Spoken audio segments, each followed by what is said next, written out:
And that's the sign to get... No, I thought it was the stove doing its buzzing thing right on time. It's the fridge. Anyway, hello. It's Friday. Party night. Weekend's coming up. All right. Megaleech, hello. How are you, sir? On this fine Friday evening. It's just been raining steadily all day here in Melbourne, which is, broadly speaking, a good thing. Some areas had a bit of flooding. Not so much around here. You can see sunlight now, so the clouds have parted somewhat for pretty much the first time today. Just in time for the sun to go down. When is sunset today? We're like 2 months past solstice. It must be getting earlier. Does this tell me? It's just weather. Doesn't tell me sunset.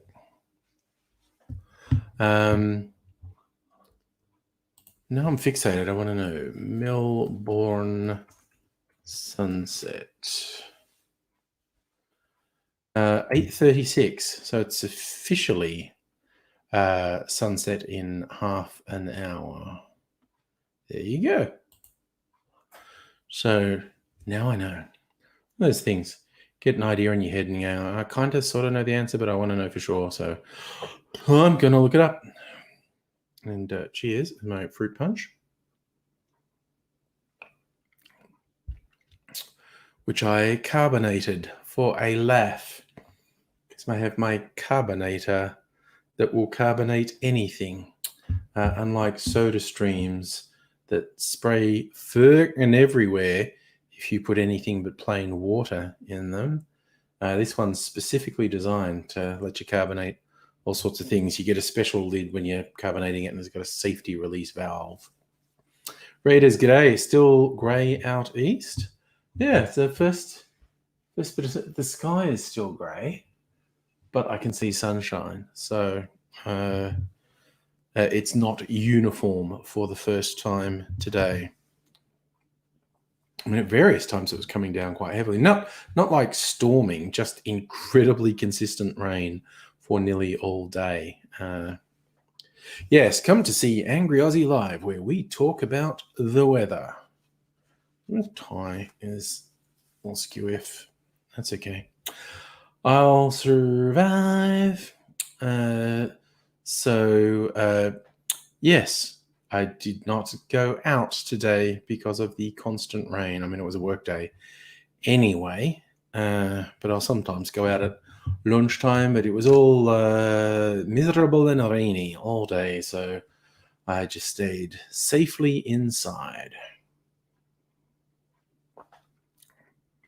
Might as well still be in lockdown for how little I go out, but at least I have taken advantage once or twice of the fact I can actually go out by going out, so we shall see. Now,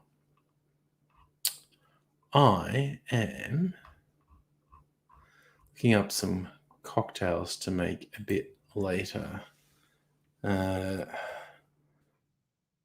Standard recipe for a gimlet.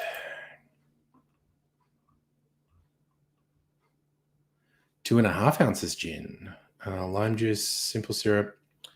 All right, so I'm going to do 2.5 ounces of gin and 1 ounce of my special lemon lime cordial when I make it.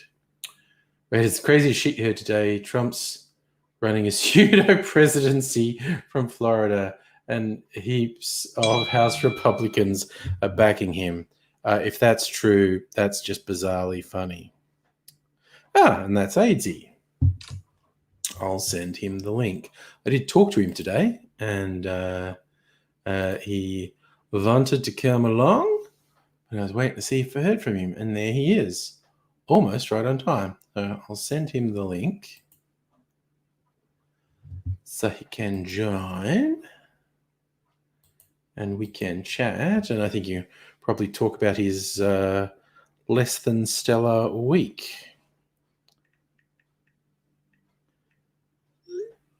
Message auto completes to email you the link because that's what I message him extremely often. So, Raiders could explain why he installed people in high places last year. Don't get conspiratorial, man. Trump has become persona non grata bizarrely fast. Like, I'm stunned by how quickly he's fucking vanished. There's still somewhat of an open question. Will he run again? Like, there's no way the Republicans are going to vote to convict him in the Senate, the follow-on from the House impeachment. They're just not. And so that'll fizzle out. And there'll be a question of, will Trump say he's running again at some point? He won't necessarily run, but if he isn't actively precluded from running, I think he will say he's running, because that's his fucking grift. He's found out America has a freakishly high proportion of gullible morons, and he can rake in tens of millions of dollars from these gullible morons and tell them he's running for president and they should support him and just fucking steal all their money. Hi, Abigail. How are you this evening? And yes, Megaleech, I will get AZ to tell his story if he's in the mood. I think he will be. I think he'll revel in the story. We shall see.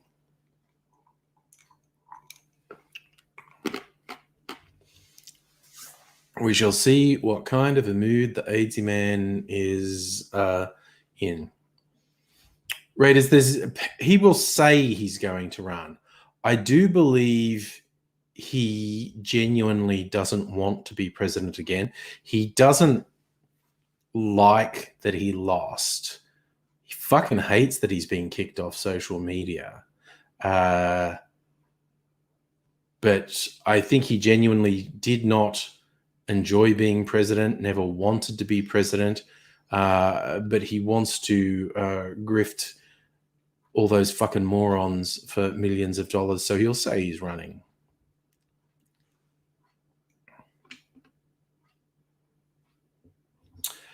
You are right, Miguelich. If Trump runs independent of the Republican Party, he'll fuck their vote up forever.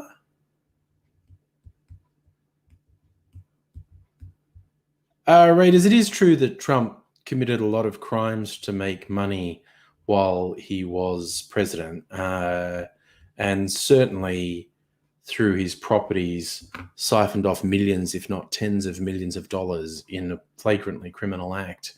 But I think it's just all too much work. Whereas if he can just have the rallies and take people's money, he'll be happy.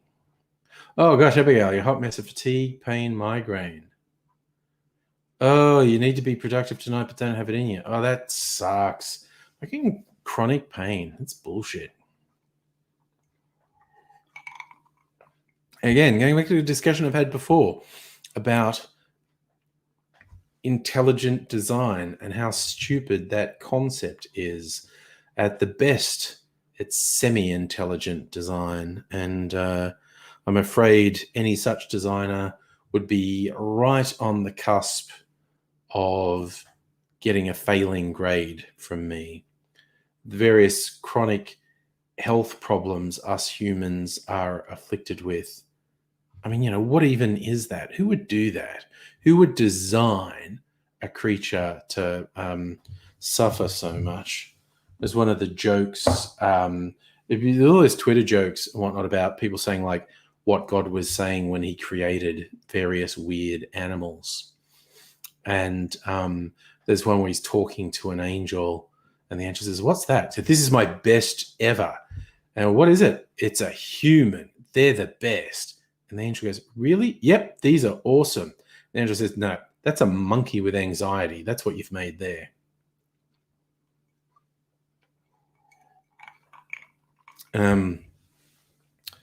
Yes. We're talking monkeys who make our life far more difficult than it needs to be. Abigail, that is the common bullshit line evangelicals say. God made us perfect and the devil came along and messed everything up. Yes, because, and again, the inherent stupidity of that line, like, oh, the all-powerful God can't make things that can't be fucked with by his adversary? What the fuck is that? Doesn't really sound omnipotent to me. But, you know, what do I know? I'm just applying common fucking sense.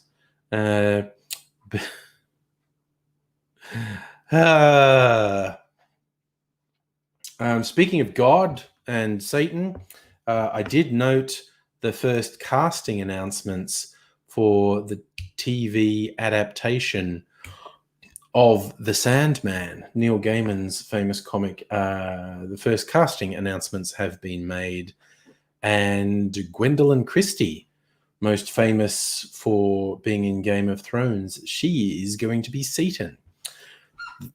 That's good casting. It should be very good. Just with her height, should be very imposing. Abigail, the Rubik's Cube was easy. It's a matter of memorizing algorithms of the moves depending on the configuration of the cube. Yes, it was mathematics. It was absolutely mathematics. And speaking of things that were hip in the 80s, it's AIDSy. Hi. I was never hip in the 80s. No? Okay. I was as hip as the Rubik's Cube? I was basically having a lot of adventures, but I never actually sought out trouble. Trouble just found me. You know, I never once sought out any of those dangerous adventures. Seriously, I didn't seek out being shot. I just sought out stealing marijuana from Iraqi elite guard. Yes. Okay, maybe there should have been consequences. Maybe I should have thought that through. Right? But, you know, I was a kid. I didn't know. What are you going to do? I didn't seek out being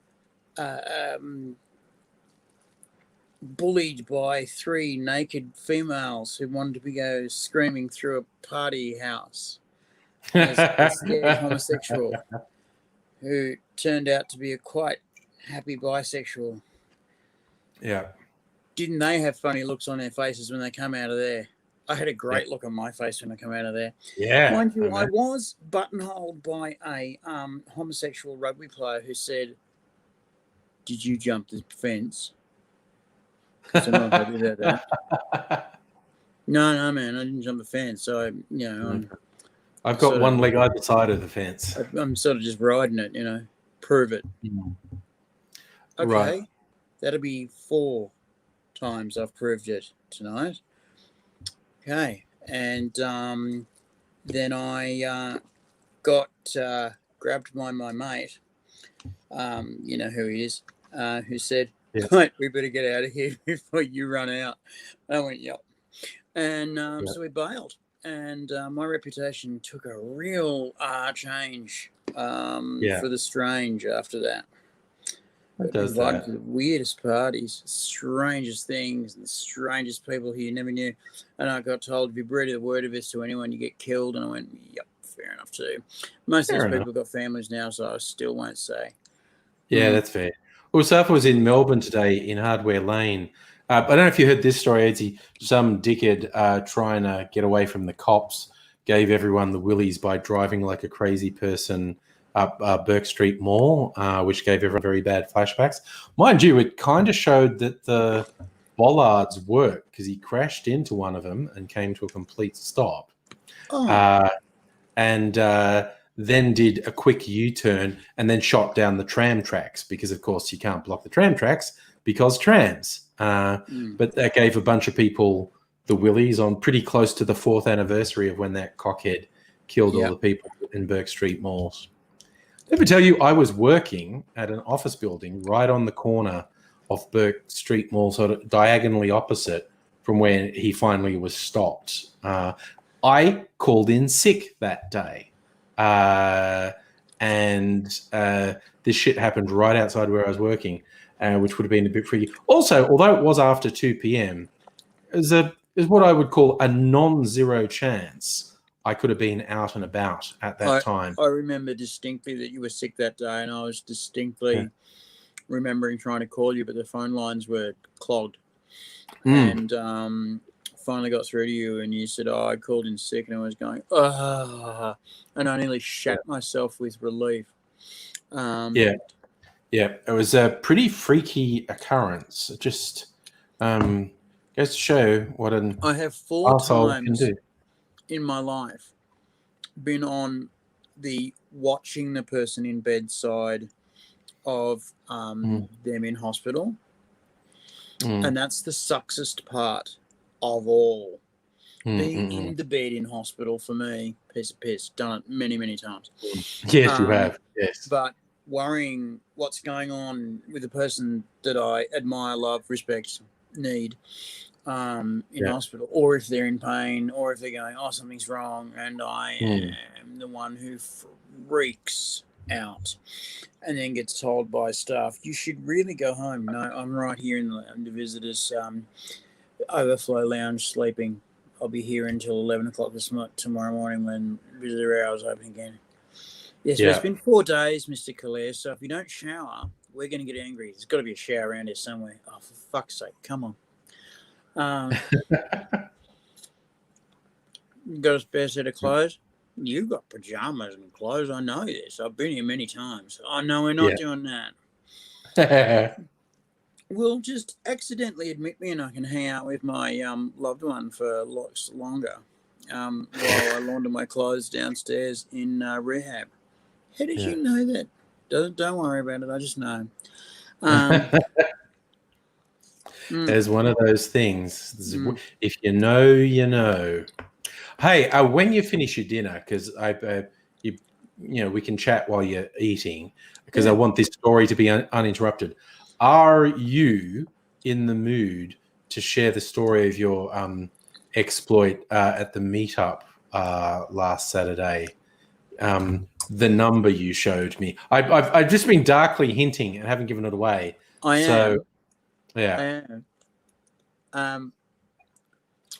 But you've got to understand that I've got to tell it from the point of view of that person hasn't called back yet. Oh, that's okay. Contact. Yeah. Right, and that person hasn't called back yet. But I will tell the story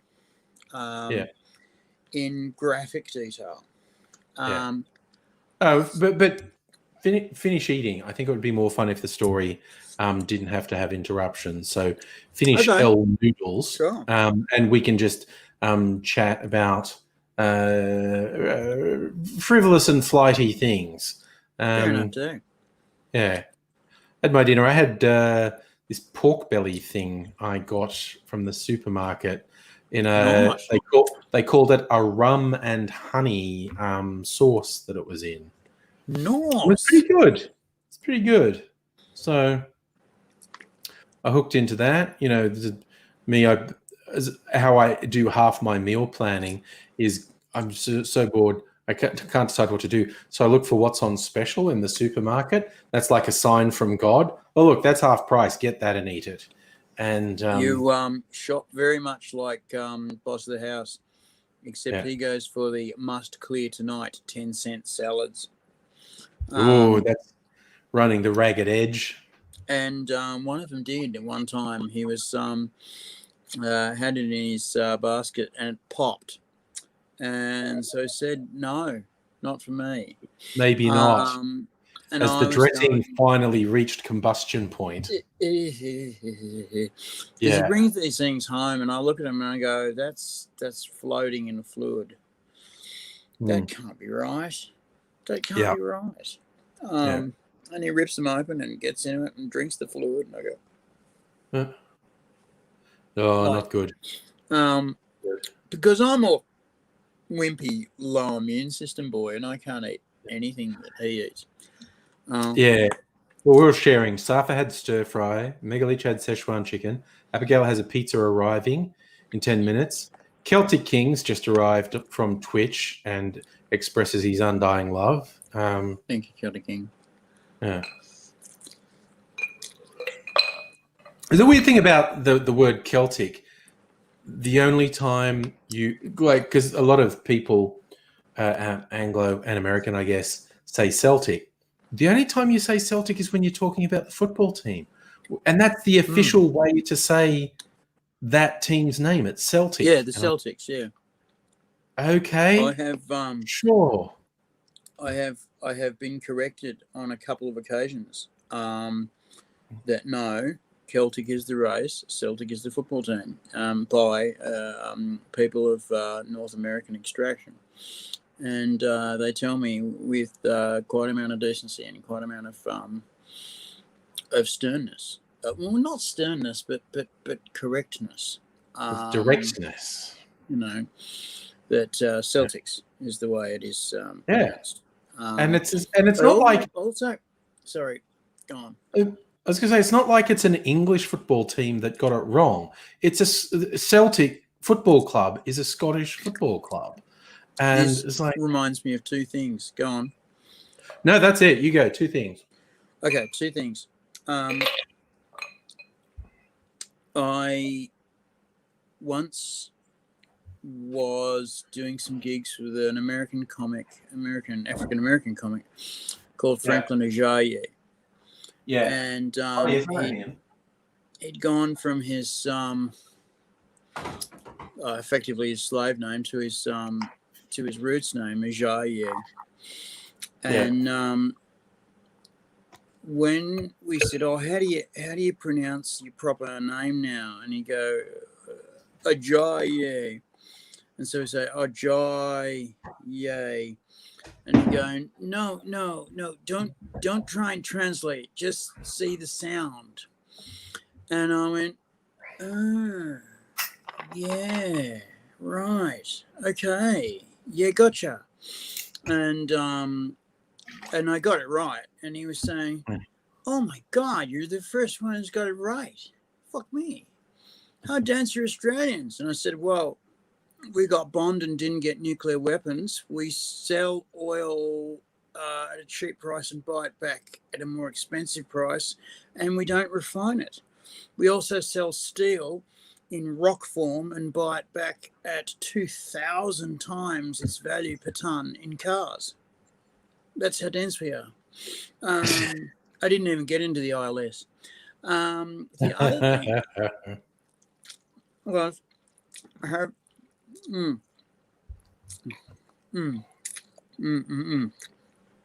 this big fight with a New Zealander. Yeah. Who noticed that around the East Brunswick, North Fitzroy, but really East Brunswick, East Coburg area, yes, are a whole bunch of streets named after what purports to be New Zealand place names, like Taranaki, Rotorua, Rotorua. Now, they are, by all rights, not the way that the Maoris pronounce those words by any stretch of the imagination. And he said they should be fixed so that the pronunciation is correct. And I said, no, they must never be fixed.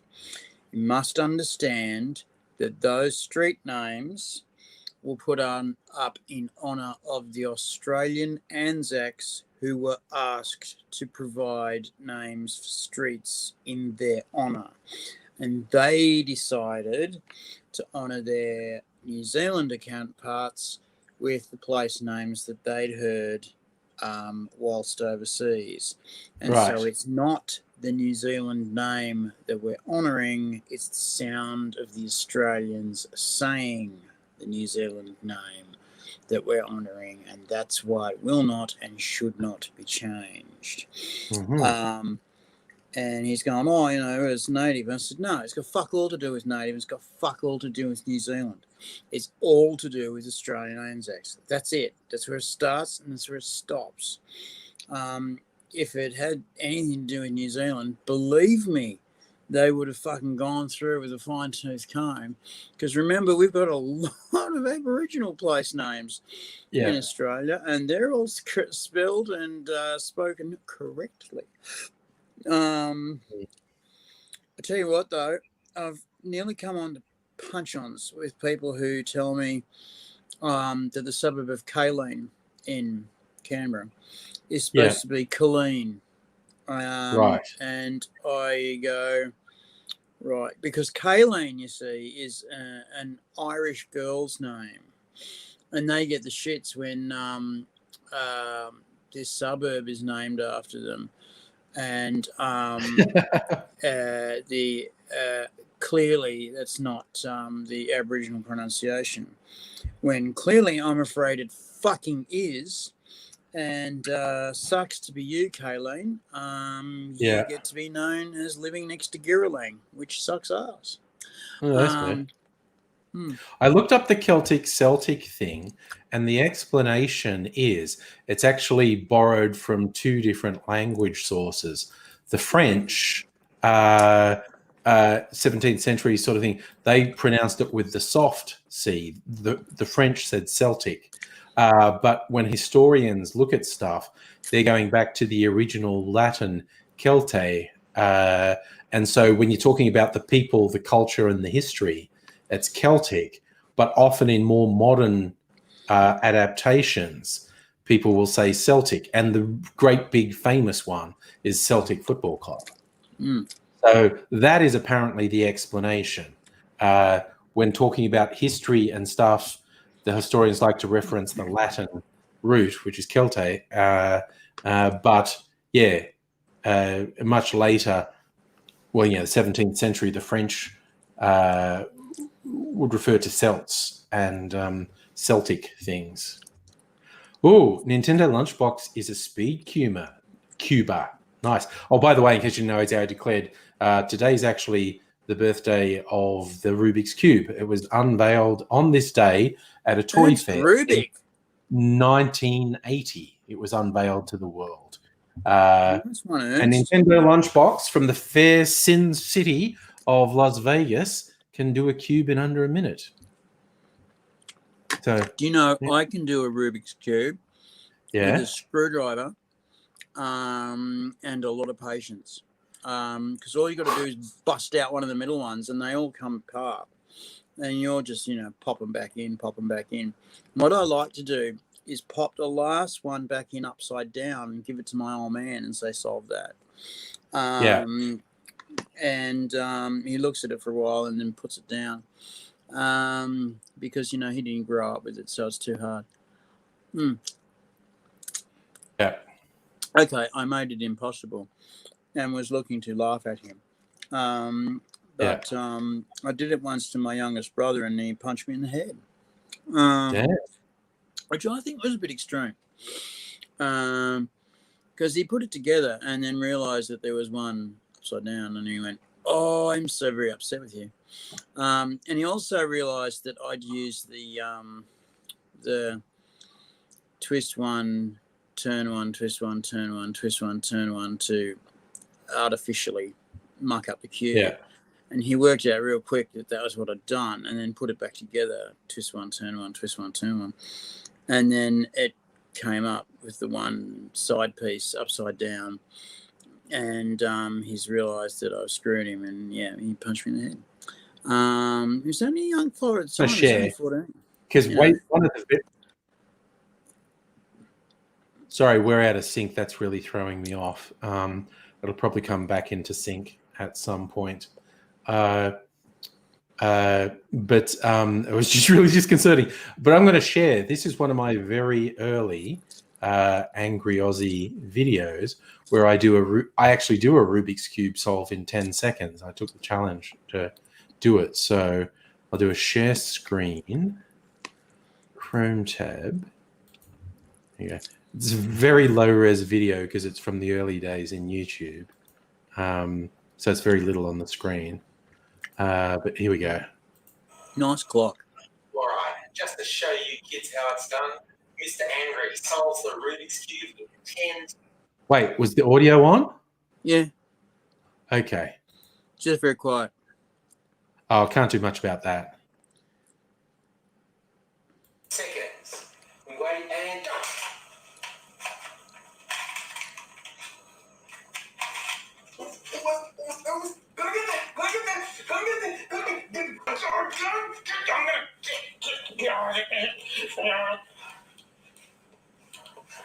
get the solve that.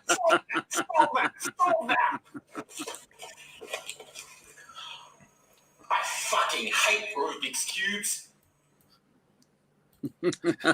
Solved in 10 seconds. That is one of my extremely early YouTube videos. Back in the days of the Oh, Mars. wow. You're laughing at the fact I've got a huge CRT monitor. Abigail's saying once had 3 17-inch CRT monitors, took up most of the desk at work. And yes, Safa, that probably was a Windows XP on that as well. I was also going to say those CRT monitors probably accounted for Dr. Abigail's use of half her electricity. Yeah, they did burn a lot of the juice and run quite hot and weigh a fucking ton. They were and so how many heavy. times were you around when they caught fire? I've never actually had one catch fire, but I've seen 3. I've seen 3 go up. I had one short out, like just while I was using it, make that freakish pop squeak noise. Yeah. The valve makes, and I think it flashed, and then it was just like dead forevermore. So I think I narrowly missed that one bursting into flames, but it was a really disconcerting experience to be using it, and that and just like oh, okay, that's dead. Fucking hell. The first time it happened, I was freaking out because there was purple haze,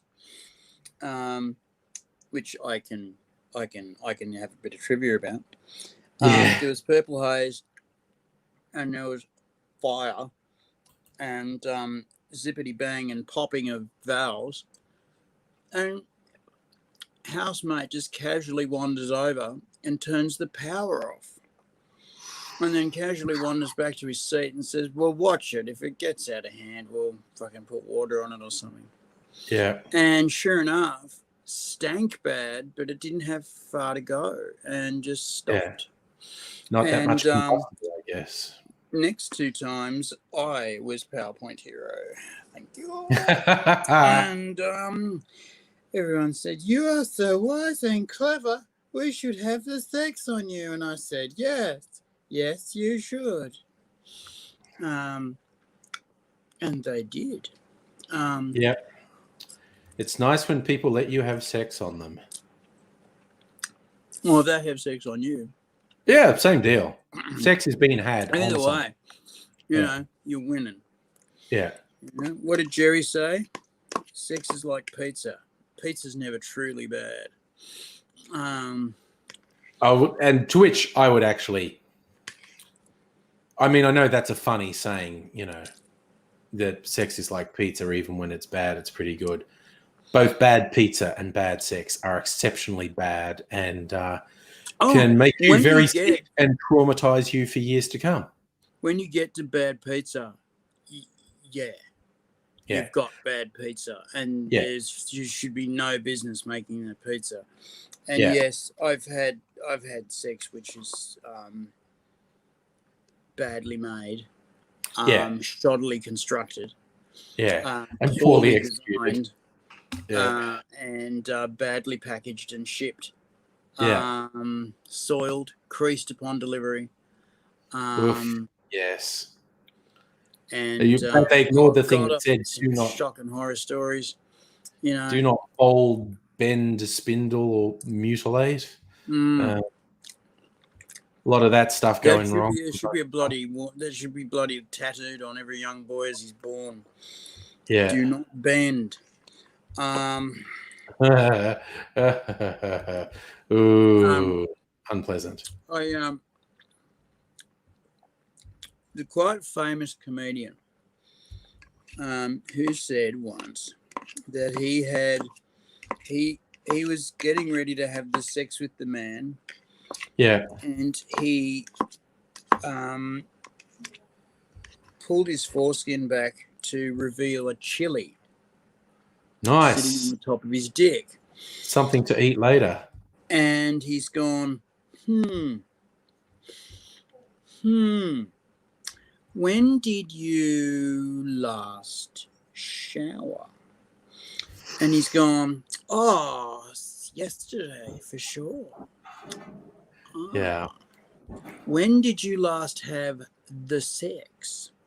Oh, that was on Sunday for sure. And he goes, right, so you haven't showered for a week.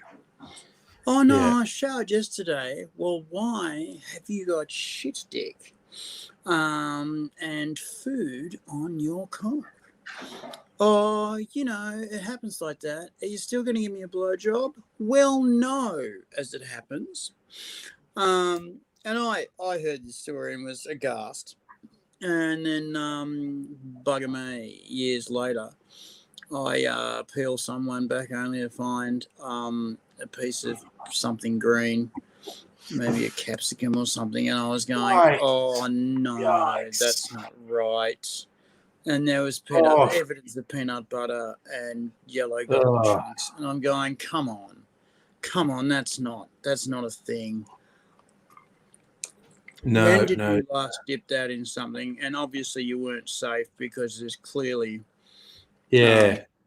detritus all over it. And, you've struck out twice here, buddy. And he's still going, but you're going to blow me, aren't you? And I'm going, no, I'm not. You're going to have a shower and I'm going to re-inspect you. I re-inspected him. And he's got a syphilis canker the size of a 20-cent piece on his cock. And I'm going, you're going to hospital right now. Well, your dick falls off. And, this is embarrassing. No, it's life-saving. This one will actually kill you painfully over a long period of time. And you'll go mad and your face will fall off. Get treatment and it goes away. Like a joke asking, is bad sex better than no sex? I would say categorically no, if for no other reason than I think masturbation is really underrated. The idea of it doesn't matter, had sex is just like this. No, it's not. No, just no. Is all I can think of. See, what happens though, Angry? Remember that we're old fellas now. Yep. Right? And we've had so much experience in the realm of you're in, out, that we're not in the position to go, this is my third time ever. I might not get another chance. We're in the position of knowing, don't worry, it'll come along. It will come along. Doesn't matter how old you are, it will come along. You will get another route. Usually when you least expect it. Usually when you've let it go. Because surprise sex. Your lovers smell desperation on you. So if you can put yourself in the zone of, hey, what happens, happens. I am interested in the sex, but what happens, happens. And if we can get it and connect together, that'd be fantastic. I love that. And I'm into servicing your needs. Too many people say to me that they worry about their own pleasure in sex. And I go, you're going to get that anyway. that's going to happen for you anyway. Yes. Because you're going to communicate to your lover what you want, and you're going to be open and honest about it. And they're 99.999 times out of 100 going to say, yeah, no worries, let's do that. And they're going to communicate to you because you will coax them into communicating with you what they require, and you will gladly provide that for them. Okay, so there's some kinks people can't get into. Okay, cool. Don't get into it. Don't do anything you don't want to do ever. Absolutely. Don't force anyone into doing anything ever. If you're not, I mean, the rules are when someone says stop, you stop, and that's it. You don't do anything you don't want to do. And we're here for fun, and we're here for, and fun is about sharing a good time with someone else. It's about sharing yourself with someone else. Yeah. Okay. It's not about, I need to be validated by this chick, man, goat. I need to be made to feel like I'm an alpha male. I don't need any of that. I need to share with this person a really wild time. And I hope to make this person have the best night ever. And I will tell this person what I need in a gentle way. And it'll be fun. Yeah, a little bit more over there. Yeah, a bit more. That's, oh, you're awesome. That's You've it. done this before. And then you go, now, what do you need? Tell me. Is good? You like that? Or do you want it to be like that? No, go back to before and shut up. Right, okay. A lot of talk in the chat about STDs and who's had one and who hasn't. It's like, reminds me of the line that life is a sexually transmitted disease causing a lot of pain, and it is invariably fatal. Mm-hmm. So invariably fatal. Life's a sexually transmitted disease, except if you're lichen. And I think we should learn things from the lichen. Hook up with a fungus and a bacteria. And go, yeah, see, now we're back to dirty foreskins. Fungus and bacterium and sex life. We are. We've gone full circle. It's just. I told you once I pulled back a foreskin to find almost a plastic pipe of smegma. Yeah, it's like I can't even conceive of it. Back, and this guy says, "Oh, I don't usually pull it back that far," and I go, "Well, today we do." Pulled it right back. Oh, that's a long way, and I'm going, "No, it's not." Oh. And then there was this yellow band, maybe 1.5 centimeters, 2 centimeters long, right round, and maybe 3 millimeters thick. It had hardened. It was like a plastic tube. And I've crunched it with my hand and gone, you shower now. Yes. And I've, because I didn't trust him to clean it, I've cleaned it. And then underneath was an array of things I didn't want to see.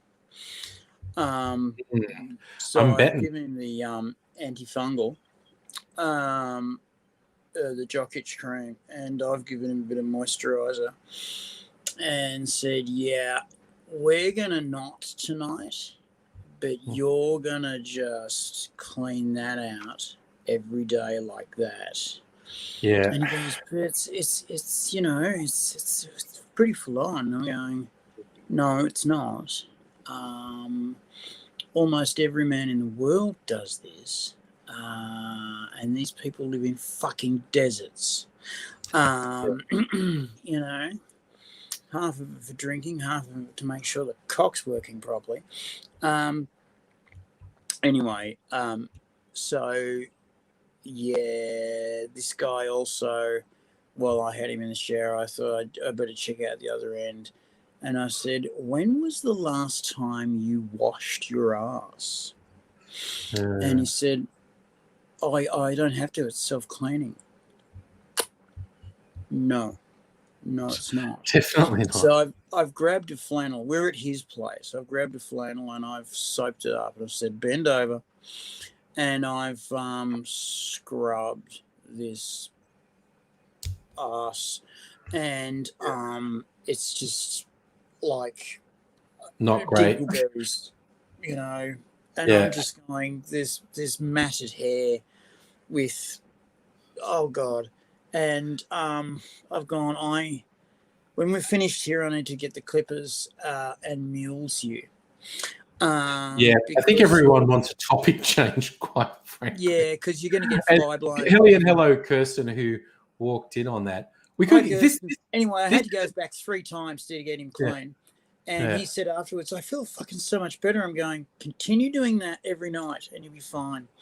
Yeah. And you know what's strange is I never managed to blow him. Oh well, say la vie. What's going on with that? You see, Irish Dava Rocks brought up the thing that we've discussed many times, actually. I want to know opinion on an Australian Republic. One of the things they think would be better about it, Indigenous people won't see the royal family on notes anymore, the ones who are, the figureheads of the taking of land. I think that's right at the bottom end of the benefits of Republic, in my opinion. I think, and we have slightly differing opinions on this, but I am very firmly of the opinion that the idea that we have a foreign head of state, that we acknowledge in any way, in the most rudimentary way, the existence of a monarchy, which is just absolutely dumb as fuck, needs to be knocked on the head and put away ever. I could be persuaded to that. I could, but I would demand that we don't have, because the first thing that you do when you get your independence is you get a Bill of Rights. And we do not need a Bill of Rights. We need a Bill of Obligations. Yes, this is the way they come. And I don't disagree with you, like I say, because we've had this conversation before. I'd be happy to be Republic of Australia. Yes. I would. And still member of the Commonwealth. Fucking Canada managed it. Exactly. But we need a Bill of Obligations. Look, fucking, you know what? People have said to me, and I'm old now, so I can say this. Yes. People have said to me, what's Australian culture? What's Australian culture? All these Africans coming in and they're disrupting our culture. And I'm going, well, fucking define it. And they go, I can't. And I can. And what our culture is we look after one another. That's it. We look out for each other's backs. That's it. We make sure that the Commonwealth is protected by the Commonwealth, because no one else is going to do it. There is no authority coming to save you. There is no rescue coming to get you. It's people. It's the people around you. And you've got to erase your lines of tribe and go, this is Australia, and we look after one another. Whenever there's a disaster, whenever there's some shit go down, we put our political and ethical shit beside us and we let it go and we link up arms and we help each other. And that's what we've always done. That's who we are. That's who we will always be. And also, if you look at our original peoples, that's how they did it. Again, they had their. Don't get me wrong. Our original people had their politics, and it was cutthroat and fucking hierarchical, almost feudal, but bicameral at the same time. Yeah. Checks and people are balances. people, after all. Hey? people are people. That noble savage bullshit needs to die a death. All in a pretty circle Everyone's of fucked. sharing. Yeah, pretty sure. Everyone's sharing. fucked, and everyone has Fuck potential to off. be great. Everybody's got a the- place in the hierarchy, and if you're up the top, you're fine. And if you're down the bottom, you fucking get to do what you're told. And effectively, however, in First Nations people, they always had 2 or even sometimes 3 families that were always on the ascendancy or the descendancy, much like our current system of politics today, where for the good of the tribe, they'd all come together and fucking do the right thing, but they'd have philosophical differences between one another, and their terms of government were like a generation or 2, so they could do some long-term planning. But also remember too that they were very strict about keeping cultural hygiene, in the sense that the cultural mores haven't changed for thousands and thousands of years. And yes, there's always the exception, but there were, and it's obvious now, some pretty stark fucking truths to living here. And one of those stark truths is that you have to scratch your existence out of the ground. It's not going to give it to you. You can't just pick it up. You've got to make it happen. And even if you're a hunter-gatherer of the First Nations, you've got to go out and get it. It's not going to just sit there and come to you. You've got to go out and get it, or make it, or cultivate it. And you've got to set it up so that you're not spending more energy getting food than you are eating the fucking stuff. So that was very important, that you keep some things traditionally the same. I am so sick of hearing the fucking this liberal fucking saw of, I can't respect people who didn't even invent the wheel. Oh, for fuck's sake. It's like, well, wheel implies cart. Cart implies belongings that you have to take with you. Walking to the next full larder means that you don't have to carry a lot of shit with you. You don't live in a house, you live in a land, and you might have several villages in your land. Yes, about to say, but very few of the First Nations were completely fixed. There were some very large villages, for want of a better word. First settlers found, but they'd often find them to be empty. It's like, well, because the best food's over there at the moment. So at the moment, this is our winter. So there's no point being here right now. Yeah, and that's the meeting hall, but the meetings only happen twice a year, and so the best food's yonder. Why would someone be here when the best food is a day that way? You go where the best food is. Next season we're burning over the southwest, so we're going to be northwest until the burning gets green again, and then we're moving over there. So we'll go to that village over there. So this village is going to stay in mothballs for a good 2 years. Yeah, and people, what really happened was people didn't understand the scale of this place. Just didn't understand the scale of it. When I was being trained by the blackfellas, they said, and I was talking about land rights, and he said, yeah, land rights or whatever. He said, take a rock. And I went, well, get a rock off the ground. Throw it as hard as you can. I went, okay, good. Throw. James listened in the shower, truly inspired me to shower 5 minutes longer. Thanks for sharing, I think. Thanks, Alexander. That's having a practical effect on the world right there. I'm glad, Alexander. Good on you. You're going to get more blowjobs because of that. I'm saying you are. Yeah. Anyway, fucking, this guy said throw a rock, and he said, now imagine a circle from where you are, you're the radius of a circle to that rock all around you. And he said, now, practically speaking, you can defend that area. You can say that that's yours. And if anyone comes into that area, you can see them off. And I went, I suppose I could, unless there was lots of them. He said, there's that. And he said, and also remember that over that horizon there, and over that mountain range there, and over that horizon there is the boundaries of our land. How are you going to know who's on it at any one point? Yes, we have patrols that go walkabout around the boundaries and check that everything's okay, and check that no one's been fucking with migration patterns, and check that no one's been fucking with patterns of breeding and the husbandry of the animals that need to be taking care of themselves in the wild. I love that you've got such a large idea of land, that you have got an idea of husbandry over wild animals.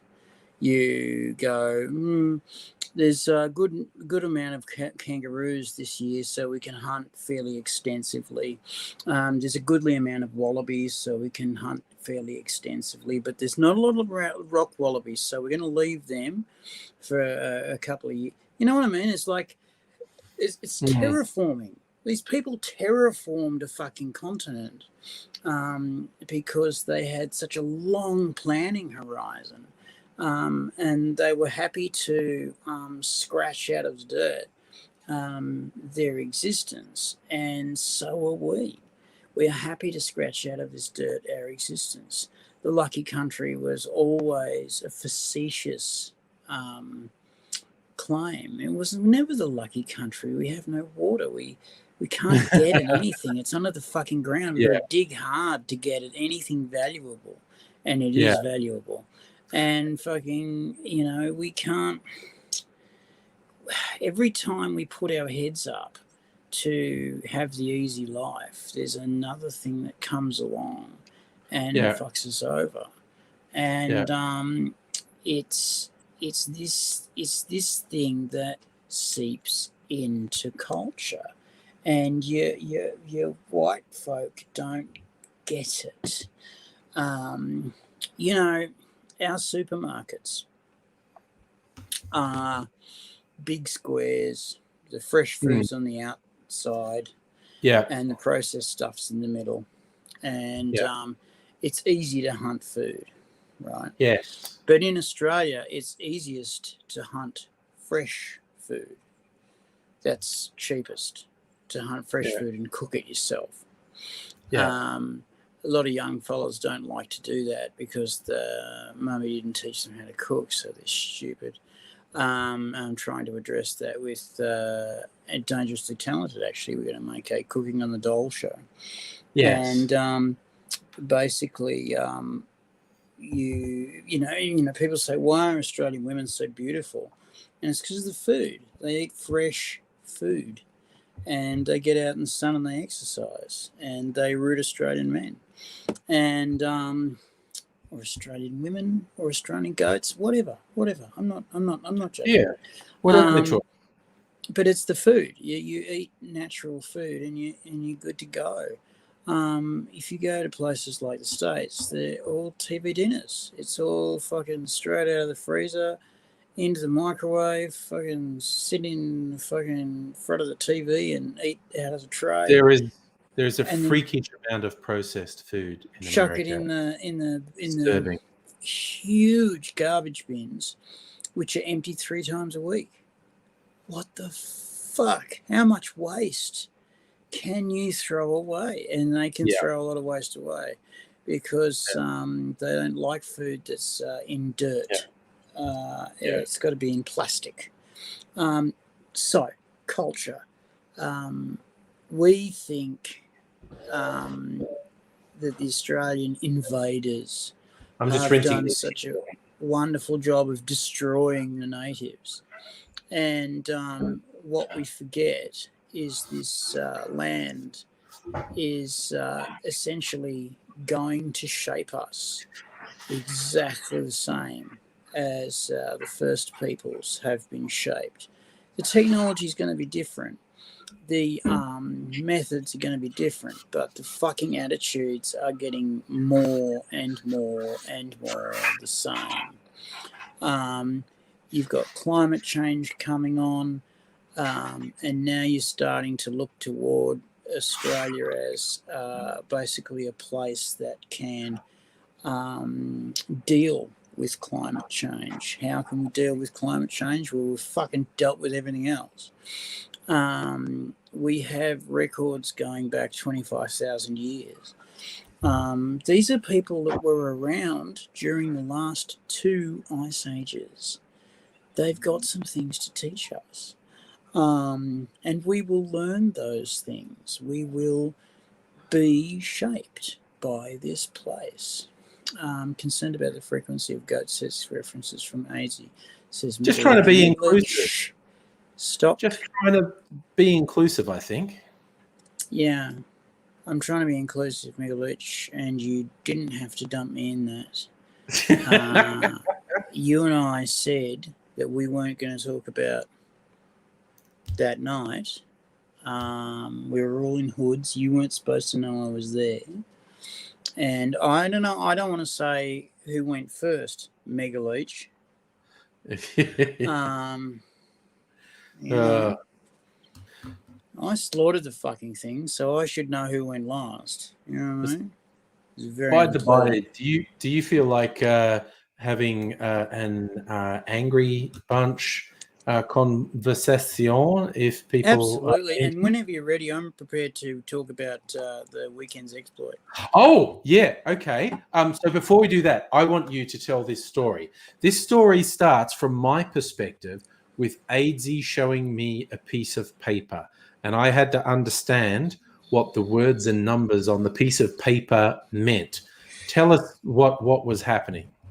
So, I asked boss of the house specifically to please come to this gathering because I wanted to show him off because he's gorgeous, and I wanted to.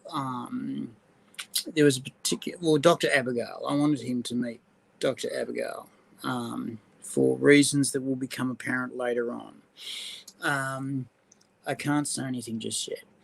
Anyway, Dr. Abigail was too busy gallivanting around. Pursed lips of disapproval. And sly grinner. Good on you, girl. Anyway, I've rocked up, and I'm the slowest of the bunch.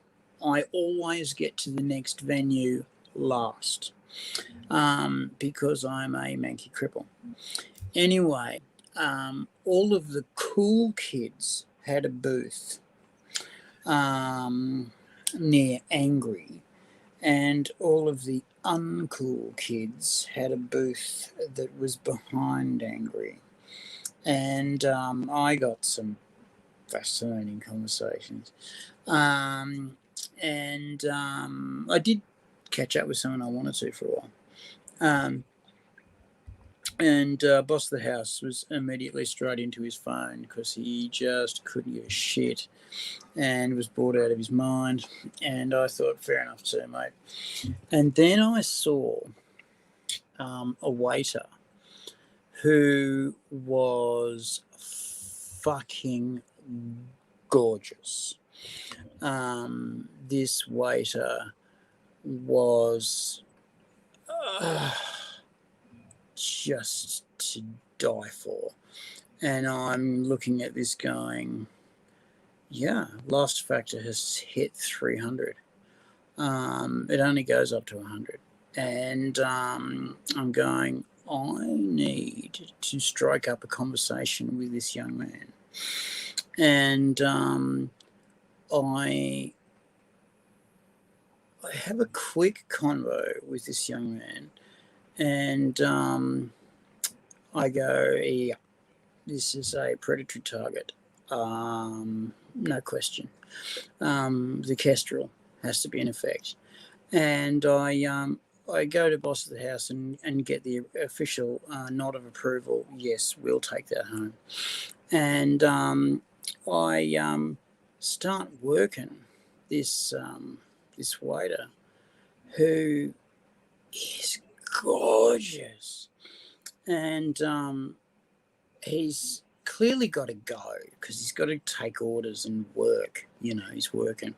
But I'm just chatting and chatting and chatting, and he's just chatting and chatting and chatting, and we're having a fucking great time.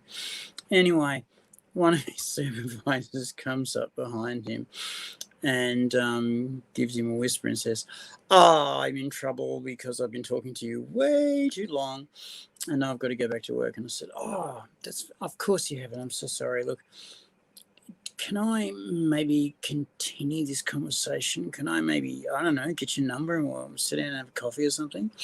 And oh yeah, I got that number, and I'm going, and yeah. Later on, I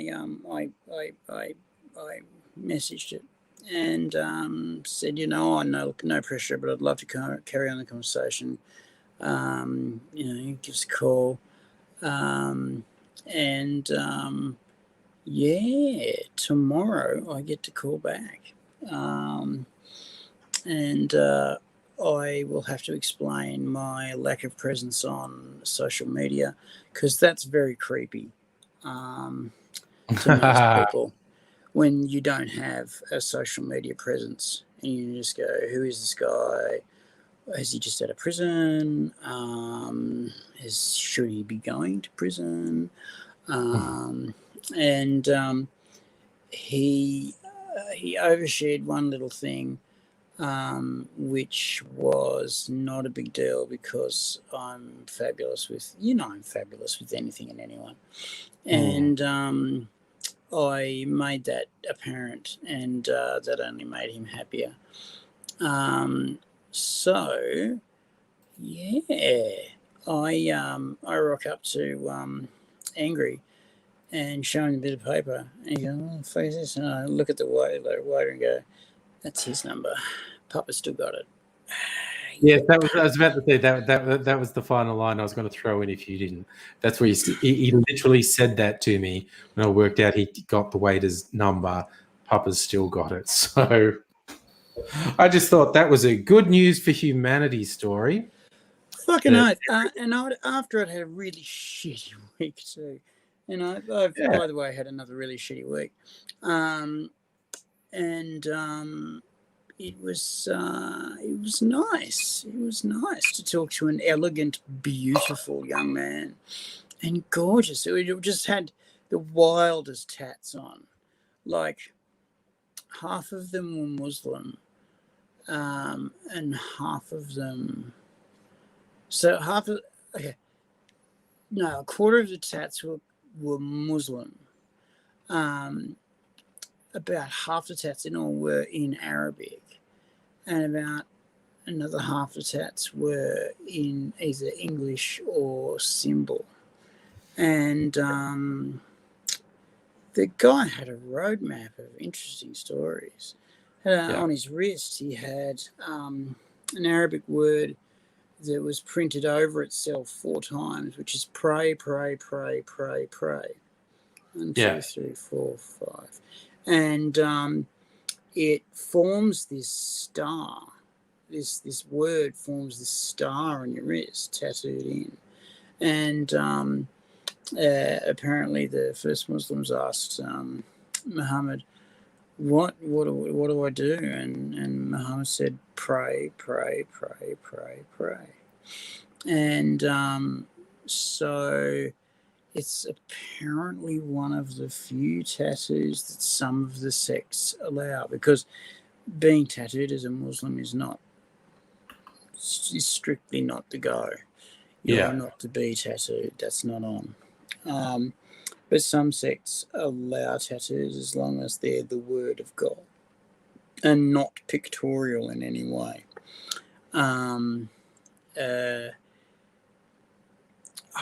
It blows my mind. The golden age of Muslim science was in the dark ages of European history. Yes, when Europe was up to shit, they were making all the breakthroughs. Yes. All the mathematics and all the stars are basically named after Arabic words and names.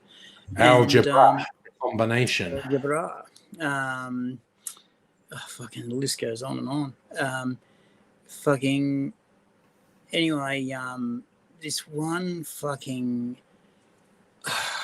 idiot fucking commentator at the end of the golden era said, "Oh, mathematics is the tool of Satan," and basically shut down Muslim science after it had gone so far. And I wonder what would have happened if the Muslims would have kept the science while, see, Roman Empire falls, Muslim science flourishes, Western countries come out of the Dark Ages, go into the Renaissance, get invaded by Muslim science, take it up with both hands, erase 400 years of the 800 years they've just had in one fell generation, because that's how fast it would take to educate the next fucking glitterati. And remember, humans have always been smart. I've always been smart. I always mention the story of the guy 2 million years ago who put the ostrich egg under the acacia tree. Yes. He buried water for himself in a desert and put chevrons in the tree, knowing how to get back to that tree and knowing that he'd have water there when he came back. And it was still fucking in that ostrich egg shell 2 million years later. Yeah. Like, fucking hell. Like, that's smart thinking. And they say nowadays that cavemen had to be better men than they are now. They had to be stronger, they had to be fitter, they had to be smarter, they had to be more fatherly, they had to be more compassionate, they had to be more aggressive when they needed to be, and they had to be more fucking generally wise. Otherwise, fucking the chaos of the world would have just fucking steamrolled right over the top of them. And that men today have become lazy, decadent, and weak. And I see it everywhere. You and I were watching a Minecraft video, and this kid had, in Minecraft, invented half of a calculator. Oh yes, with the switches. My God. With the switches and the electric stone, whatever it's called. And he'd made this massive fucking structure that basically you stood on a platform and you hit these switches, and it added fucking. Did it add? It added numbers together. Yeah. And you could, you had to clear all the buttons at once. And people were giving it a bit of, oh, this is fucking shit. Oh, fucking my fucking computer can fucking do this better than you. Oh, you fucking shit. And you and I were both going, well, this gives me hope, because when the fucking world breaks down, there is somebody who knows how to put that shit back together again. Yeah. Because, I meet people who don't know how to change tires. I meet people who don't know how to check oil. I meet people who don't know how the telephone that they take with them everywhere works.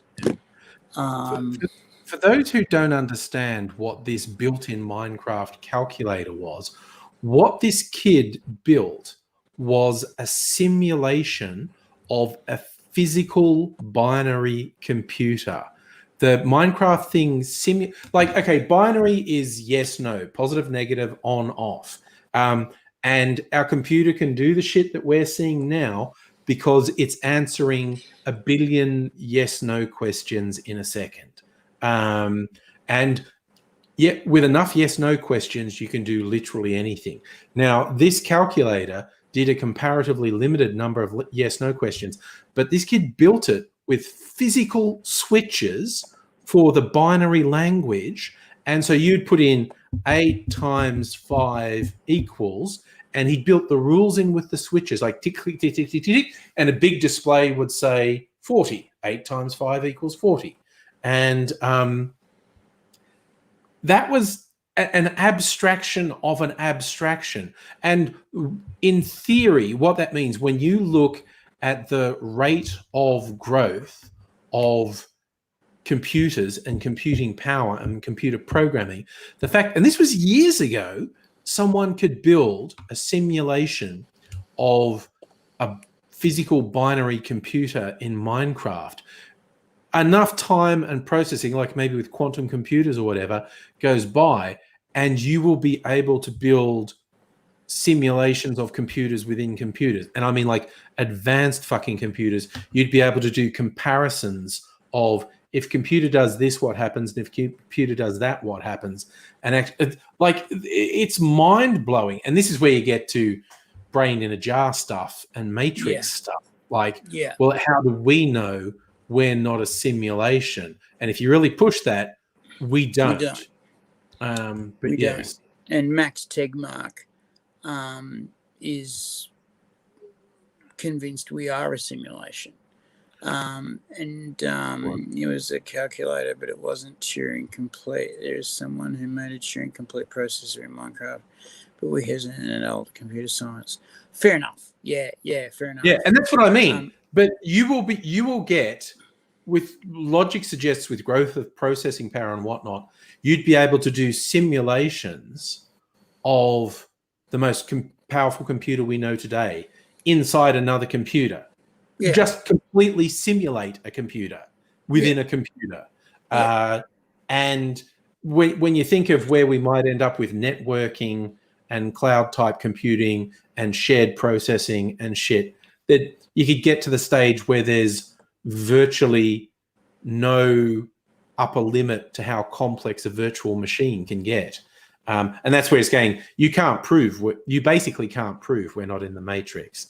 And in fact, I love the jokes about glitches in the Matrix. Like when you see or experience something that's stupid or dumb, and you just go like, "Oop, I just saw a glitch in the Matrix. That was too dumb to be a naturally occurring thing." But it's like it. So I was going to put also the link for anyone who is up for. Oh no, that's the same thing. Why'd you do that to me, StreamYard? I need to click there and then do that. And that is the link for anyone who feels like angry bunching tonight and taking the conversation where'er it may go, because that's the way we roll, basically. Sorry, I think I'm going to either hiccup or burp there. That was a bit inopportune. Please excuse me for just a moment. Okay, look after the necessary, good sir. Man's got to do what a man's got to do. And I think that was a John Wayne line originally in a Western. Westerns have some really good lines, even some relatively unheralded ones. One I remember is from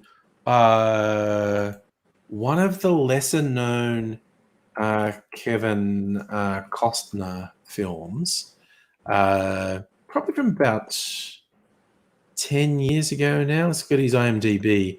I got to remember, it's called The Range or something. We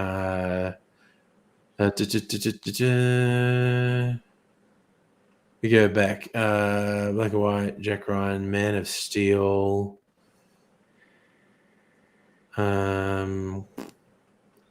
Upside Open Range, that was it. The movie was called Open Range, and it's a real Kevin Costner cowboy one. And when it comes to the final confrontation, and he's telling, I don't know if it's his wife or just a woman on a ranch, he says something along the lines of, it's going to get bad, like people are going to die. I plan on killing them. It's like, oh, fuck. Okay, cool. Abigail, well, we'll probably be here for a while. Job number 1 is look after yourself. So feel no pressure to do anything apart from look after yourself. Because that is job number 1. I'm always saying to this man too. Got to look after yourself first and foremost, because you're fucking fall apart otherwise. Though I feel a bit shit lately for not putting in, but that's just me being white. No, and I know, and that's why I always have to encourage you to take care, because I know you will sacrifice your health for a feeling of what you should be doing. Movie talk. Nintendo. I was talking westerns. Nintendo Lunchbox has been doing stock market movies. Boiler Room, Wall Street, The Big Short. Very different films. All good in their own way. I always tell people, if you want to get angry, watch The Big Short, because they explain to you real fucking well why you should want to lynch all of these Wall Street motherfuckers. Like, they should be in The Hague for their crimes against humanity. I remember what was the guy who he's the Hungarian hedge fund manager. He's one of the richest men in the world. Soros, okay. And he was at a dinner with a bunch of these guys during the crisis. And he said he was horrified at how gloating they were about how they'd cleaned up. And he said, guys, we are presiding over some of the worst misery that's happened in the 20th century. We're lucky we're not being dragged out and burned. I wouldn't be gloaty about it. I mean, spend your money on your yachts or your Phoenician slaves, but don't fucking think that you're better than anyone for it, because you've really fucked people up. And he apparently was a bit careful to make sure that the people who were in his hedge fund that relied on, their pensions on his hedge fund were looked after. And he made a fortune because they all had to effectively hedge and borrow with him, because he was the only one afloat for a while. At one point, America was into him. And he made a fucking gazillion bucks. And just kept on investing. But he was going, look, you guys fucking... So, not all of them were... I kept on hearing stories of some brokers who would take their client list and go, I have lost a lot of your fucking money. So what I'm going to do is I'm going to try and set you up with jobs. I'm going to try and set you up at least to survive, and legally these people weren't responsible because they write their own laws. I've lost all your money, but I'm not responsible. But a lot of these, apparently quite a few of these guys were going, well, no, I fucking lost your money, so I'm going to try and at least keep you afloat. I think a lot of it was to do with the Maya doctrine of business, don't fuck the customer. And he died one of Australia's richest men, so he had a fucking clue about what he was doing. But you get these corporate dickwipes, and I used to be really intimidated by them. Yeah. I used to be really intimidated by them because they wore suits and they spoke funny language and they moved and they shaked. And And they shaked. I remember once talking to my mother after I'd come to the understanding that they weren't anything special. That they knew maybe 12 words for financial instruments, and Yeah. I didn't. And that Yeah. was the only difference. And she said, yeah, they're not clever. They're just sly. Yeah. And I thought, yeah, that really fucking nails it. That really fucking nails it. You And know, 'cause- ruthless. They're not just sly, they're ruthless. They will do fucked up shit to make money. They will because hurt millions. they're incompetent. Yeah. This is why they're ruthless.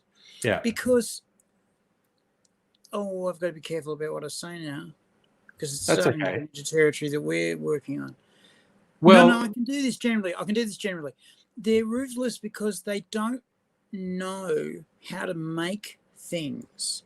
See, what people do when they work is they go to work and there's a box in front of them and a crank handle, and they're taught to crank the handle and something comes out the other end, and that's a thing nowadays called the product.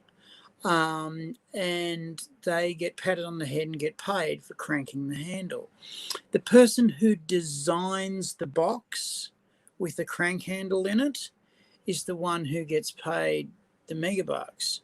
yeah. But the person who decides to stuff the crank-handled box product into every letterbox in Australia make the megabucks. And they do this by getting MBAs and going through the fucking circuit. They go round and round in a circle about how management is done. Yeah. And they have no fucking clue on anything else.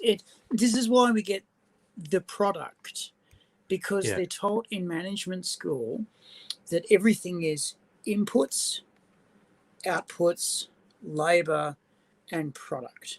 And marketing is a huge part of this. And it doesn't matter what it is. It could be ice creams, cars, or fucking space rockets. It's the product. And of course, you and I know that's bullshit.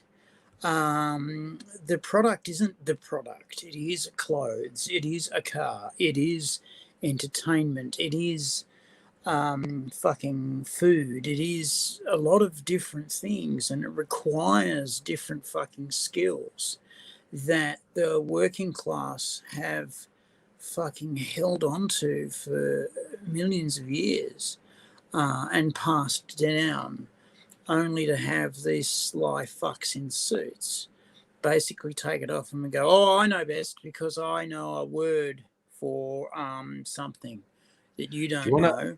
A fun story happening this week. I'm not sure if you've been keeping abreast of things. Speaking about these types of people in the US, the Reddit GameStop people. That is a fucking hoot. Nihilistic millennials.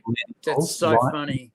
Nihilistic millennials who see Wall Street fucks gaming the system and said, "Hey, do you know how we could actually destroy them if we did this? If we bought the stock and drove the price up, these short sellers would get destroyed." And apparently one hedge fund did hit the wall. But and now there's all this shit where they're trying to retroactively change the rules, like, oh, no, you can't game the system. We game the system. And that blew my mind when I saw that part. Yeah, they said the quiet part out loud. And these Redditors, what they did was completely within the rules, except the unspoken rule of no, only the elite get to abuse the system. And it's like, yes, okay, Wall Street brokers and hedge funders with their head up their ass, apparently not a match for nihilistic millennials online. And this is the thing too. this is also part of what we need to talk about is communications technology has changed everything. See, Yeah. look, after COVID, the world's not going to be the same again. It's just not. Business is not going to be the same again. I'm sorry, it's just not. There is no business as usual, right? As the world wakes up from COVID and gets out of crisis mode and realizes just how much money it doesn't have, and when ScoMo gets kicked out of office for cutting our dick off to the Chinese, only if Labor get their shit unbelievable. together. Labor are the Unfucking most believable. ineffectual. The current Labor mob are the most ineffectual opposition I have seen in my lifetime. They fucking suck so fucking hard. They are doing. I have not seen them do a single thing that would inspire a single fucking person to vote for them. Okay, and they're up against it because they've only got 6 months to explain to the country why the fuck they're anything but Liberal Party light, and they've shown no will whatsoever to be anything but Liberal Party light, and they're not going to get elected doing that shit. They lost the unlosable election.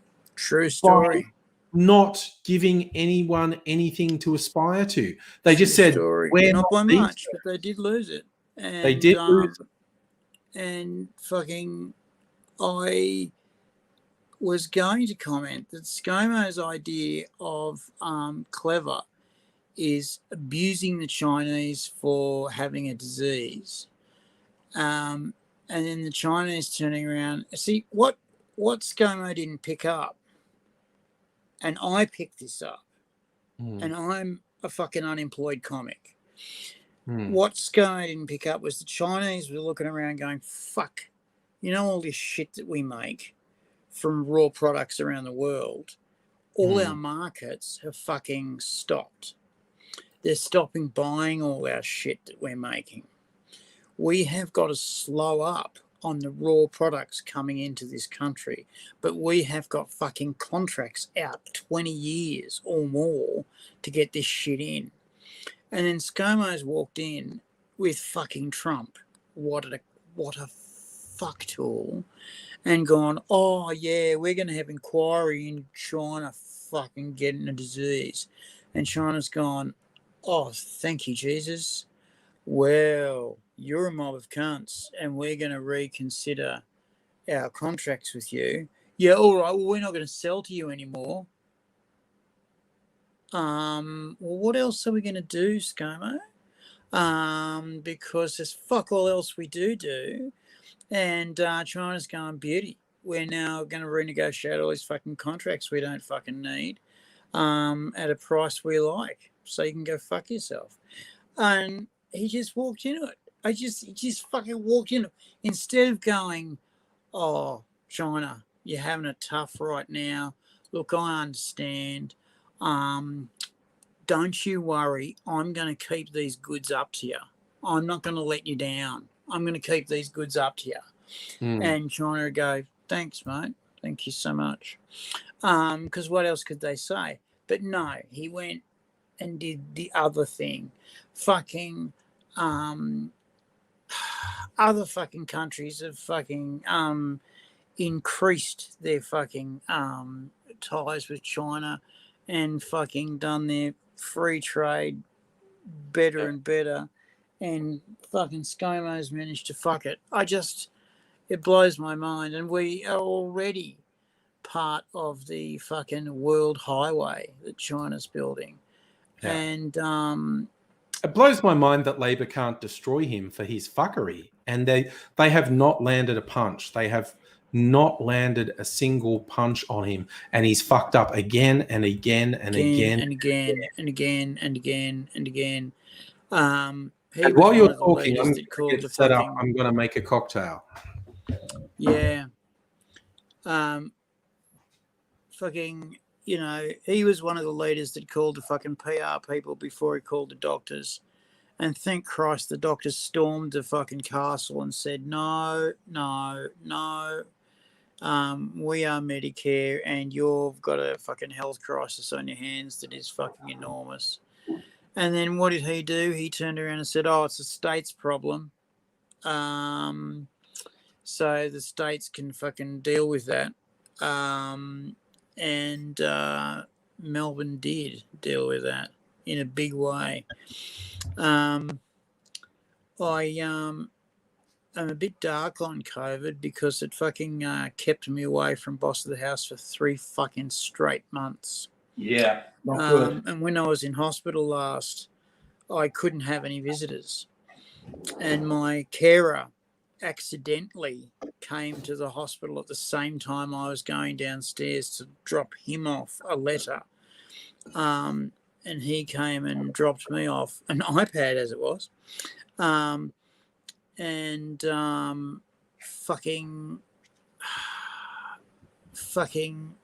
We stood deliberately like 5-10 meters away from one another saying hi, and the nurses came out and said, "Oh, you can't fucking meet people, you can't have visitors." And I said, "Oh, it was a complete fluke.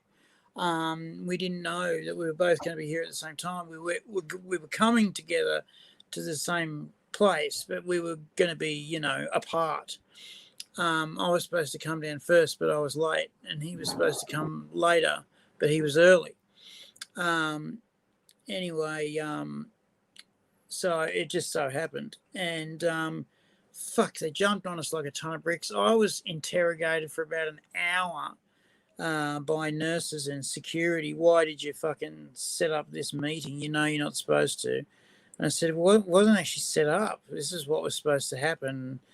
And while we were there, we went outside and shoot the shit for a little while. But as soon as he was told, "Oh, you've got to go," he said, "Certainly," and on his heel and went. He was like fucking good as gold. And that was Melbourne. I mean, Melbourne was good as gold during Corona. Everybody wore their fucking masks. Everybody stayed inside.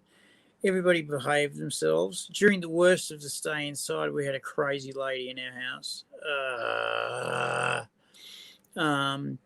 And half the house up and fucking bailed. No shit. Half the house up and left. They left 6 and 12 month leases behind them, with the understanding that they would very well have to pay them off unless people could be found to move in. And I'll tell you one thing, the room that she was in has remained vacant the entire time. No one wants it. There's so much bad juju around it that fucking no one wants in. Also, we have a rent guy and a rent lady, and we've always had the same rent guy, but the rent lady's changed a couple of times. And our new rent lady is good value, but our last rent lady was not so hot. And she did stupid things. I was given strict instructions to run the house in a certain way. For example, there were to be no bikes left inside. Yeah. And then one guy said, "Oh, I've got a very expensive bike. I'm not leaving outside." And I go, well, man, you're not really supposed to have it in here. I was supposed to be non-confrontive, and I was trying my best. And he said, "Oh, no, I talked to idiot woman, and she said it was fine." And I went, "Well, that's it. It's over." Sure enough, next thing, there were 15 fucking bikes upstairs. Now there's a bike rack up there, which is really cool because everybody puts their bikes in there. It actually worked out well because boss of the house's bike got fucking bits of his bike damaged and his wheel stolen. And he was, to put it mildly, pissed. Part of that was that the people under us keep on breaking the gate, so we can't shut it. It's a nightmare. Boss of the house fucking blames me for that, and I keep on telling him I didn't break the gate. But you can still close it, yes, but you can't open it from the outside then. oh well, tough shit. It's like, no, not tough shit. It's got to be able to be opened. It's badly set up, this place. Anyway, so fucking Melbourne was good as gold during the whole lockdown. Sydney wasn't, and Jesus, they dodged a bullet. They love dancing on the edge of a cliff in Sydney. Every time their approach is, let's say, a bit more relaxed. And I keep thinking, you guys are 2 bits of bad luck away from an outbreak the scale we had in the second wave. And it just feels horribly like you're just assuming it won't happen. In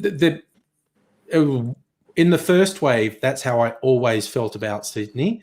They were just like, Jesus, you're being a bit fucking casual. Like that truck driver infected 6 people and then drove on. What the fuck? And their little Northern Beaches outbreak from a couple of weeks ago, they just seemed super fucking casual about it. Now, in the end, they actually contained it both times. But I can't help feeling there was as much good luck as there was good management. Oh, there was heaps of good luck. And the thing was too, and the thing that really sticks in my craw a bit was that fucking Berejiklian was all over fucking Daniel Andrews for being a tyrant and a bastard and you know, what an animal, fucking making his people do all these terrible things. And then the moment she fucking was uphill, she put all the same fucking policies exactly in the same order in place, and fucking was hailed as a fucking genius for it. And it was like, fuck you. Well, that was that evil Murdoch media approach as well. That really gross cheerleading for the Liberal Party masking as journalism. It's always, I always find it hard to tell. Is the Murdoch media the publicity wing of the LNP, or the LNP the publicity wing of Murdoch media? It's really hard to tell. I think that's the way it goes. I think the Murdoch media is the one that runs the country, and the LNP is the one that sucks the cock. Is their cheerleader, Right. Look, so I am going to make a cocktail. AIDS's choice. Do you want me to switch up my microphone? And you seem to have a head of steam. I could talk, but I would love to have some company. Yeah, no one joined. Okay, let's one more call out to see if anyone wants to angry bunch it. And I'll be quiet and listen, because people hassle me for fucking over talking, and I've learnt my lesson. You just have to breathe occasionally. So yeah. I think you learned to play the didgeridoo at some point, and you've actually mastered circular breathing, so you don't have to pause. It's a talent, you know. Works well for blowjobs as well. I mean, I miss Dr. Abigail. I mean, you know, Dr. Abigail's having a bit of a chronic pain night, so because we normally run long on Friday. Yeah, I know you've had a bit of a week, honestly, haven't you? Yeah. So it is very nice to see you. Thank you. Because everyone always asks, and I'm going like, well, if I haven't heard from him for a couple of days, he needs some AIDSy time, and he's probably kicking himself the whole time. But I usually have to encourage him to like, no, if you're under the weather, get above the weather. Don't go, I'll do it anyway, because then the ultimate crash is worse. So we've got to be the big kids. Annette hasn't had enough to drink yet. That's also what I'm about to remedy. I'm about to kick that into gear, quite honestly. Got to make a gin gimlet with my distiller's strength, Archie Rose. Not as strong as some, like 52.4. Sometimes when people talk Navy strength gin, it's going up to like 57, 60%. This is overproof, but not as beastly as some. I love the description. It's like with fresh pear, rose, pronounced juniper, and local honey.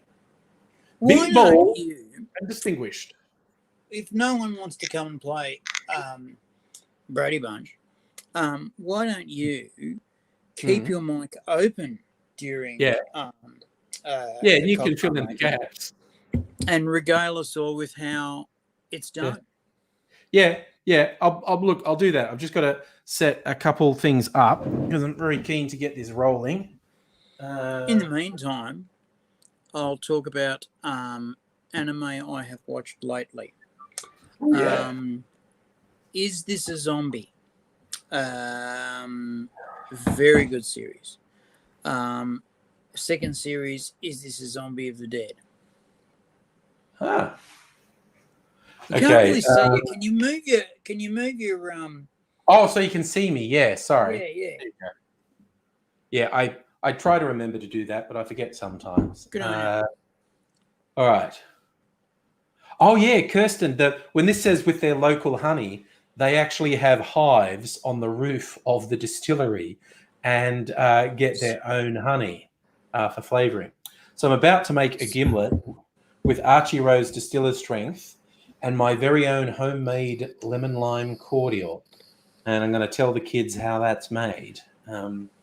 It's pretty fucking special stuff. It's easy, but time consuming. There's nothing difficult. It just takes time.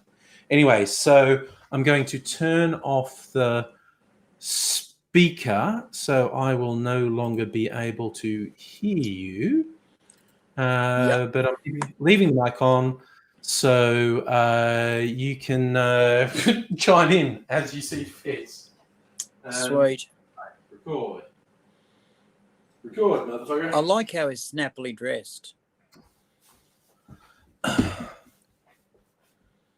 Get my ingredients here where I can show them off easily.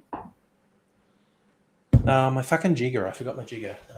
Get your jigger for fuck's sake. You don't have a jigger. You don't have a show. And stirring this, so where's my finger?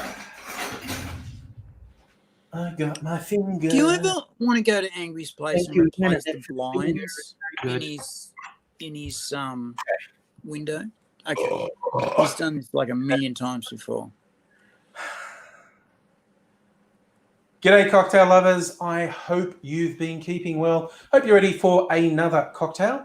And today I'm going with a classic, the gimlet, aka the gin gimlet. You don't really have to say gin gimlet because a gimlet is gin. If you go and say, I want a vodka gimlet, like, I'm not saying the bartender should slap you, but you should review your life choices, okay? A gimlet is a very simple classic. It's how it's usually made today is gin, lime juice, and sugar or sugar syrup. In yon olden days, the favoured lime element was Rose's cordial. So you didn't have to add sugar syrup separately. It was just gin and Rose's lime cordial. I think you can actually still get Rose's lime cordial. And Wow. there are some good cordials on the market designed for cocktail making that there'd be a good lime one you could use for a gin gimlet. But a lot of people prefer to do the fresh lime juice and sugar syrup these days. Why I'm making a gimlet, besides the fact it is a good drink, I want to show off this that I've made. This is my own, well, it's a lemon lime cordial. I will quickly explain how this is made. Did it last time when I was juicing some citrus. A fun way to get more use out of your citrus, peel it before you juice it. Don't get too much pith on it. And then put the citrus peel in a bowl, cover it with sugar. Ratio is basically in weight, twice as much sugar as there is peel by weight. So if there was 100 grams of peel, cover it in 200 grams of sugar. You leave that, say, overnight, 12 to 24 hours. The sugar leaches the oils out of the skins and turns into a very thick syrup. And then you can make a sugar syrup that's known as oleosaccharin by adding water. And you add half the weight of water that you did sugar. So again, if it was 100 grams of citrus peel, you add 200 grams of sugar, then 100 mils of water to turn that into a usable sugar syrup. That's known as oleosaccharum. That just means citrus oil, sugar syrup. And that's really good. But how I made this, and I adapted a recipe I found on the liquor.com website. Instead of adding water to the syrup that the sugar was making with the peel, I added that volume of the juice from the citrus that form the peels, and then I milk clarified that. I'll try and remember to put a quick instruction in the description. But you end up, when you make the oleosaccharum with the citrus juice, in this case it was lemon and lime, you get a very brightly colored oleosaccharum because of the fruit juice in it. And then when you clarify it, it goes much more clear and it loses a lot of the color. And you get, it's also diluted the tartness of the citrus a little bit because when you milk clarify, it separates into curds and whey. The curds do the filtering and clarification. The whey is added to whatever you're clarifying. So it dilutes it a bit more and it makes a really nice cordial. You could just use this as a sugar syrup, and I do, but it's much more like a cordial and it has a really sherbety, zingy taste. It's really good. But because I made some of that, that's my excuse for making a gin gimlet. And I'm going to use a local gin, well, Australian gin. This is from Sydney. I live in Melbourne. And this is from the Archie Rose Distillery. This is their distiller's strength gin. It's overproof, 52.4% alcohol. Not as strong as some Navy strength gins. They might get up to 57, 60%. I love this. The flavor profile they describe is pear, rose, juniper, and local honey. And I have it on good authority. The honey is so local, they actually have hives on top of their distillery and they harvest the honey from their own hives to use in their spirits. That's pretty cool. So we are starting with our gin. Got to be a little bit generous. You get slight variations in how much gin people say you should use. I'm in a more is more mood. I'm going to do 2.5 ounces. What does that work out? That's 75 mils? Yes. My maths works. Boo to you, high school teacher, who said I'd never remember anything. 2.5 ounces or 75 mils of gin. I need a little bit more. There we go.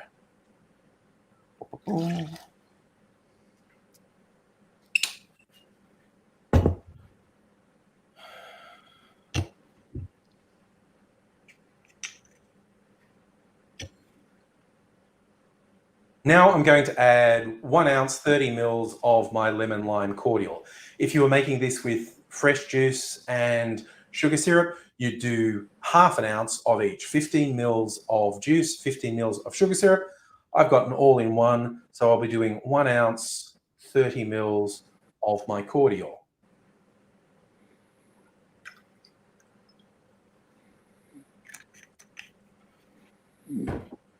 Need some ice. Alrighty. Get a spoon and smack this like the cool kids do. See how I go, because I'm super bad at this, quite honestly. Get in the glass.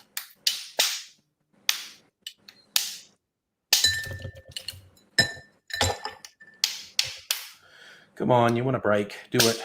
There we go. Well, that was much better than I usually do. I'll put one. Oh, fuck me. Okay, that's a bit more like me. Okay, whoop. That was 50% successful. Ooh, nice fault lines. There we go. That was actually pretty good for me. All right.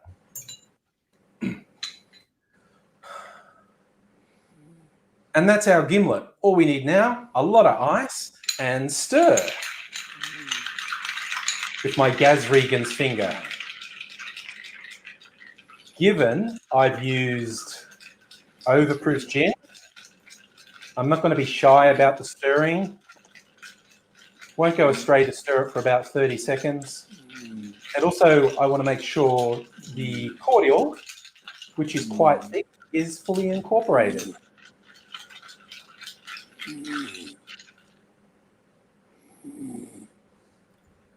Hell yes.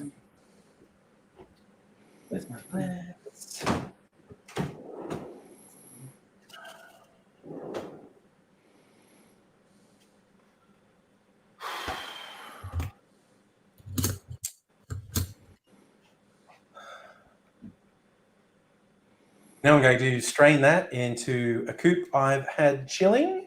No need to fine strain because we were stirring, so there won't be any little chips of ice. Ooh, that's nice. If I was going to be fussy, I would put a garnish, maybe a bit of lime on there. But as I said, I peeled all my limes to make this, and I don't have any extra ones because I used up all the ones I had juicing and making my cordial. So I shall go sans garnish on this one and just give it a taste. My first tryout of a gimlet made with my very own cordial.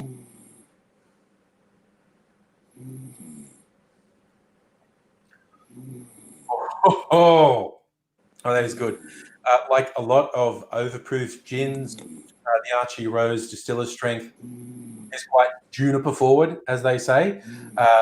And personally, I think that's the type of gin that really benefits when you add other ingredients, whether you're just doing a gin and tonic or using it in a cocktail, because it takes some of that edge off, and you really notice it. The cordial is not too sweet, which I'm very happy about. And in fact, it hasn't overpowered the gin. It's not like dominated by the sweetness or the citrus.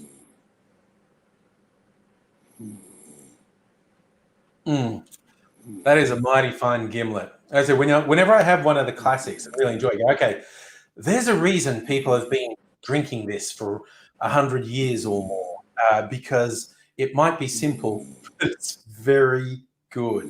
So yes, I thoroughly recommend a gin gimlet. And yes, if you want to try your hand at making either an oleo or the milk clarified, you can call it a sweet and sour. I like to think it's like a cordial, but it's a milk clarified sweet and sour cordial syrup. Wow, I should be in marketing, shouldn't I? With just convoluted descriptions like that. Need to come up with something zippier. It's a cordial. I like it. I will put simple instructions below. It's a fun thing to experiment with. It is very easy. It's slightly time consuming. Peeling the citrus, adding the sugar, waiting, adding the juice, stirring, straining, and then the milk clarification process. It's time consuming. You actually have to, it's like 2 days from beginning to end, but worth it in my humble opinion. You get a very good result at the end. And although, like I said, I think it's perfect for a gimlet, I think it would go very well in a lot of other drinks as well. Even just as a straight substitution for sugar syrup. It's going to take on a different character to plain sugar syrup, but there's nothing wrong with doing a little bit of experimenting and see where you end up. I hope you enjoyed that little bit of edification, how to make your own sweet and sour cordial, and how to make a gin gimlet. If you're not already subscribed to the channel, it'd be great if you did subscribe. Click the little notification bell so you know when I upload, and I will be back for some more cocktail adventures, and I hope you can join me.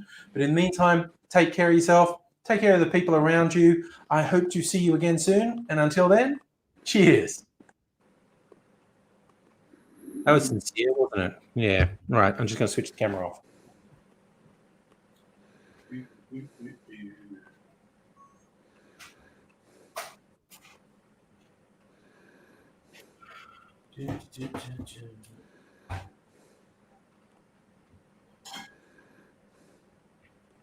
Oh, wait, that's not frozen, is it? Yep, I got to put that back in the freezer. Sorry, I was doing another thing as well. Put that in there. Put that in there. Get that out of the goddamn way. All right. I've got to turn the speaker on so I can find out what that one is.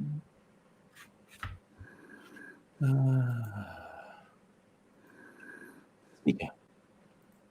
All right. Aids fallen asleep. That's fair enough. It'll do that to you. Oh my God. How long ago did that happen? I'll leave him for a while, see if he pops back up. So you see his finger going up the nose. The finger is very multi-purpose. Could be a nose cleaner. Oh, nice.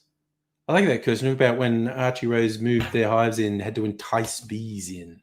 Or did I miss a Tolkien fax, Abigail? Where was it? Uh-oh, has Aidsy passed out? Yes, he has. Hello, nobody. Wow, that was really embarrassing.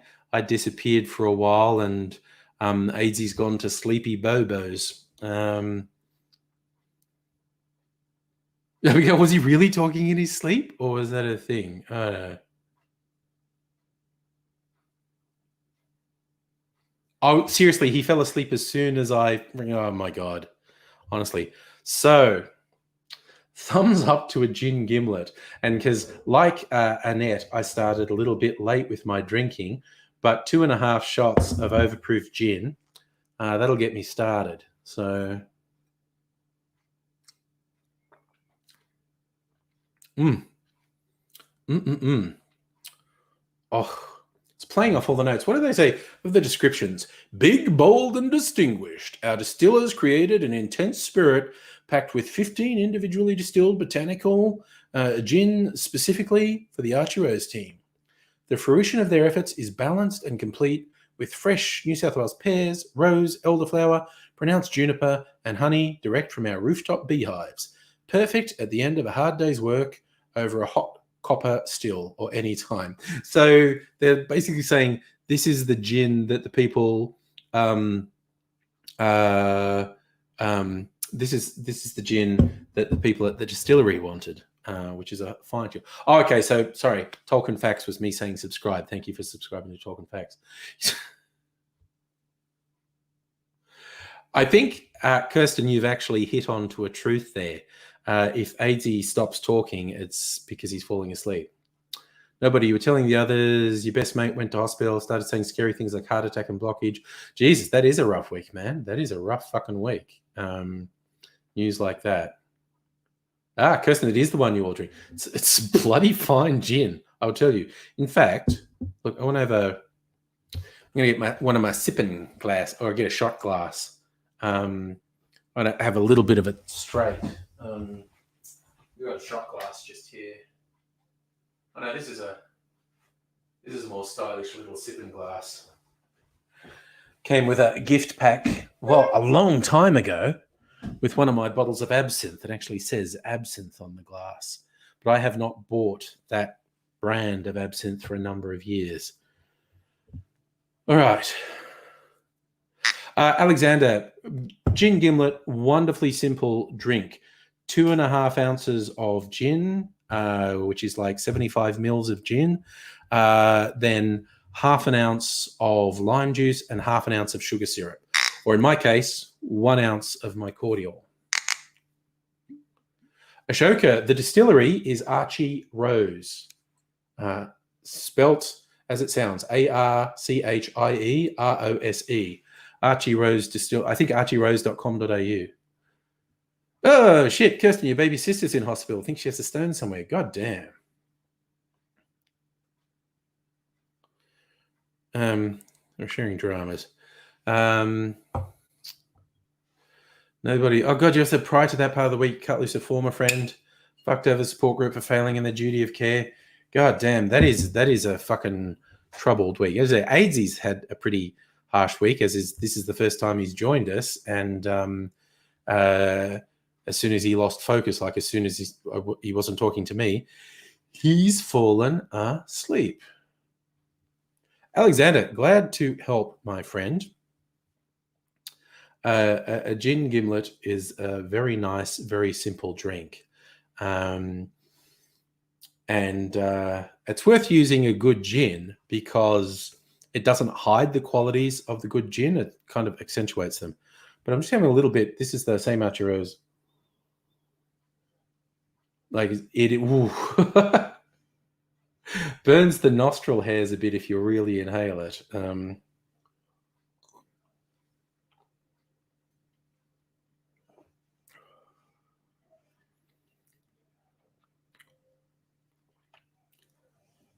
I mean, you can tell it's slightly higher alcohol content. It's really warm going down, but it's not. It isn't harsh. It is not at all harsh, which is great. So it's got those classic gin characteristics, the juniper and all the herbal notes. I think you can taste the honey too.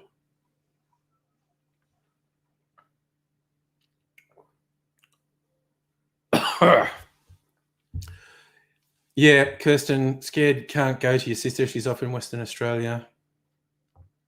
So look, I think this is our group support. It's where you can always come here.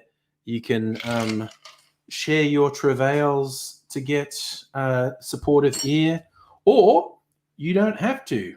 No one is forced. You can just be here and hang out. I think that's one of the great things that we've managed to develop in these regular sessions.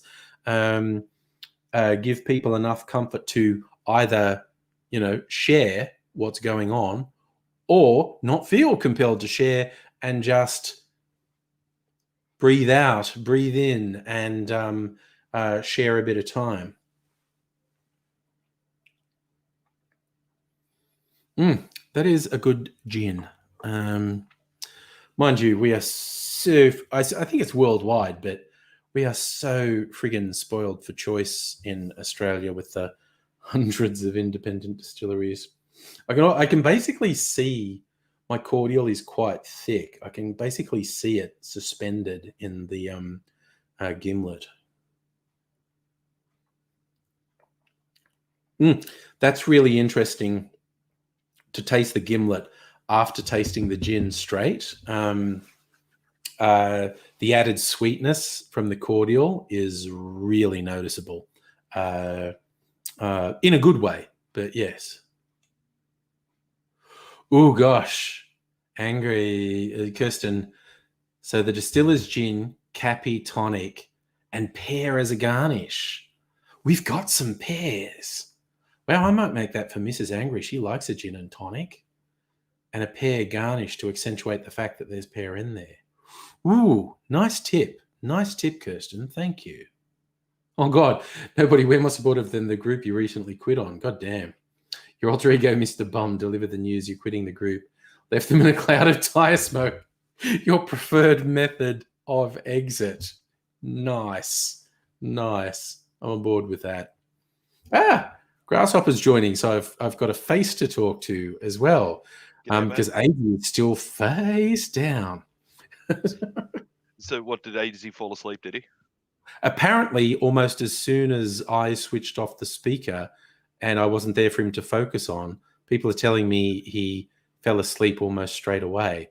Like I was gone for 10, 15 minutes and I came back and he's just face down. But it was lucky that he actually suggested keep the microphone on.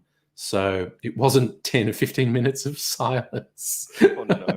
I had to actually drop out of the stream between you and he to get some work done. And I came back to see what you guys were talking about, because the first time that I came in seemed to be just after you guys were talking about STIs, and everybody in the chat was a bit like, oh my God, what the fuck? AZ loves gross stories. It's just, brightens up his day. It's sort of like, it's one of those things that I don't understand, are the people who love popping other people's pimples and stuff like that. And the popularity of Dr. Pimple Popper and it's like, I don't think it's on the same level as grossness as talking about STIs and what can happen with those, but it's still pretty fucking gross. God damn. Yeah. No, my wife is one of those people. If she sees a pimple on somebody from 10 miles away, she fucking zeroes in, and I had never met or dated somebody before my wife that was so, pimple fucking orientated. And it was about 4 or 5 months into our relationship, and apparently she'd seen a few on me and kind of held herself back and went, nope, but I was asleep. I was dead to the fucking world. And she'd woken up before me. She'd gone out to the kitchen, made herself something to eat, whatnot. She'd sat down out in the kitchen, had a breakfast. She's come back into the room. I'm still asleep, but I don't have a shirt on, of course. And she's seen Yeah. a pimple on my back on my shoulder. And before she even thought about it, I got woken up to this searing pain of Being hot. digging in. Oh, what the fuck? Oh, I'm Oh my so sorry. God. Oh no, it just needed to go. Oh, I'm so sorry. I'm so sorry. And it sparked this whole conversation about how she like can't help herself. And it was it was fucking weird. Like it was Uh, just having to lie there and just take it, it was mm, fucking weird. Um oof. but Just get. now Oh, it's yep. Sorry, go.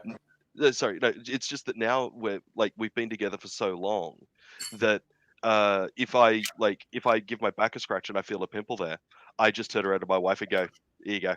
Like it's now like it's not that I necessarily enjoy it because generally speaking it's pretty painful, but I Yeah. know that it's something that she absolutely loves doing. So I'm just like, all right then. Oh God. Oh my God. It's yeah, it's just one of those things. Is Mrs. Angry like that at all, or? No, that is not a thing that we do. Either nobody is saying you actually wrote a letter of complaint to your support people saying you got better support from the dogs next door. That is a beautiful turn of phrase. It's not a good situation, but you've coined a beautiful turn of phrase there. Oh, look who's woken up, maybe kind of. You should go to bed, sir. Me, Are Evening, you there? Ainsy. Are you hearing? You should go to bed. me. Yes, Yes, you, you, Ainsy. the person who passed out when I was off making a cocktail. You should go to bed. I I heard don't you want to make be a cocktail. I what? was listening intently to you making a cocktail. I was resting my eyes. Yes, Ainsy, and you you were sound closely inspecting your desk. Ainsy, you sound asleep talking to us right now. Well, there's a bit of that going on, Like and if your there's a cam bit wasn't of turned on, we'd be afraid that you were sleep talking right now. Yeah. yes. You could ask me intricate questions, and I'd be able to fascinate you with the answers.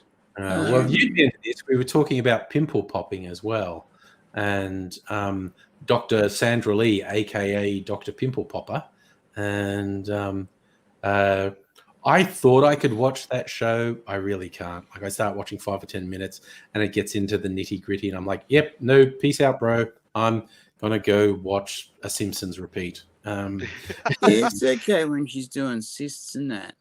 When No, she's it's not. doing those full-on follicular ones where there's like actual skin growing inside an infected follicle, and you see all these like grotesque, bags of humanity come out of this hole. You just go, oh, Yeah, that's right. So change of Um, topic. So yeah. change of Change the topic, topic please, for the sake before for we the get sake of us disgusting again. stalling. Yeah. Yeah, did you see what the group on Reddit is now talking about what they're going to do next after they've done this whole GameStop thing? Oh, what do they think they're going to do next? They're actually going to start trying to target the real estate market.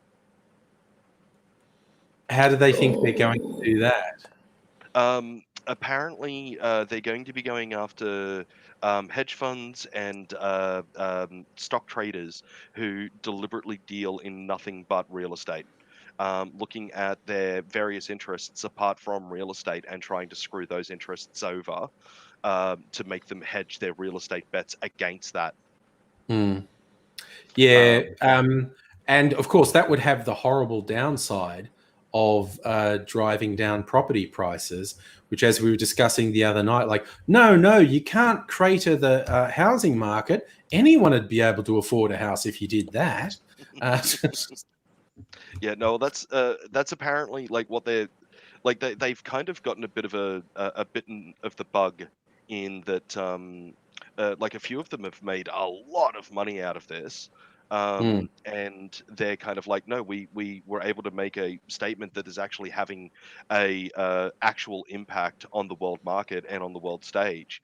And now that they've been bitten by that, it seems like as if they want to kind of put on that that white hat and continue that process. Yeah. So Except the powers that be get real fucking brutal when it comes to money, and this game is actually quite obvious. And given that the game is quite obvious, once the powers that be are aware of it, it is actually comparatively easy for them to counteract.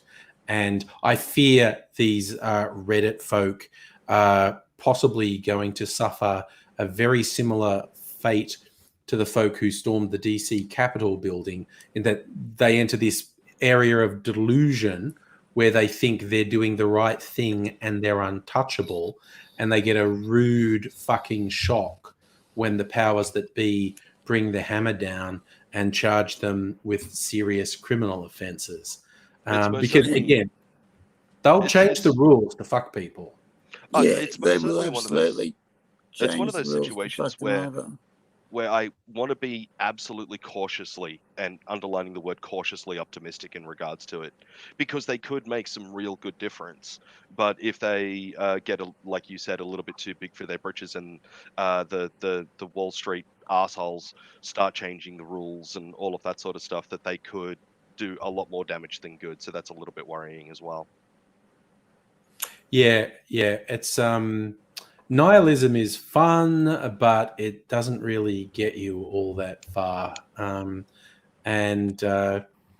again, look, I laughed so much. The idea of these fucking random troublemakers on a subreddit actually crashing a hedge fund is fucking hilarious. It's so fun. I love the fact that the trading app Robinhood stopped people from being able to buy GameStop. And the backlash of that is basically everybody that, like, there was a bunch of internet personalities that promoted them and was sponsored by them and give them spots on their shows that are no longer going to do that. A lot of other people that were invested in the company have apparently pulled their investment out of the company. And Robinhood is actually looking at bankruptcy as well. And it's just one of these situations where if just for the sake of argument, if I had a app that helped people to invest in the stock market and whatnot, I'd be promoting this whole thing right now. Like I would be getting people right into it, because even if Wall Street didn't like me for doing it, the advertising that I would get for being like encouraging this, it'd be worth way more. Yeah, I did see an interesting Twitter post from someone who was a venture capitalist, a quite well-known one, and he basically said, I was given opportunities to do seed funding for them, and in round 1 and round 2 funding, and I passed every time because I looked at them and I saw no integrity. And you can't trust someone who completely lacks integrity out of the game. And he's basically saying, what they're doing now is exactly what I saw when they were asking for money. Like, these are dudes who cannot be trusted. And it's just Sorry, very quickly, nobody in the chat said, I think I might have to go. I'm crashing. I'm also a little worried that the conversation might start raising triggers for me, so I'll wish you all a good night. Nobody, sorry if anything happened that triggered you, mate. Hope that you're doing well. Sleep well, and hopefully you could join us on a stream sometime soon and we can catch up properly, mate. Take it easy. Yeah, look after yourself, matey. And yes, well, as you know, we're here most nights. I'll probably be here tomorrow night. Probably be here Sunday night. I always put it probably in front because, you know, life happens and that sort of thing. How dare you have a life outside of us, Angry? I know, right? It's fucking the sheer audacity. The sheer audacity. That's the way it works, apparently. Megaleech, if you are, Megaleech, if you were asking me, those references to a lack of integrity was Robinhood, not the Redditors. Well, because the Redditors don't go around asking for seed funding and level 1 and level 2 VC funding. No, it was when Robinhood was going for funding. This one guy said, no, they just reeked of just completely lacking in integrity. Didn't want anything to do with them. It seems to be. What do you think Mark Cuban's going to do? It's funny. Mark Cuban's good. You've got a hooded ninja behind you, Angry. I know. Mark Cuban's good so far as billionaires go, which is a very low bar, because the only reason Mark Cuban is a billionaire is he had that one really lucky internet bet that was actually ultimately bullshit, but people effectively gave him $1 billion for broadcast.com, TV on the internet. I And remember that. Yeah. he's leveraged all that money ever since. And also, he does fun things like he bought a fucking sports team. He's like literally like, I got $1 billion. I want to buy a sports team, and not a big, he like an A-level NBA team from his hometown. And there was an interview with Mark Cuban on one of the podcasts I like, Worst Year Ever, and it was really funny. They got him on because Mark Cuban says good things, and one of the guys from the Worst Year Ever, Cody Johnson, was having a back and forth with Cody, and because Cody was being respectful, but saying, okay, yeah, but this with capital, and Mark Cuban's going, well, how about this? And Cody's going, how about this? And eventually it came to, we could have a good conversation, and they had a conversation on the podcast. And my favorite bit was Cody saying, and I kept saying, then give me some money, and you kept saying no. And Mark Cuban's going, I honestly don't think that's in your best interests, Cody. And Cody's going, counterpoint, it is, and you should give me a lot of money. I know how he feels. But they had a really good conversation with him. Mark Cuban does a good impression of being an honest person, and I'm not saying he could be faking it. He could be faking it, but he gives a good impression of an honest person, and they basically had a quite interesting conversation. If you want to pass an hour and a half of your time, look up the Worst Year Ever podcast, find the Mark Cuban episodes from a couple months ago now. But yeah, he's an interesting talker. So, and like I said, he's still, not to be trusted, but AZ, for the sake of love and all that is holy, go to bed before you bash your fucking head against the bloody countertop, mate. Right. Well, I think I've been told. So you have. It's not looking good at the moment, honestly. Before I collapse again. Love you, AZ. Good night. Good night, one and all. Much Look love after to you. bro. Thank you for letting me play. I'm only sad that I couldn't play longer. Yeah, we'll see how you are tomorrow. Go get some sleep, mate. Alrighty. All right. Night, AZ. That's a boy. There you go. Yeah. He goes eventually. It's him and sleep deprivation are like closest to friends, aren't they? And that's the thing. It's a chronic pain thing. Anyone who suffers chronic pain will tell you, like, oh, no, try sleeping when someone's bashing every joint in your body with a sledgehammer. But that's it. He does get to the stage where he has not had a good week and he hasn't had enough sleep. And he's going, I'll soldier through. And the brain just starts going, okay, I am so tired. The pain is actually dulled and I can switch off now. And outside of his control, his brain switches off and down he goes. Yeah. No, that's it sucks that he's in chronic pain like that. It's I have to admit, it's sort of like watching somebody with Tourette's. There's that giggle factor when they're having a tick, but you feel bad that they've got Tourette's.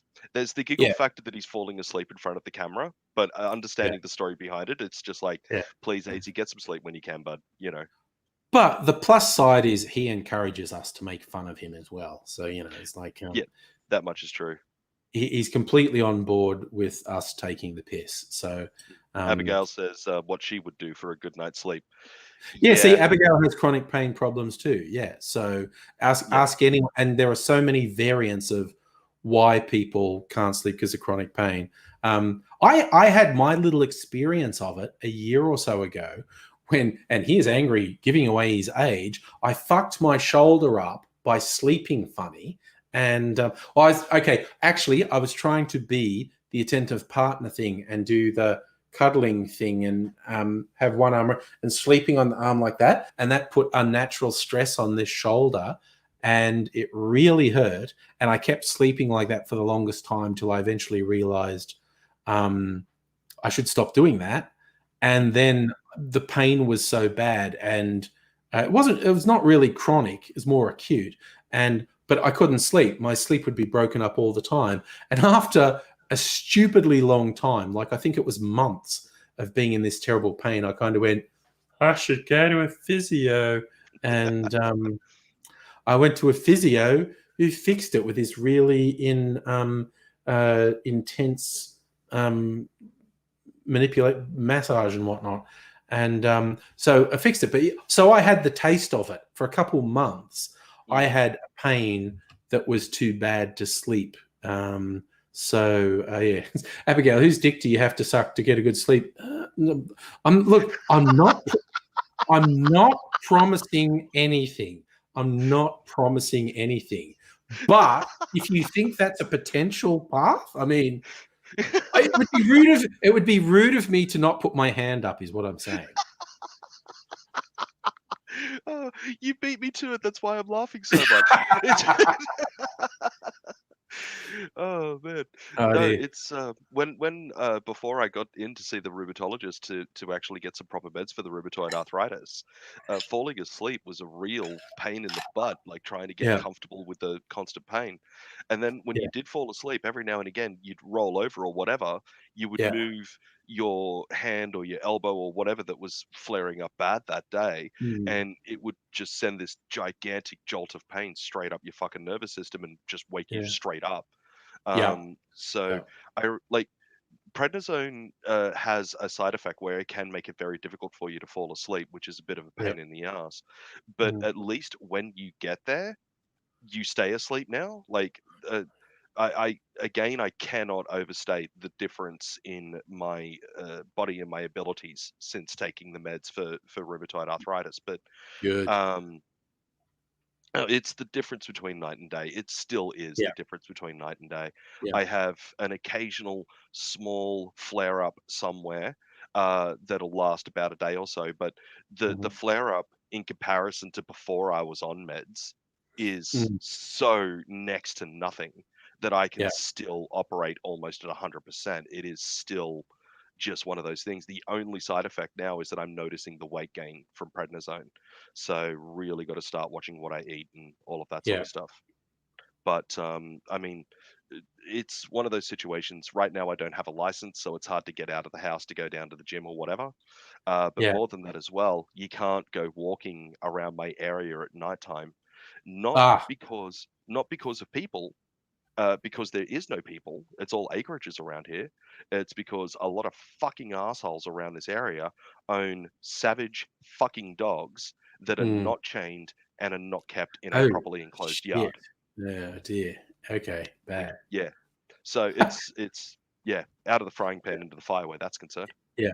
Sorry, just as Abigail responding to the blowjob question, I dare say Mrs. Angry would have one or two things to say about that situation. She'd have one thing. That would be no, no. Like rolled up newspaper smack on the nose. No, no. Bad angry. Um, Bang. no, I think Eleanor's only question would be, can I watch? So Ah, get involved. Annette's bringing up sleep debt from having kids. Oh, hell yeah. I remember when my lad was a baby, his sleep was so fucked up. His mum and I worked out we had to take turns sleeping in like opposite sides of the house. So one was far enough away from the crying baby to not get woken up, and the other one's on duty. And we'd swap night over night. So you'd at least get sleep every second night. yeah, That was better than never getting sleep. So the we're getting sleep every second night. The compromises that I've seen some parents have to make in order to make parenting work properly, so Yeah. that the mum can get enough sleep when she goes back to work, or the dad gets enough sleep while he's at Mm, work, and it's. Um, I think it's in the movie Bruce Almighty. I don't remember exactly though, but yeah.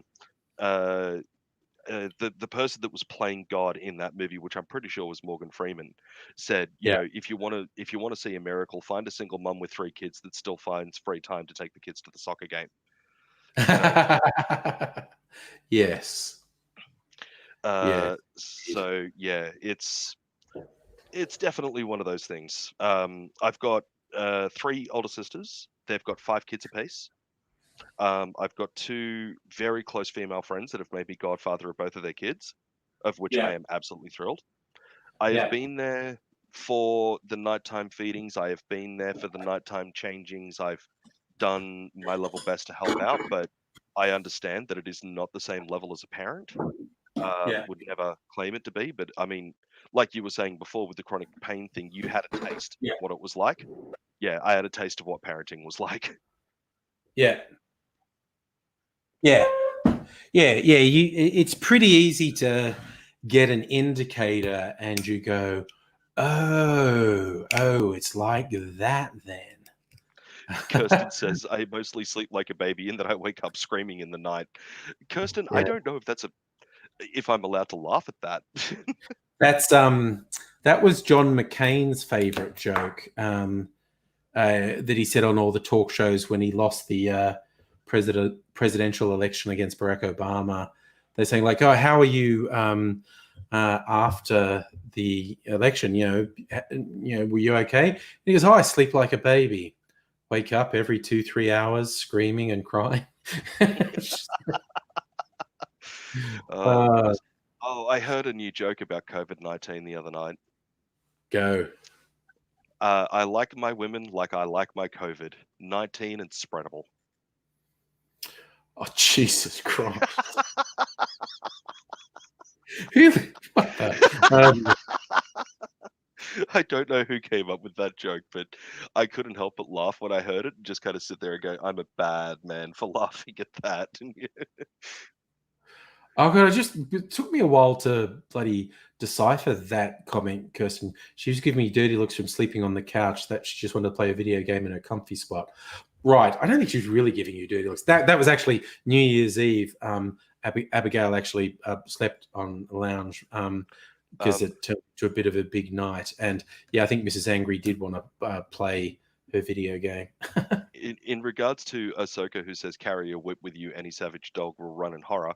Number one, it is pitch black dark out where I live, and there are no such thing as street lights because that's for you Yeah. city folk. Yeah. Second to that, a greater majority of the dogs are like large black German shepherds and Rottweilers and fucking whatnot, so they're hard to find. And third to that, I don't want to whip a dog. I don't No, blame the dog for yes, being no. fucking savage. I blame the fucking owners. So I'll take a whip and take that to the owners, but not to the dog. Which brings its own set of Questions. but, God, it just made me think. Did you ever see that picture George Christensen posed for the cover of the Good Weekend magazine a couple of years ago? He's wearing like the blue stubby singlet, and he's got a whip wrapped around his shoulder, and I'm going like, dude, you look like a bunch of lesbians I knew in the 80s and 90s. Oh my God. The like- main picture of a politician that I still remember to this day was the one of I think it was Potato Head, with when the like the lights are turned out and there was like that reflection going over his face of the three lights. Yeah. Yes, yeah. I think that was Potato Head Dutton that was in that picture. Yeah, no, that was all Dutton, and people went mad with Photoshop. It was excellent. There was Yeah. such good memes out of that. That was very Oh, good. yeah. My kids keep telling me that I was very loud that night. That's New Year's Eve again. Nettie brought her kids over. I don't know, Nettie. Your kids were pretty loud, or the older of your kids were pretty loud. I don't think you were that loud. But we did have to put your 12-year-old in charge when we put you in the cab to go home.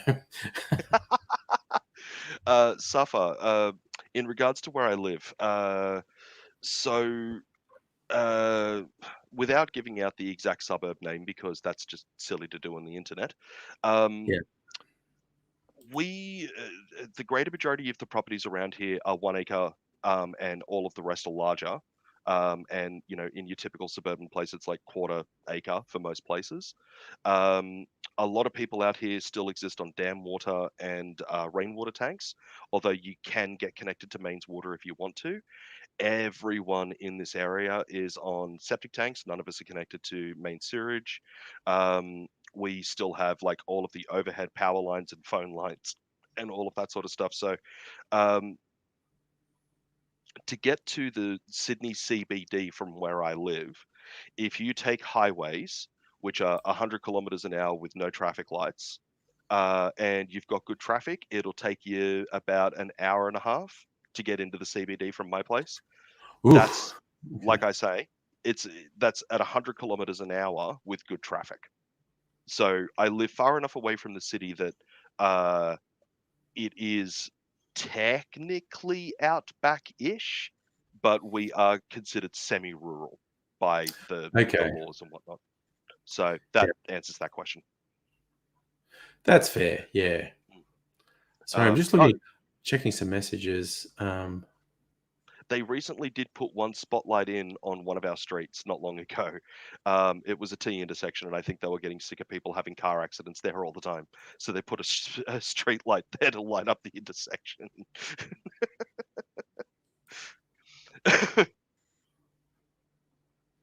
Oh, goodness. Okay, so Dutton the racist potato, he requested the photo be taken off the internet and not distributed, and thus the Streisand effect. 100%. Yeah, because it was from a media thing, and he thought he could say to the media, "Don't like put that picture on," but it only had to be put on once to exist forever.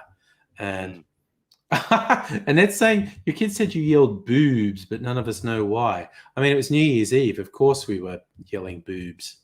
Oh, goodness. There's all sorts of inappropriate comments there, so I'll leave that alone. Oh, nice. Archie is partnering with Mardi Gras, and you're Yeah, releasing a Archie new Rose, the distillery where Kirsten's working now.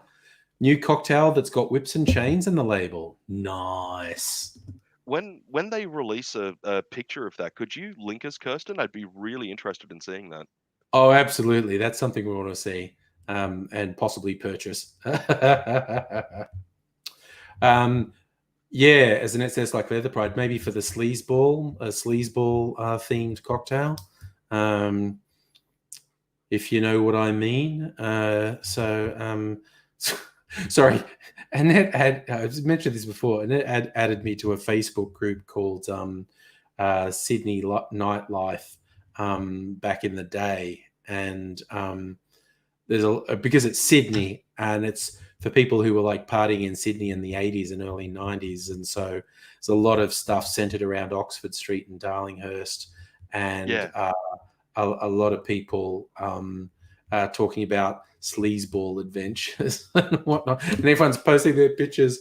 And I swear, well, it's like the picture I shared last night of the guys with full-on pseudo echo hair with them sort of up about this high. And absolute 80s douches. Yep. Yep. But one or two of the guys who had the shorter hair, like shorter spiked hair, I'm going like, well, dude, it's not like I can criticize you. Like until 6 months ago, that was still my hairdo. Oh, a friend of mine's brother, up until about a year ago, was still rocking a mullet. Yeah. He Mullets refused are to really shave his mullet. trendy again. I don't know. Who the fuck? No, just no. There is Just let it go. like even when I was younger, like watching MacGyver and all of that sort of stuff on TV and watching all of these celebrities with mullets, I never wanted one as a kid. I always thought that they looked horrible. You know, Yeah, they're a bit of a thing. it's like bell bottoms. You know, you look at people in the 70s and you're just like, you wanted to wear those? Oh, 70s fashion is amazing. Like you look at it and go, for fuck's sake, you think that looks good? What the fuck? What, how did you ever convince yourself? Yeah, how do they ever convince society? No, the one thing that I have always enjoyed though is some people on YouTube, they especially like makeup gurus and stuff like that, they look at the hairstyles of back in the 80s and they demonstrate how this person would have needed to do their the process that they would have needed to go through in order to do their hair up the way that they did. And it was hours of fucking work. Like, it's insane to me that somebody would spend that long on their hair before stepping out. As a guy, run a brush through, I'm good. I get that, but still, it's just insane to me. It was basically a lot of teasing and a lot of hairspray. Teasing was the big thing in the 70s, late 70s and into the 80s. The thing where you comb your hair backwards and it stiffens it and makes it go up, and then you hold it in place with hairspray. And yes, Annette, like the popcorn video you tagged me, there's this absolutely surreal video. Most people would probably recognize this weird instrumental from the late 60s, early 70s called Popcorn. It goes.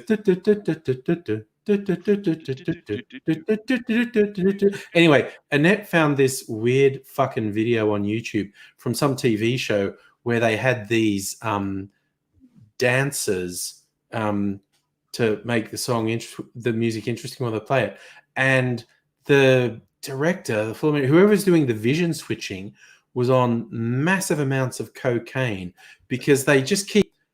Like I was almost having an epileptic fit from the speed of the switches they were doing. It was like this person's just like hitting the switch camera button in tempo with the music, like, and it's just like, and because it's in black and white and it's at different focal lengths. It was like just like flashing between the cuts, and I was like, oh my God, what was the person making that decision on?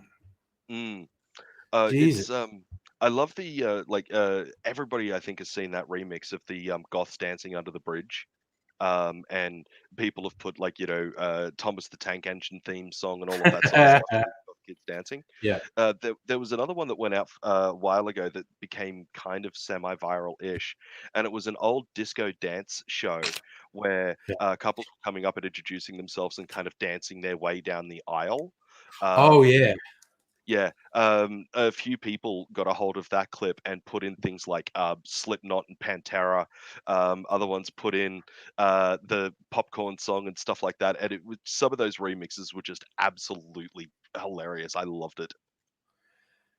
Yeah, old shows like Soul Train and whatnot, where they did the lines and the dancing down in couples and whatnot. Yeah, you can do stuff that fits. And there's a particular bit of Russian dancers, like it was actually guys from the Russian military who do this. And this is Soviet. This is during the USSR, and they're in the Soviet army, and they've practiced that old Russian style of dancing with the leg kicking and stuff.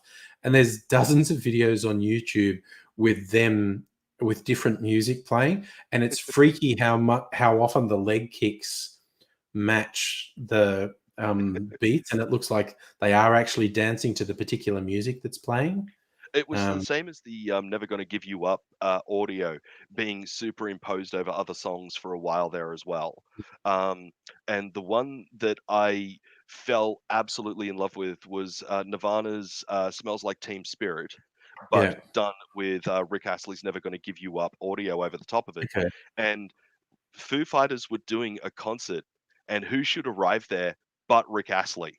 And Dave Grohl, of course, being fucking Dave Grohl, brought him has brought him up and gotten the band to play Smells Like Teen Spirit and had Rick Astley sing live lyrics to Never Gonna Give You Up. And it is absolutely fantastic.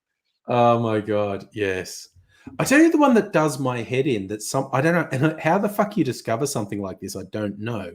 But Childish Gambino's This Is America, you can play Call Me Maybe over it in this first bit, and it syncs up perfectly. It's terrifying. When he's doing this dance, and it's because it's a long shot, so you can't see his lips that clearly. But there's this bit that goes for 30 to 45 seconds that it matches up fucking perfectly, and it's absolutely terrifying. You go, what the fuck? What the fuck is this? Someone's just realized they were exactly the same tempo, and they played the audio, and they're like, oh, bugger me, it matches. And you watch it and you go, this is wrong. This is wrong. What is this? Donald Glover doing one of his, big pieces of art, and you play Call Me Maybe over it, and it matches perfectly. It's really quite freaky. I remember the furor around that song when it came out, and the various I guess statements that he was attempting to make in that video clip, and it was absolutely fantastic. Yeah, he wound up the right people. He really did. I'm generally not a fan of rap or that sort of music, but that Yeah. song I loved. Not like the lyrics were fine, but it was more the message that it really got across. It's for me, it's similar-ish to some of Eminem's songs. Yeah. Um, Eminem's got some songs out there that are really about self-empowerment and believing in the power of yourself and achieve your Mm. dreams and all of those. I can always get behind those lyrics. But Yeah. unfortunately, some of his other songs are like, take a shitload of drugs and destroy your mind. And it's like, that's, you know, Yeah. He's yeah, but for me that This Is America, the song and the clip were a complete piece of art. The track on its own is good. I mm, don't mind it at all. But the track combined with the video was this complete piece of art that I was like, fucking hell, this is amazing. This is incredible. Just using the medium of, you know, hip hop and, just pop music and uh, music videos to just bring together this complete piece of art. It's like, Jesus, Donald Glover is not someone to be underestimated, basically. oh, and just to show the absolute fucking shit heap that is the humanity that exists in the fucking NRA, Yeah. they decided that this film clip would be terrific to share on sites that are dedicated to the survivors of fucking mass shootings and shit like that.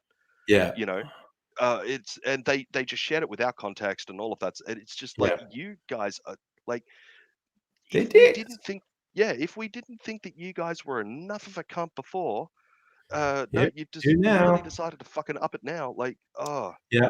just one of those like when people say that I've lost all faith in humanity, I think it's those sorts of things that make that Oh, happen. yeah. That's what'll make you lose faith in humanity for sure. People Oh, like without a that. doubt. All right, I'm gonna pull bits together for my next cocktail. No worries at Gotta all. gotta do the prep. Very Uh, different. That's Sazerac. anyone in the comment section, ask me anything, or tell me anything, and I'll see if I can try and be at Yeah, least have a entertaining. conversation happening. Yep. Uh, Isn't the NRA folding? Suffer. I wouldn't say that they're folding. They've ran into some sponsorship problems recently, like the bloody Thrifty and whatnot, like pulled their sponsorship from them over some of their actions, but their fan base is so fucking uh, passionate about what they do, they will just keep on fucking pumping money into it. It's one of those institutions that should be disbanded, but it yeah. never will be, unfortunately. It might be. Yeah, some of the stuff I heard is they did run into financial problems, and they're because it's a scam. It's been a scam for a very long time for the people at the top to siphon off the membership fees of all the people, Yeah. and they're in danger of being sued into oblivion. So I think they were actually declaring bankruptcy and trying to restructure as a non-profit, to avoid getting sued. So I don't know how far that went, but I know that's the type of thing they were talking about. Mm. It's Uh, definitely one of those things. The every time that smaller congressman or something like that is trying to make a change in gun laws, um, the reason why they keep on getting stopped at almost every fucking corner is because the NRA groups are like willing to give up their day of work or give up their day of whatever to go in and stand against that bill. Um, and that and paying off politicians and stuff like that is something that they've been doing for forever. And they're doing it bordering on the lines of illegality, but they're able to manipulate the system and whatnot to suit their interests. And a lot of the Republicans in America are very heavily involved with their funding and all of that sort of stuff as well. So they're willing to look the opposite way as well. So yeah, it makes things very, very difficult. NRA could be shut down with litigation. Ahsoka, not a chance. Not a chance. The NRA has a shitload of legal firms and stuff like that that absolutely 100% stand behind them. they are fucking experts in all things fucking litigation and whatnot. That will never fucking happen. Do I know what would shut down the NRA? I think appropriate and consistent public backlash to force the higher levels of the American government to actually make real laws and real changes to stop them from doing what they're doing. But that would also prevent a lot of the top levels of American Parliament from being able to do a lot of shit that they like to do as well. So it's a difficult thing to try and shut the NRA down. As much as I would love to see them shut down, I just don't see it happening. Yeah. Do you want to keep going? Do you want me to like switch off my microphone and make a cocktail and do the interaction? All right. I'm just going to set some stuff up there. No worries. Yep. No, I'm good with that. I'm just going to have a cycle through the comments here and just see if there's anything that that I might be able to talk about, and see if you guys are interested in what it is that I've got to say. Hopefully, I could be a little bit entertaining. I would hope. Let's see. Let's hope that Trump's thumbs get too old for social media. Quarantine and federal. See, Sydney, it's the gold standard apparently, according to Scummo. Yeah, Sydney is. Scummo's got a bit of a love affair with Sydney at times, but it's a Liberal Party fucking government. Yeah, very much so. So they're the ones that like to act like as if Sydney's the capital of Australia when it's really not. Yeah. Gladys doesn't like the Queensland border closure. So sorry. Oh, Abigail wants to join. That's good timing. Let's see. Hey, Abigail. Hello. Hello. how you doing? Hello. Hello. That's how I'm doing. How was your pizza? Well, hopefully your pizza was at least nice. It was great.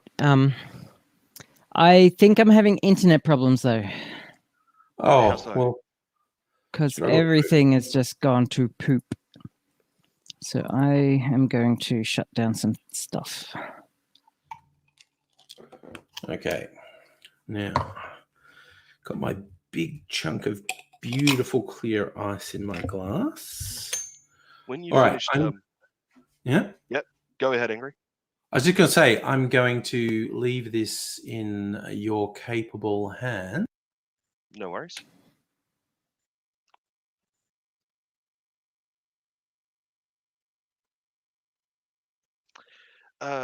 So I'm trying to read your shirt there, Abigail. Someone I love is a. Oh, I love that. I love that. That Yeah. is an awesome shirt. That is an awesome shirt. The boobs behind the shirt, I'm sure, are quite lovely too. But I love the shirt. Oh, what? No, I can't. I can't. I'm live on stream. I can't do that. After party. Sure. So how's things been going for you, anyways, darling? It's been a while. I've had a chronic pain week. Oh, Basically. that's never good. Yeah, but I started seeing someone, so that's good. Hey. Oh, and what's her name? Come on, give us dates. Katrina, Katrina. and I've known her for a while, and we just started hanging out and doing stuff. That's So, awesome. That's awesome. Well, I hope that it all works out pretty between awesome. you and. I hope that it works out between you and Katrina. Well, you know, it's pretty chill. So Chill is good. she has a lot on her plate at the moment. Yeah, no, life is a bit And like that for a lot of people at the moment. Good friends with one of our other partners, and I don't think he knows yet. And we're just going to surprise the shit out of him. I'm just going to rock up at his house while she's there, and we're just going to look at each other and like, Katrina, Abigail, and they just make out for minutes and just wait for the reaction. It's going to be great. Okay, look, if this isn't videotaped, I'm going to be most upset. Okay. I don't know. Like, I don't know if the rumor mill is working effectively, and everyone else has figured it out. But yeah, I'm heading there next weekend because his other partner, who is also named Abigail, coincidentally enough, Oh, Billie Eilish, yeah. and who I'm also good friends with, is having a board game night. So I think like Hey. we're all gonna be there. So Board games are always back fun. in the day, that used to be a hell of a party. Because I've dated, I had like someone I used to date also has dated this guy as well. So Okay. yeah, Well, as long as it's he's a a nice big, guy, I guess. a big friendly poly world. He's a great guy. He's like the sweetest, most caring douchebag ever. No, he's a walking learning curve, but he learns, and he's actually really nice and sweet. He just like every so often just does the dumbest stuff, apologizes, learns, never does it again, but then there's always new stuff. Yeah, it's okay. So what is he going to do next? Yeah, Yeah. I can Annette, definitely understand that. yeah, we could just tell him, but it's more fun that way, you know? Yeah, like you're taking away the fun there, Eddie. Come on. Yeah. Now I'm doing some crafty stuff while I'm on stream. That's So cool. I'm gonna be focusing on that. So No, that's okay. That's all right. but I can talk at the same time. Oh, Just I'm making a book for someone. So that whole women are capable of multitasking thing, I guess, comes into play right now. I've heard it's a little bit of an urban myth. It is. It's just a matter of processing and yeah, like holding multiple ideas in your head, and anyone can do it, or you can't. It's like it's just a thing. Well, Like the studies. I was Sorry, go talking. ahead. Yeah, certain tasks, certain people can do certain tasks, and some people can't. And I was having this conversation about programming the other day. It's like it takes a certain mindset to be able to do it well, and some people just don't have it, and that's not a good or a bad thing. It's just the way people's brains work. Some people are great artists, some people are charismatic, and some people can multitask. And it's about task management, really. So Some of the studies that I've read recently are talking about the prevalence of diagnosis of neurodiversity now. And oh yeah, a very common thing with neurodivergent people, whether it be ADHD rather, or Asperger's, or one of those sorts of common neurodivergence, they yeah, generally don't do very well in a multitasking type of environment. They have a tendency to okay, hyperfocus, and they become incredibly good at what they hyperfocus on, of course. But yep. they generally interference comes in from an outside source, somebody talking to them or something Oh, like that, and it breaks their concentration. And yeah, tell me about it. Yeah, I hyper focus, but like yeah, when you're in the zone and you're like hyper focused, being interrupted can take 10, 20 minutes to get back into the zone sometimes. yeah, And I live with a teenage boy with ADHD, and he is constantly interrupting me. Like, and he doesn't realize he does it. He just walks in and says, "Hey, rah, rah, rah, rah, rah."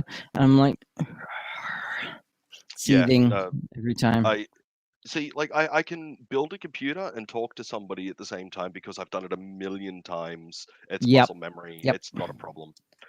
Same. But if I'm trying to build a VPN for a business, or I'm trying to write a PowerShell script for a business or something like that, I need my Yep. total concentration.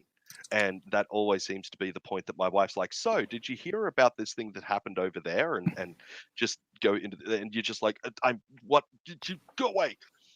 Yeah. Yeah, I'm the same with building PCs. When I'm writing software, I wear headphones. There was one time actually I live streamed writing software.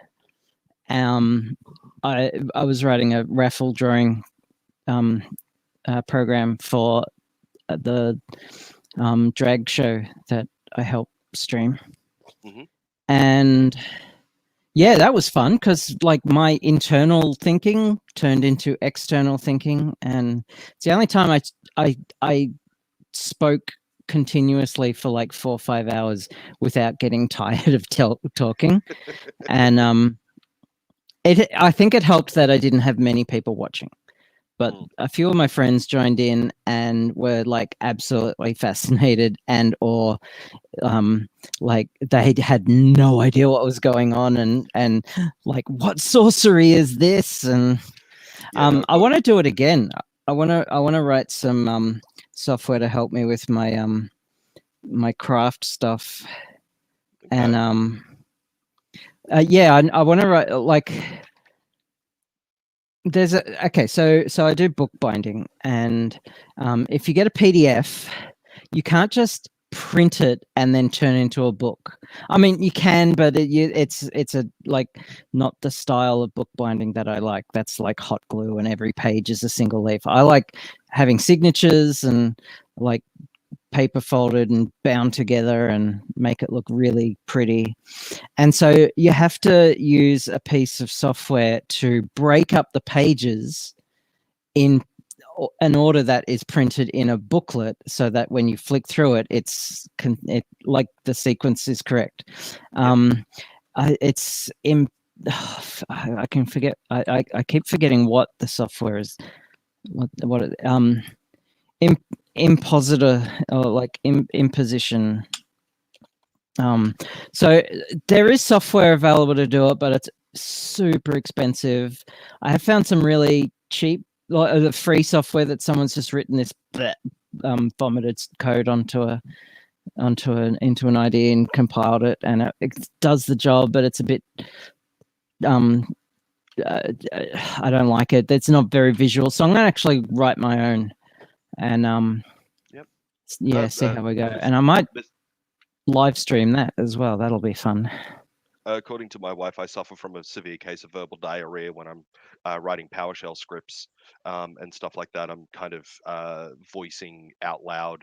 Okay, so I need to type this in. I need to get that done. I need to do this part. Oh, why isn't that working? Oh, your POS and all of that sort of stuff is constantly just coming out, and I don't even realize that I'm doing it. Yeah, but no, I remember. Sorry, my friends and I are currently getting together. RGB in computers. Depending on who makes the RGB, depends on the kind of software that's going to be able to run it and all of that sort of stuff. And there are people who don't know that get like 3 different brands of different things, and all of a sudden they've got to have 3 different programs to control the RGB.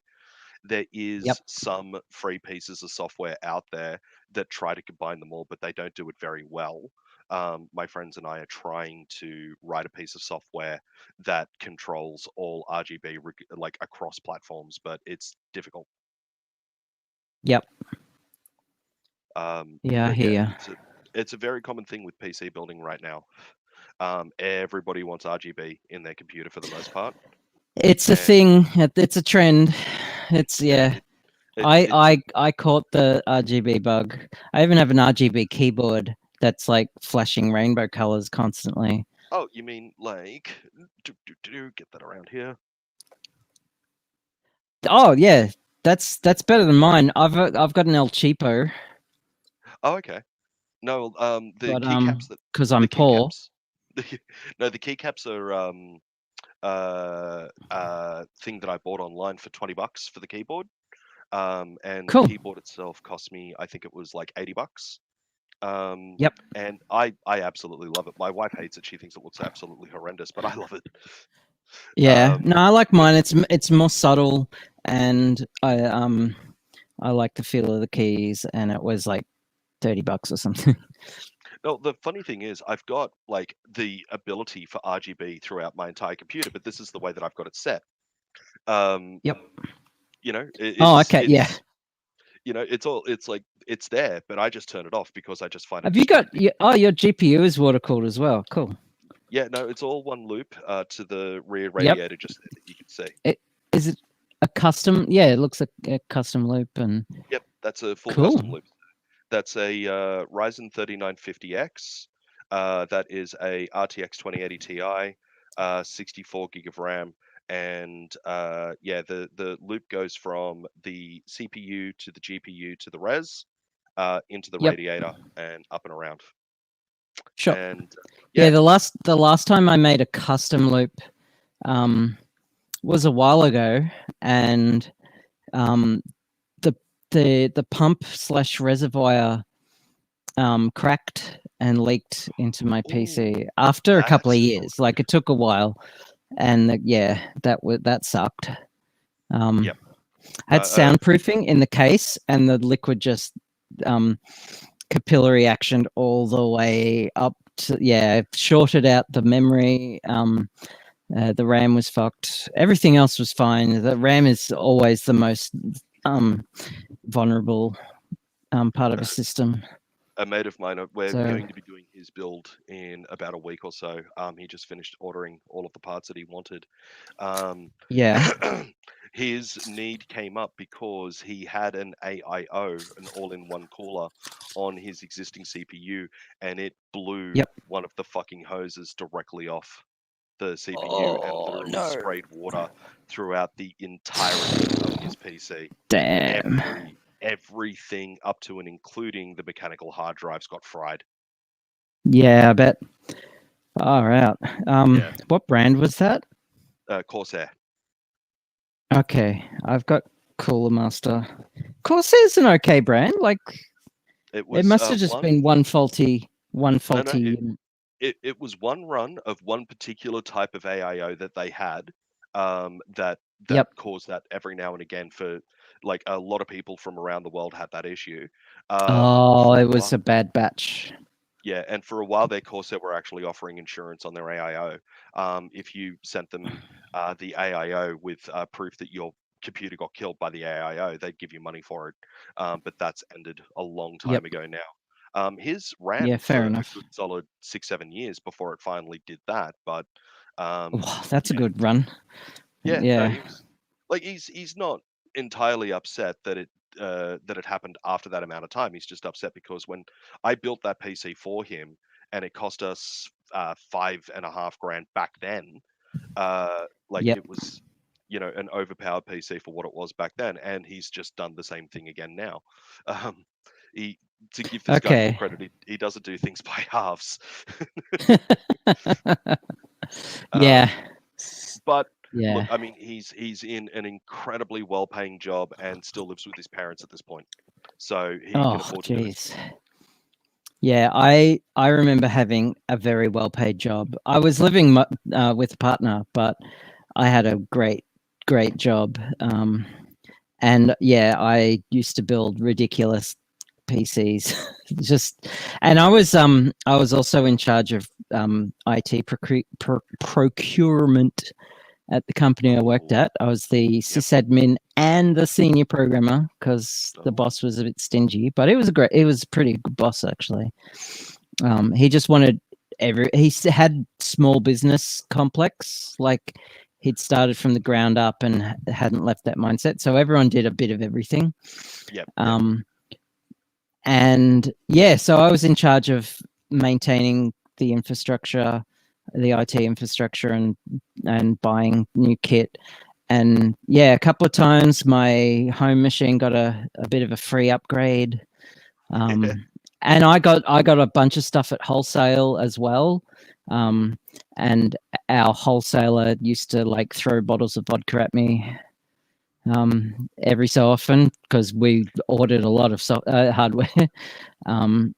We were a telco. We sold PABXs. Yep. And we also were growing at the time. When I was working there, the company was growing really quickly. So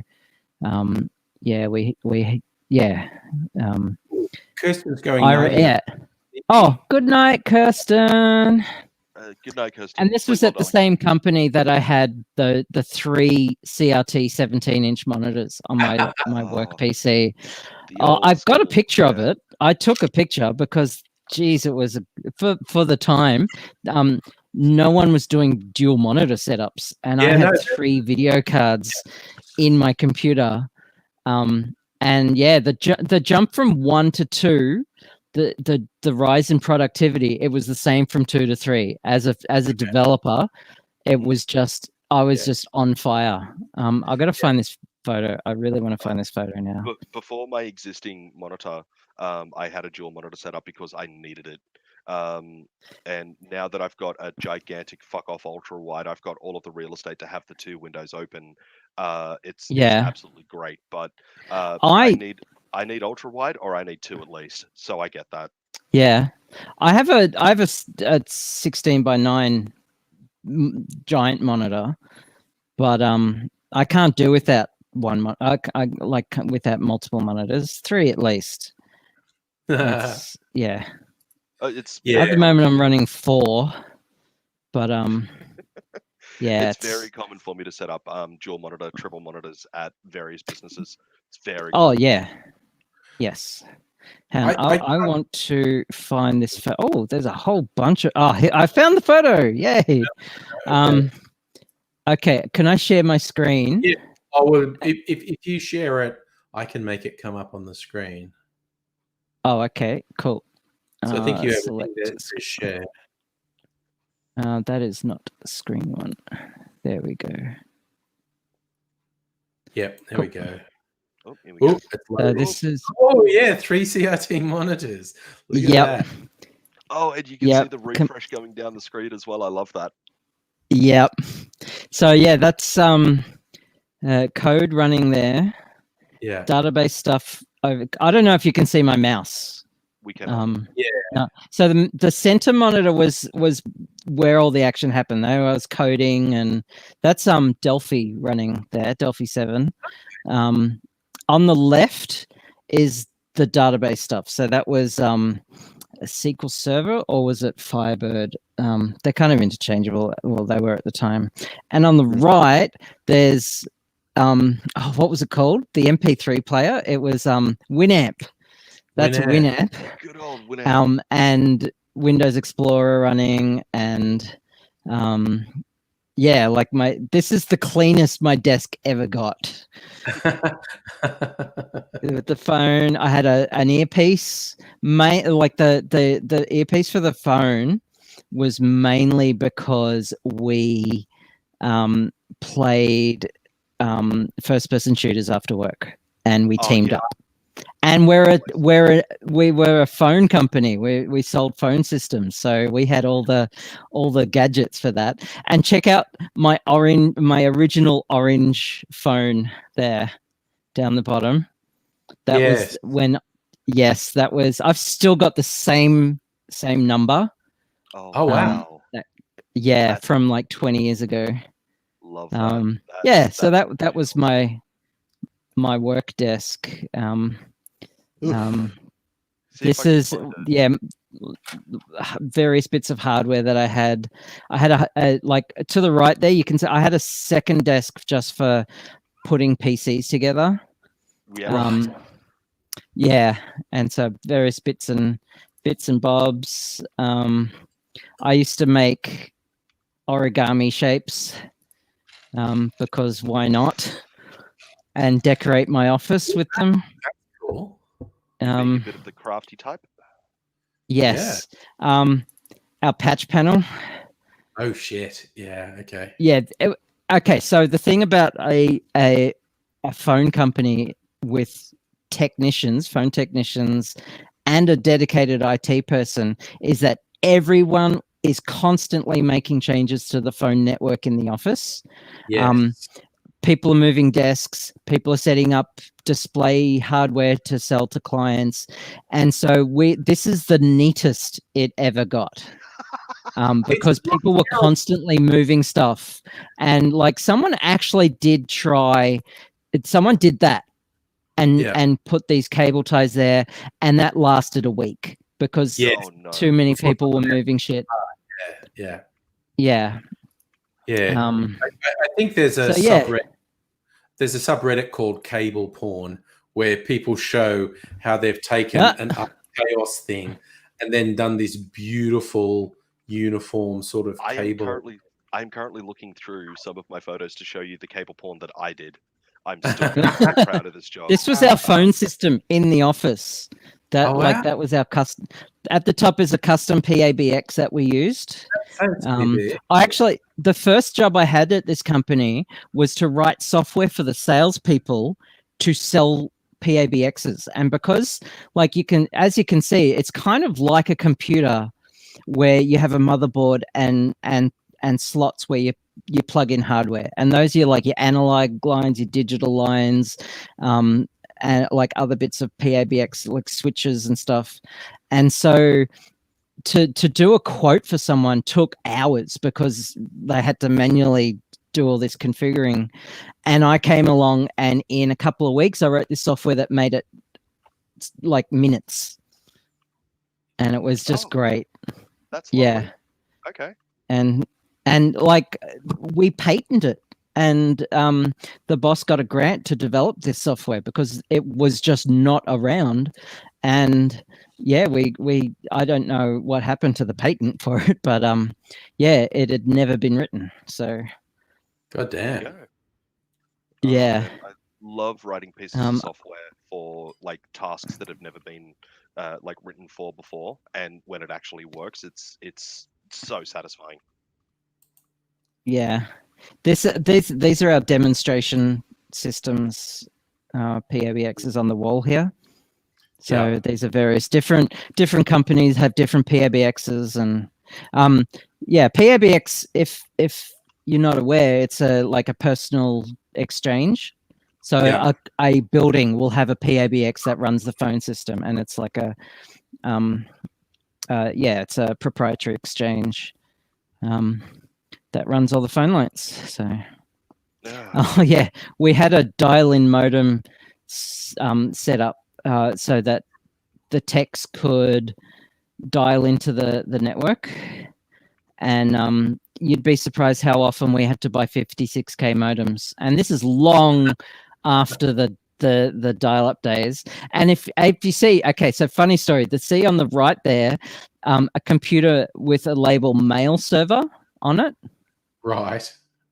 Yeah, that computer, my boss put that there. That was our email server. That and as soon as he put it in there, I said, "There's no ventilation in there.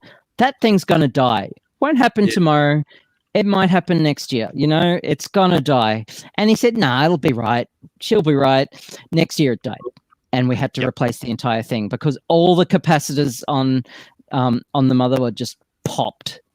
It had a video card. Yeah, all the capacitors were bulging because of the overheating. God damn. Yeah, it didn't do much work, but geez, it got hot in there. Yeah, this is a big thing. So yeah, because I just malicious compliance, I just okay, you're the boss. It ended up costing him a whole computer. But in terms of a company, a computer is pittance. It's only a couple of thousand. So compared to oh no, I can't show. I won't show that. There's a video of my office at the time. Yeah, so that was how do I end? There we go. There you go. That was what? When was that? That was 2004. So what's that? 15.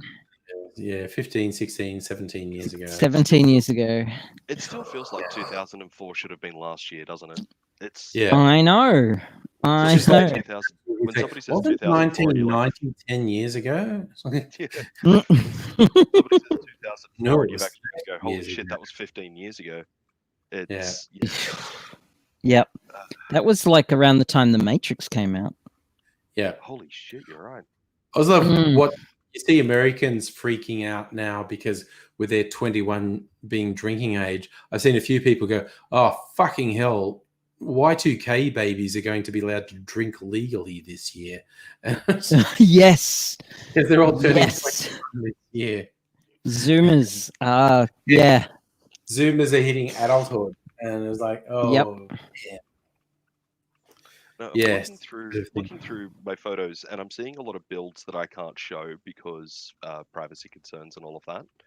Sure. But I Mhm. am absolutely determined to find this cable porn that I did because I am still proud of this job. Like the bird's nest that it was when I first walked in there, I couldn't help but just take a photo of it because of how bad it was. And in the space of 2 weeks, I had transformed. Like, you do not even recognize that it's the same room, except for the fact that it's got the same walls and the same colors and stuff like that. It's so different.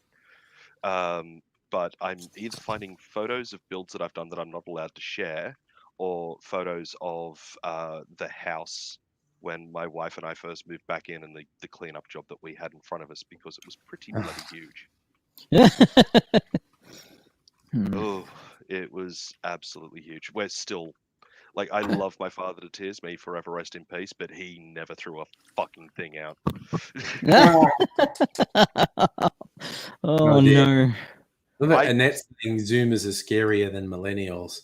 I tell you what, Zoomers ripping millennials on TikTok, hook that shit It's up the to my funny veins. thing. That is so Yeah. funny. Yeah, That shit is Agreed. great. got to agree with that. Yeah. And it's just like millennials going, no, we're not old and boring. And Zoomers going, yeah, you fucking are. Yeah. Yeah. Oh, it hurts so much the first time someone does that. And they go, you're Mhm. old and boring. And you're going, I'm 27. And they're going, oh my God, that's so fucking old. And That's so old. Like, yeah, when I tell people that I'm 42 and they're like, "Oh my God, you're ancient," I'm like, just shut up, okay? Yeah, that's what I get that from my son. Yeah. He's turning 16 this year, and I am still upset that you really don't look your bloody age, though, Abigail. I'm still entirely upset about that. oh, I don't know what. Well, I had my eldest son turned 21 at the end of last year, Oh, and yeah, I was very young at the time when he was conceived. Oh, that's the little bit of trivia. Like, one of my oldest YouTube friends, or I mentioned Corey Williams, Mr. Safety, SMP Films, Mean Kitty guy. I'm the same age as his mum. Like, his mum was a teen mother. But like, I spent a lot of time hanging out with him, but I'm actually the same age as his mum. So I was like, oh God. Wow. Goodness, yeah. So Yeah, damn. I remember going back to uni and like everyone was like 19, 20, 21, and I was like 30 something, like 32 at the time, I think, and just feeling old. Yeah. And yeah, it wasn't pleasant. But by the same token, everyone thought I was the same age as them. Like, they didn't notice, unless I told them. Like, keep quiet. Let me see. So, I have a photo. I found I found the photos Go on. that I was talking about. I can't show the original bird's nest photo because it's got the name of the company very clearly there. Sure. So I can't show that, but I can show the after effects. So I've clicked on share screen. Hang on a sec. Yep, you're right, mate. You're right. Just caught me in the middle of ice. Screen to share. Managing ice. All right, I'm back. No, Kirsten, you're still here. Your best friend is 15 and you're 2 years younger than her daughter. Oh God. And Annette remembers doing that to 25-year-olds at her first rave. Yeah. Oh, doing it to 25-year-olds is fucking hilarious. Because they certainly have not come to terms with being adult, and to be told they're old is fucking crippling. That's Yep. For sure. I don't know what the heck is going on with StreamYard here, but it doesn't want to. No, yeah, I'm not seeing anything. and go allow. Here we go. Oh, wait, there it is. There it is. What's All right, that? so Okay. that's just my screen right now. Hang on. Ooh, Just, the time tunnel. Sorry. Okay. oh, hang on a second. Endless recursion. Just going to stop that just for 1 second because I don't have the photo up at the moment. Oh, okay. I was just trying to get a wave happening with myself going down the recursion. Let's see. It's further Oh, down. Kirsten's taking us to bed. Nice. Okay. Oh, Further down the list. Hey, it's about time. Yeah, it is. You've been flirting with me enough. Yeah. Make an honest woman of me.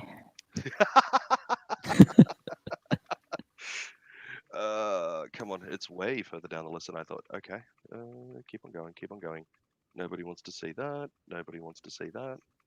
That one was kind of Gotta cute. find this Nobody wants to see photo. that. Look, I feel like sharing while you're looking for stuff. I just did an image search for cable porn, and Yep. behold that's that. Okay, all right, here we go. Colors.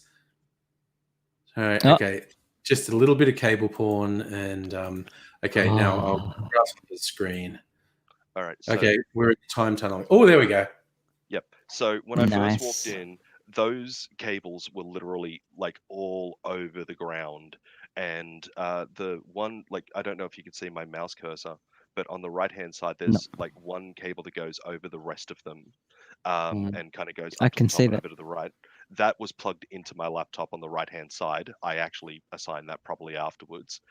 Oh. And that, like, all of those cables were literally on the ground, curled up, and all of that. Ooh. Yikes. Yep. And yeah, that entire center was cables on the ground. Yeah. And it took me 2 weeks by myself doing all of that, but it was so satisfying. Yeah.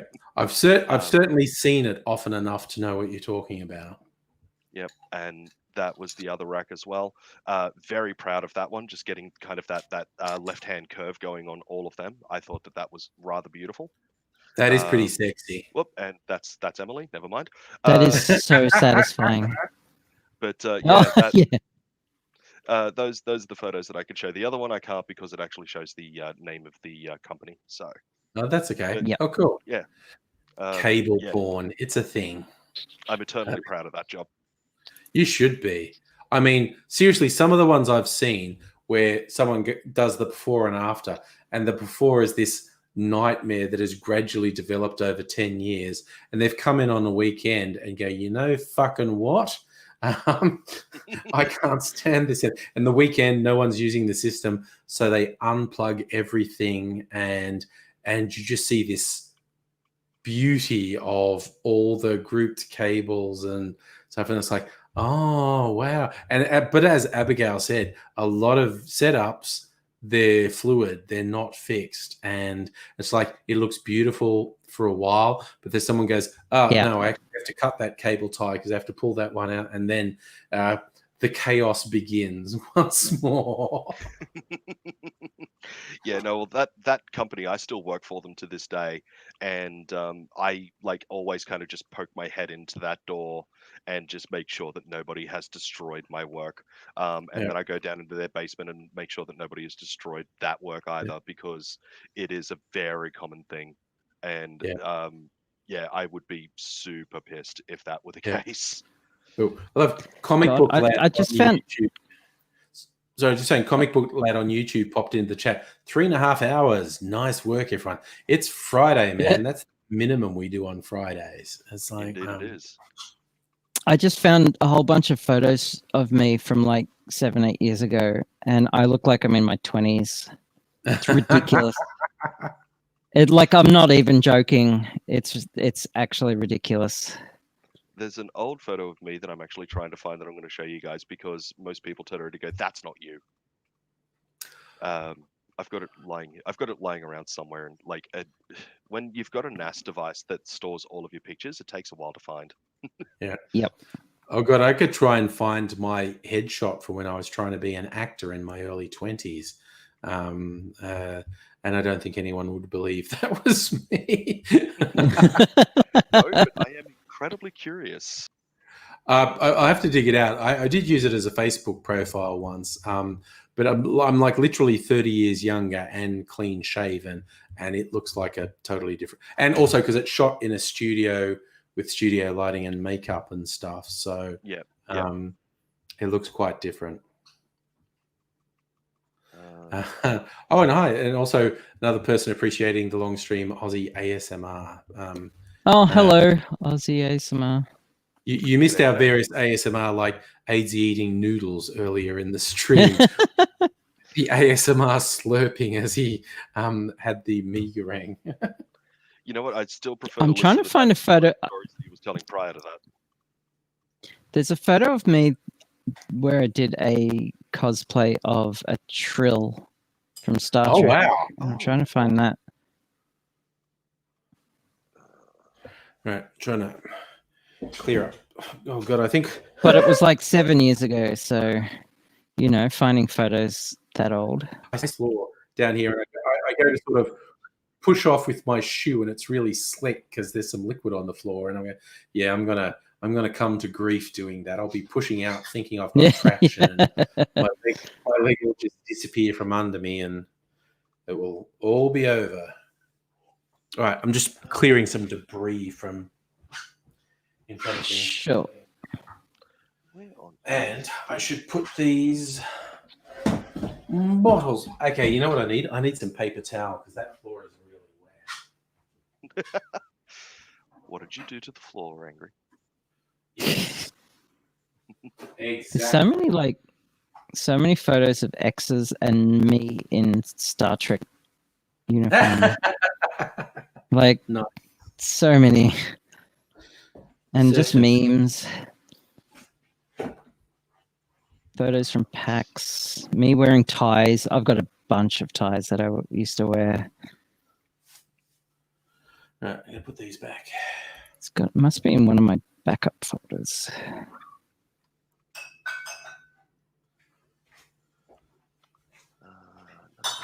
And I can kind of tell what era they're from or what year they're from based on my hair color in the photo.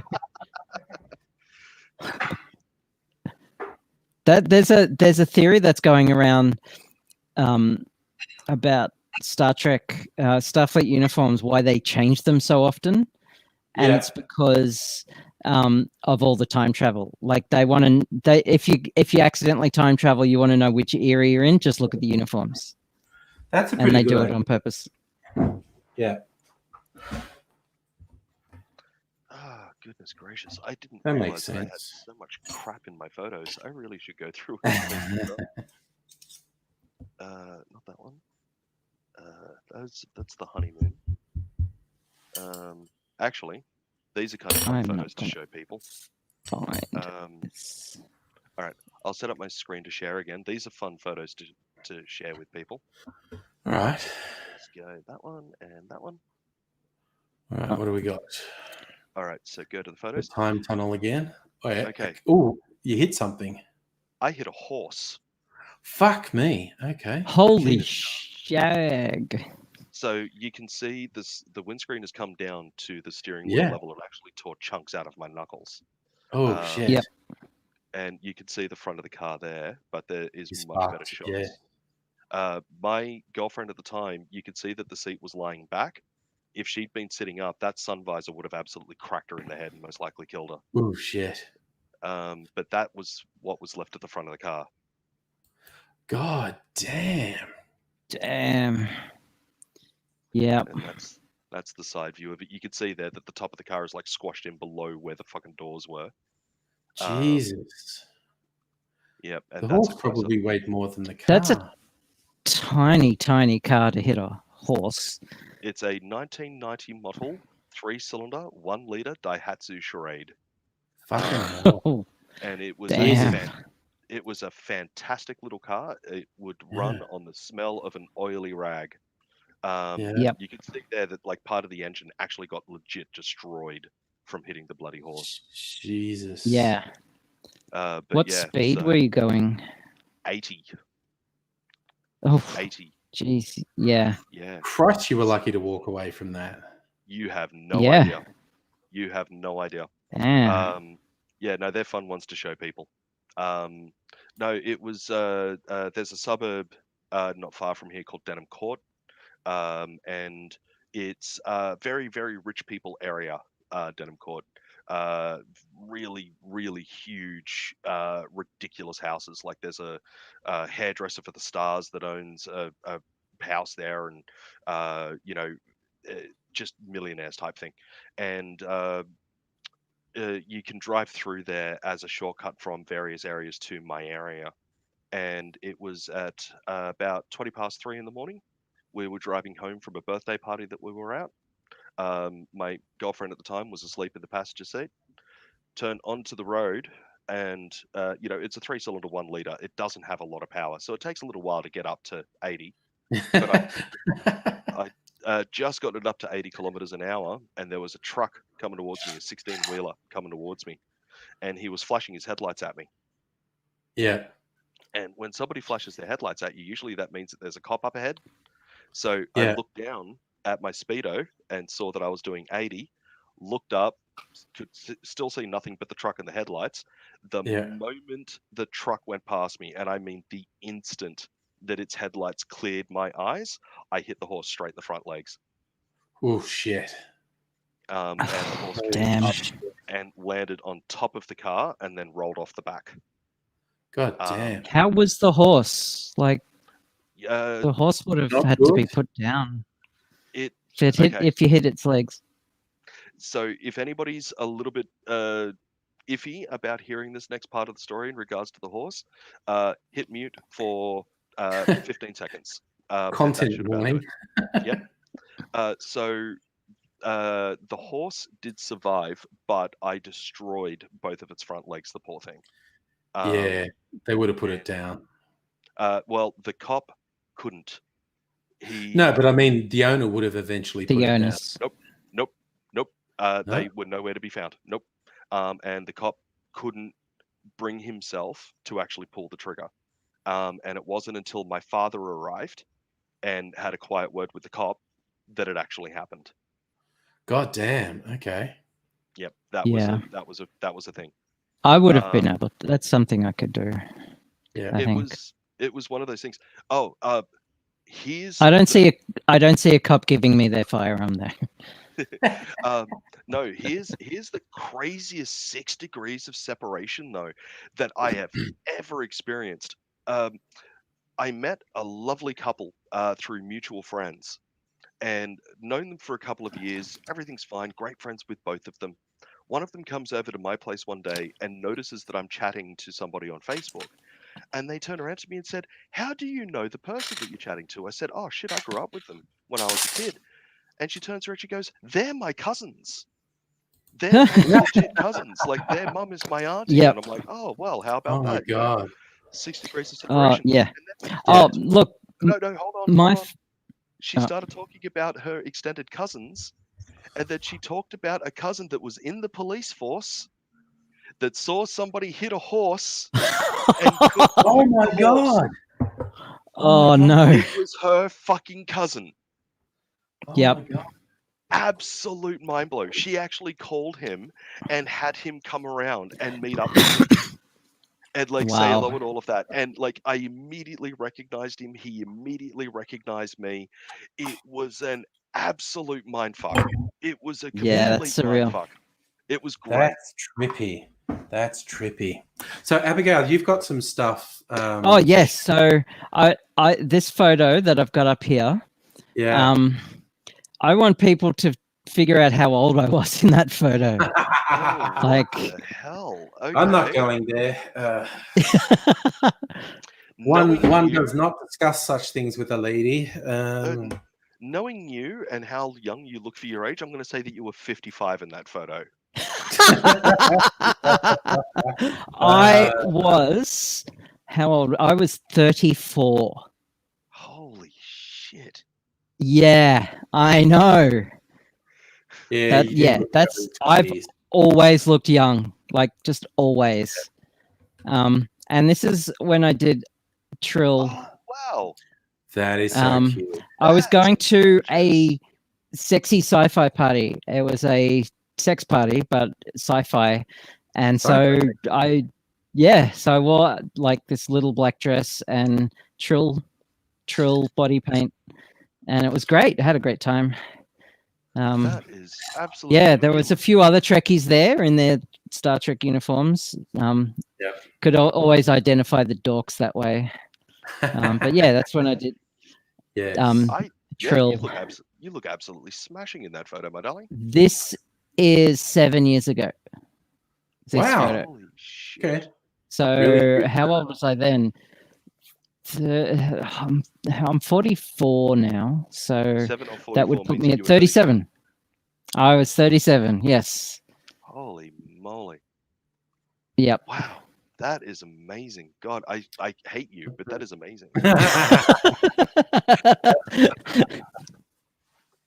Oh, wow. Hmm. It's a blessing, I guess. Yeah. Yeah. I have a family history of longevity as well, so like Okay. yeah, like we'll get. I'll start to get old when I'm like 80. That tends to be the around 70. Like people start to slow down in my family. Okay. Yeah, my dad's still like my dad is. He's 70 something, and he's still like building deckings and shit. My grandfather was at his 90th birthday, got blind drunk and started reciting French poetry and As you made a do. fool of himself, and it was great. Oh, that's Yeah. amazing. I love that. That's awesome. I hope I'm still rocking like that when I'm that age, if I reach that age. Me too. Yeah. Nice. Oh, So okay, I'm now at that point. Do I make one more cocktail or save it for tomorrow night? I'm kind of, feeling, except this next cocktail, because I want to make a pisco sour for Pisco Sour Day, which is next week. But I found a variant called an English bar pisco sour. And I thought, what's that? Okay, so the English bar is at the Country Club Lima Hotel in Peru. Okay. Boasts one of the country's most sought-after pisco sours. That sounds good. The recipe features a hefty 4-ounce pour of pisco. So it's got 4 shots of this great brand. Yike. Like the standard one would be 1.5 to 2 shots. But this is 4 shots of this grape-based brandy. And I'm like, do I want to drink 4 shots of pisco this late at night? Maybe I should I'm save thinking that. no and do that for the first thing tomorrow night. That because kind of makes sense, doesn't it? Yeah. Mm. Maybe. Look, I've got drinks here. My milk clarified cocktails. I feel like having a sip of something. I might just have a sip of one of these. all right. Now, Why is I it found- you always find your scissors after you needed them? Need them. always. I found Yeah. the photo that I was going to show you guys of me when I'm younger. Oh, cool. Cool. Yeah. Yep. So I've got the screen sharing ready when you're good to go, Angry. Oh, yep. Sorry, I see it. Sorry, this is boring. Just give me a break. There we go. There's your All right. screen. So this Tiny, is me. How old are you here? tiny. I can't see anything because I'm on a laptop. Oh, there we go. Were you working in a shipping yard or something? No, that's Darling Harbour. Okay. As you can see, there's a couple of bags there. I was waiting for a couple of friends to rock back up, and I was reaching for my book. You can see. Yeah. But one of my friends was coming up and saw me and just snapped this photo. I was 23 in this photo. Cool. Oh wow. Cool. And people are like, "That's not you." I'm like, "That is actually me." It does not look like you at all. I don't see any resemblance there. I might be able to find a photo on Facebook while we're talking. But yeah, no, that's an interesting one. Yeah, but we've all seen you grow up on YouTube, Angry. Only about 15 years of it, but yes. Oh yeah. And that is don't- every now and then Okay, that sinks in that I've been doing YouTube for like 14, 15 years, and it's like, Holy fuck, that's shit. weird. Nettie says my father was still having kids at 72. Yes. Fucking hell. What? I That's thought my keen. My dad had me at 40, and I thought that he was doing well. Holy shit. Yeah, wow.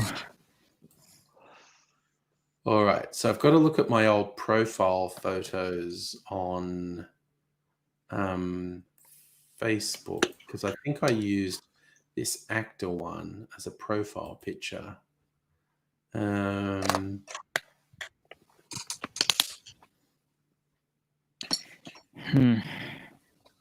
Okay, I'll ease you into it. This is me. I'll do a share screen. Okay. This is me from probably in the Jeez. region of 15, 20 years ago. Where are we? Facebook. So this is me 15 or 20 years ago. Yep. Yep. I Yep, remember that's those you. videos. Yep. That's early days of YouTube, so I ease you into it. And this was this. Oh God, no, that's tiny. You can't see that. No, we can see enough. That's I can see it. wow. Yeah. That's no, my Just a acting headshot. bubba. I'm about 22 there. Yeah. But this one is a better picture. Where I saw it. Where was it? This is me graduating from uni. So I'm like 21 there. Wow. What Go- year is this? That's 1988. Go the hair. Wow. Yeah. And So and the obligatory right ear piercing for back then as well. oh yes, I had my ear. Yes, I had During the slightly 3 pissed in off this years, year I and 1 presume. in this year. Yeah, During the slightly pissed off years, I presume. that comment from Brent. Yes. Sorry, the one that just made me piss myself laughing. A friend of mine just sent me a meme. You know the episode of the Next Gen where Geordie goes over to the ship of those fat dudes and they act all really dumb. Oh, and the whatnot. Packlids. Yeah, Packlids. That's the one. Yep. And somebody just sent me the meme, and it's oh God, what is it? When hedge fund managers find out that the system allows poor people to do the same thing they do, it's a picture of a Packlid going, "It is broken." I've got a bunch of memes, Packlids that are Trump supporters. Yeah, Oh, that makes of sense. course. Yeah. That Yeah. fits really well. I got a bunch of them. All right, I'll be right back, lovely people. Just going to go get myself a drink. That sounds Sure. good. I'm looking for my all so that I can. Oh, just don't you hate it when you're like missing the tool you're looking for? Ugh. I just realized you mean an all AWL. And I'm thinking, Yes. I'm looking for my all, as in you were looking for the meaning of life? Is that what Oh my God, I've had a few Oh, drinks. dear. That was the first thing that Yeah. popped in. Oh, I remember once. Speaking of that, I was at a party once. yes. I know, strange, huh? But You were at a party once. yeah, yes. I was at a party, and I was just going from going from one room to the other, Yeah. and I hear these people like having like this. I wouldn't call it heated. It was like friendly, heated discussion about the meaning of life. What is life? And I just walk in and go, guys, there is no meaning. You make your own meaning. Okay, chill. And they just like stopped and were like, fuck. Oh. And it just stopped their conversation dead because they were getting into religion and stuff like that. And yeah, I was just, dropped that bomb on them and they were like, fuck, okay. Yeah, that makes sense. It was pretty great. Are you awake, Angry? Who are you saying, me? Yeah, you just looked Sorry, like you no, were no, frozen. I was looking for something and something caught my attention. So, Okay. I just noticed too late. Megalich was saying if I use Control Scroll Wheel, I can zoom. Yes. And it's like, well, That that is is really useful information for another time. Didn't you already know that though? Like, who Oh. doesn't know that? I don't know, a new fact about, who's a TikTok influencer pushed that out of my head. There was a limited amount of room. Like that time I did the winemaking class and forgot how to drive. Yes. And Yeah, it was just because you had so much new information that you forgot exactly. how to That was the only reason. That was the only Yes. reason. Would you guys like to see Yes. a quick picture of my time trying to be a fucking edgelord when I was an absolute idiot? Yes. Sure. So was. Yes, please. Oh, I have to find my Zatanna cosplay as well. That was awesome. Like, Alright, ready to yeah. go? Oh, shit. Megaleech is even outing me. He taught me that one months ago and I've clearly forgotten. All right. Alright, so In the Twilight Zone. Oh my God. That's so Oh no.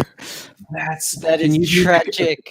the scroll wheel zoom thing? I want to. That is so awesome.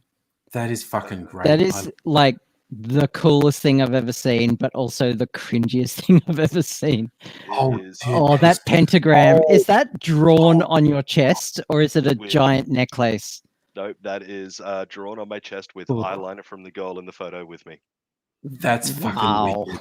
That is fucking wicked. That is really cool. That is- I'm impressed, actually. Hold on, and then no, just do that and go like that. There we go. Oh, Oh, look at geez. that. That's so great. Yes. Yeah, no, my absolute idiot fucking wannabe edgelord days, like Ooh. pleather pants and fucking open white shirt and Fuck yeah, yes. about 30 kilos, a lot more than that ago. But yeah, that is probably the most embarrassing photos that exist of me. That I don't think that's a very embarrassing photo. I mean, it's in context, it's actually the coolest photo I've seen of you. Like, but it's also like kind of cringy, but I think it's really cool. Like, I would not be embarrassed by that. It's one of those things. Like I've got no real shame about it, but I think back to what I was like back then, and I'm just like, oh god, I was that guy. What am I? You know?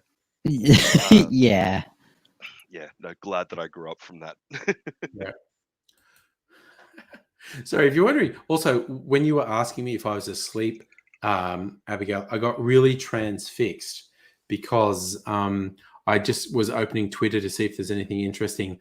And Neil Gaiman was drawn into some Orlando Jones drama about American gods. Yeah. I love American Gods. Orlando Jones plays Mr. Anansi in American Gods. And he said he clashed with the showrunner because he did the angry black man thing and the showrunner didn't like it.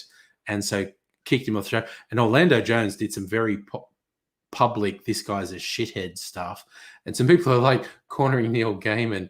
And Neil Gaiman's going, Anansi's not actually in that, like season 3, the bit of the book that's in season 3. Anansi's not in that bit of the book.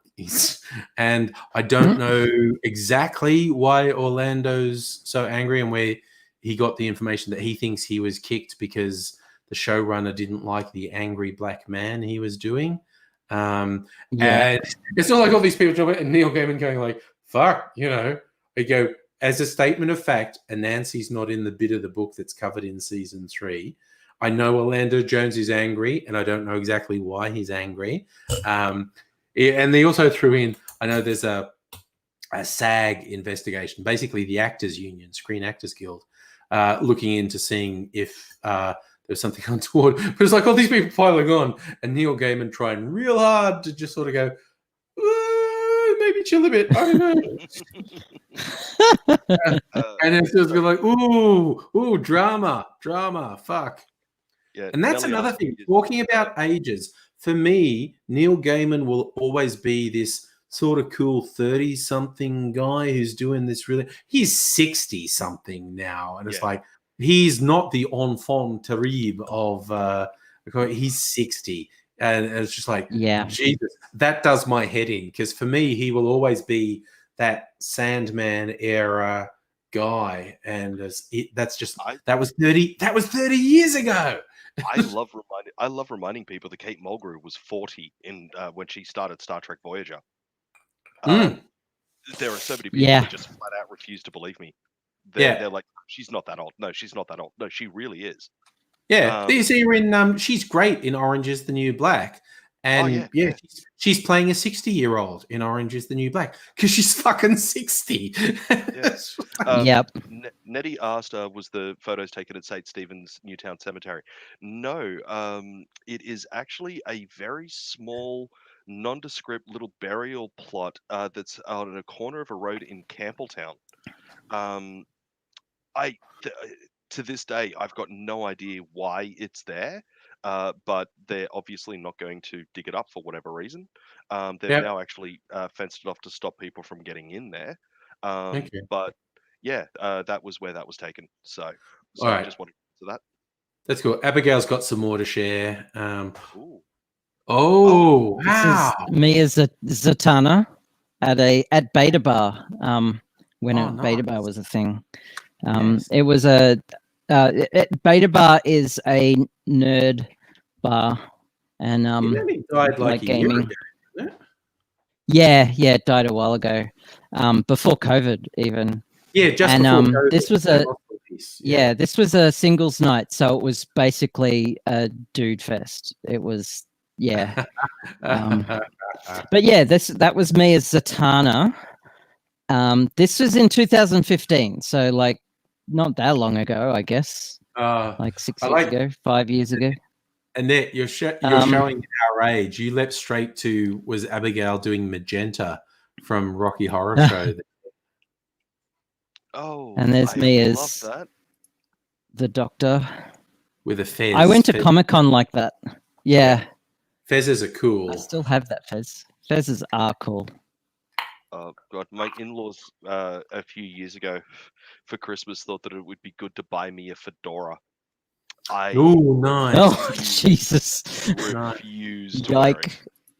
I've got I've got a couple of Akubras that aren't really fedoras because they're much wider brims than a fedora, but they're in that ballpark. But I just like Akubras. With growing up in the country, the wide brim farmers hats, because they're A, practical, and B, I like how they look. But people are like, yeah, where you got that big wide brim hat? Because where I grew up with this brutal fucking Western New South Wales sun, a big wide brim hat just makes sense. It really does. It really does. The old thing of the corkscrews hanging from the brim of the hat and all of that. Oh yes, to keep the flies off. Actually explaining to people that actually helps with keeping the flies off. And it's because it moves as you move. It moves constantly, saves you having to brush the flies away. Yeah, always, especially because you're working with both hands. If the flies are coming near your face, all you have to do is just shake your head a bit, and Although I will throw out, literally no one in the country wears that. That's a tourist thing. Literally no one in the country wears a hat with corks hanging off it. True story. I know a guy that does. True story. Yeah, unironically? He would be unironically. He would be mocked. He would be mocked. Yeah.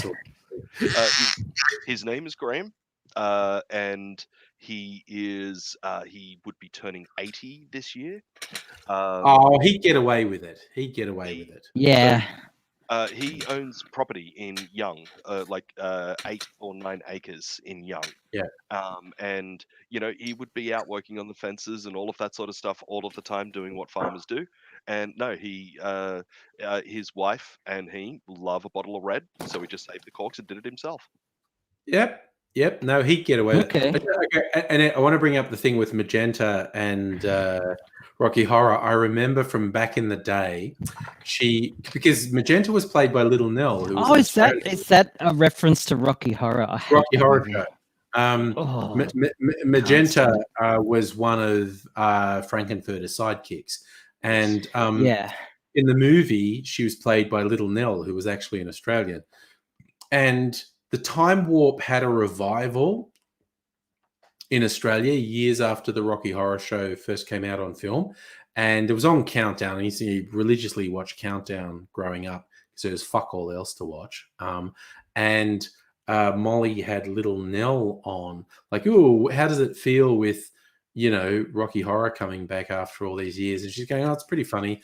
And she told the story how her neighbors were having a party playing music with her, and then they were playing the entire Rocky Horror soundtrack really loud while little Nell was trying to go to sleep. And she's going, and I had to go over to their house and say, like, please shut me off. That's really loud. It's hilarious. That is awesome. That is absolutely awesome. No, I used to be part of the Rocky Horror Crew back in the day when they did the they had the screening of it happening. Yeah, and yeah, they would have midnight the, screenings. Yes, and they had the audience participation. I was part of that crew for years.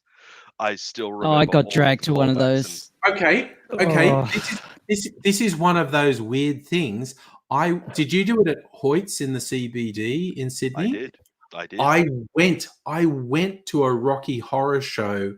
So there's a non-zero chance I actually saw you in there, because I actually went to one of those audience participation nights at Hoyt's in the CBD. Fuck me, how weird is that? That is fucking weird. crazy. Wow. Mm. Yeah, no, that was me. I did that for 5 and a bit years. Could have happened. You could have yeah, been there at the session that I went to. One of Jesus. my best mates, a guy by the name of Matt, everybody calls him Dracky. He played Mhm. Riff Raff because he's bald. Right. And I was just one of the transvestites, as they called us. Yeah. And That is the yeah, technical name. Yes, yeah, Yeah. just that clear on is that what one. they're called. Yes. And yeah, so no, I was never like up in like on the front of the stage, which was good, but I was out in the audience calling out and all of that sort of stuff. So Yeah. always fun. That's the thing. I was went- dragged to it. Yeah. I was dragged to a show by my partner and her friend, and at the Astor Theatre, and Yeah. I'll never get those 2 hours back. It was just like the worst. I hated it. And then I started dating someone, and she absolutely loved that movie. And one night, like I didn't know she liked it, and like we hadn't talked about it. One night we were really, really drunk, and she put on the movie, and I'm like, oh no, please! And she legitimately got angry at me for not liking this movie. Like, Oh, damn. yeah, I like the first half an hour is mildly entertaining, but then it just drags on, and it's just so. Yeah, I don't like it. Nettie's pointing out, it's not particularly PC by today's standards. And I just put the link. Oh, in case no. you want it again, Nettie. You know what it reminded me of? I watched the most recent ContraPoints video. Yeah, Nettie's joining us. Yep. Fuck yeah. Yay! Hey, Nettie. Hi, Nettie. I don't know what everyone's view of ContraPoints is, because I know she's controversial. I'm a big fan. Yeah, I like her work generally. But yeah, I would say if anyone who hasn't watched it, I would do the trigger warning on it, because she really delves into, because she's talking about J.K. Rowling and transphobia, and she really delves into some fucking nasty transphobia. I think she does it quite well, but it's like, geez, you would want to know ahead of time the degree to which she actually dives into the transphobia. I mean, it's kind of obvious because she's talking about Rowling and transphobia, but She always does a deep dive. Yeah. Like, that's her thing. Yeah. As I was watching it, I was going, oh, no, Nettie's getting harassed. But yeah, because she brought up Frankenfurter. She's going like, screen representation of trans people was so shit. Like, until recently, the most positive role model she'd ever seen was Frankenfurter in Rocky Horror Picture. And she brought up the whole, trans or cross-dressing serial killer trope, because J.K. Rowling fucking put that in a book. And Jesus. Yes, she did. That was the whole book. Yeah. Yeah. Ridiculous. She writes crime novels under a male pseudonym, J.K. Galbraith, and she fucking had this book where the whole thing is a guy not trans, but a guy who dresses up as a woman to lure women into situations where he can murder them. And it's just like, fuck you fucking turf, fucking piece of Yeah. Look, that's such a Talk about weird doubling down paranoia. on.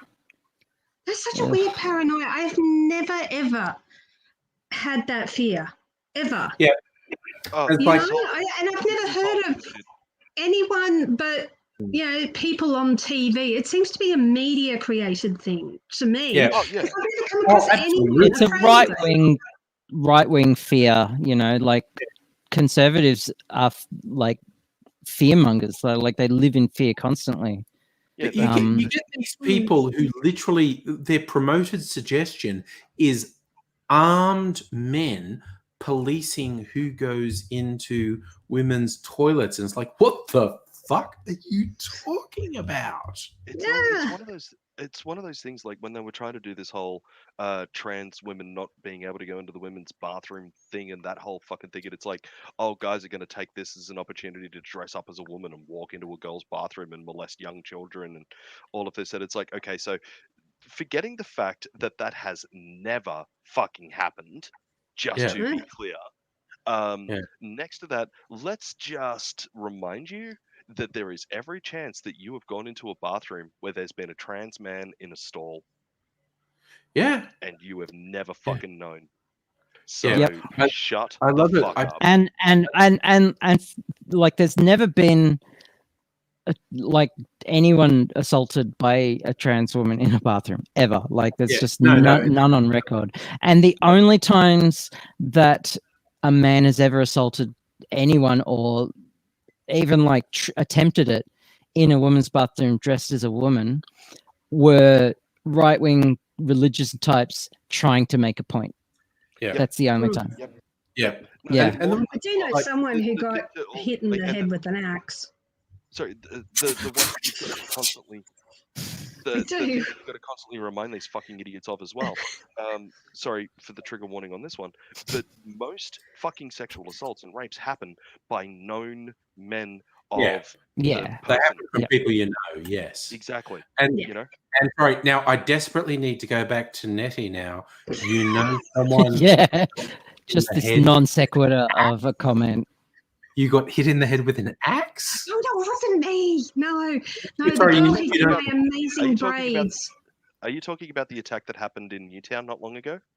Yeah, Sharon from Invisible Light. I don't know if that shop's there anymore, but there was a very disturbed young woman who happens to be trans who Yeah. had an axe and just Yeah. went for her. And get this, right? She was saved by her massive dreadlocks. Dreadlocks. Yep. Yeah, Wicked. dreadlocks that she's Wicked. had for like 30 years. Wicked. Yeah, no, I knew the attacker and I know Sharon. Oh, Jesus. really? She does amazing braids. But yeah, You should see some of her clothing. It is fucking Yeah. amazing. I bet it is by now. what, Yeah. what I was going to say about that rolling bullshit, like one of the more recent things where she caused shit, like there was a UN thing that talked about support for people who menstruate, and JK is going, oh, there used to be a word for that. What's the word we used for people who menstruate? Like she wants to say women, like, and because just the people running this thing were trying to be inclusive, A, for trans men and who menstruate, and B, to not make cis women who don't menstruate feel bad. And I was like, That's this the is thing about TERFs. Yeah. typical turf shit. They throw cis women under the bus all the fucking time. And it's like, who gets hassled in public toilets? Butch cis women. That's who gets fucking hassled in public toilets. And it's just like these fucking turfs throw cis women under the bus all the fucking time. And it just does my head in. All the fucking no, you're 100%. You're 100%. It's like back in the 90s and whatnot. If a guy came out as gay, all of a sudden he couldn't work with kids anymore because it was just this automatic thing. If Yes. you're gay, you're a pedophile. Yeah. You know. Yes.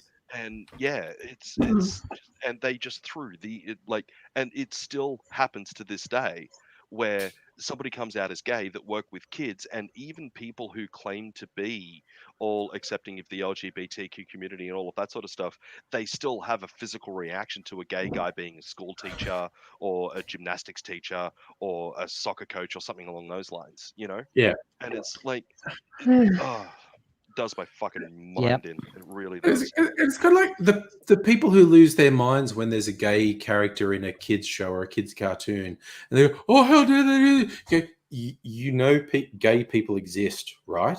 They're a real thing that Yep. exists, and kids will actually run into gay people in real life, so they might well run into them in their fucking TV because Yeah. they're real and they exist.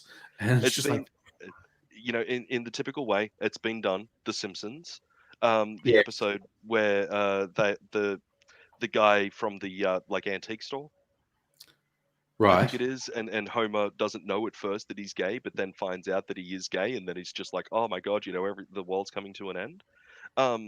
This is, you know, it's a fucking thing. I have had instances of meeting people because I'm in a monogamous marriage with a cis woman. They immediately run the assumption that I'm straight. That's fine. That doesn't bother me. But the moment that they found out that I was bisexual, all of a sudden I wasn't allowed near their kids. Mm, mm. Like, Yeah. like that was a, I know some gay Yeah. people hate that episode. That was John Waters plays that character.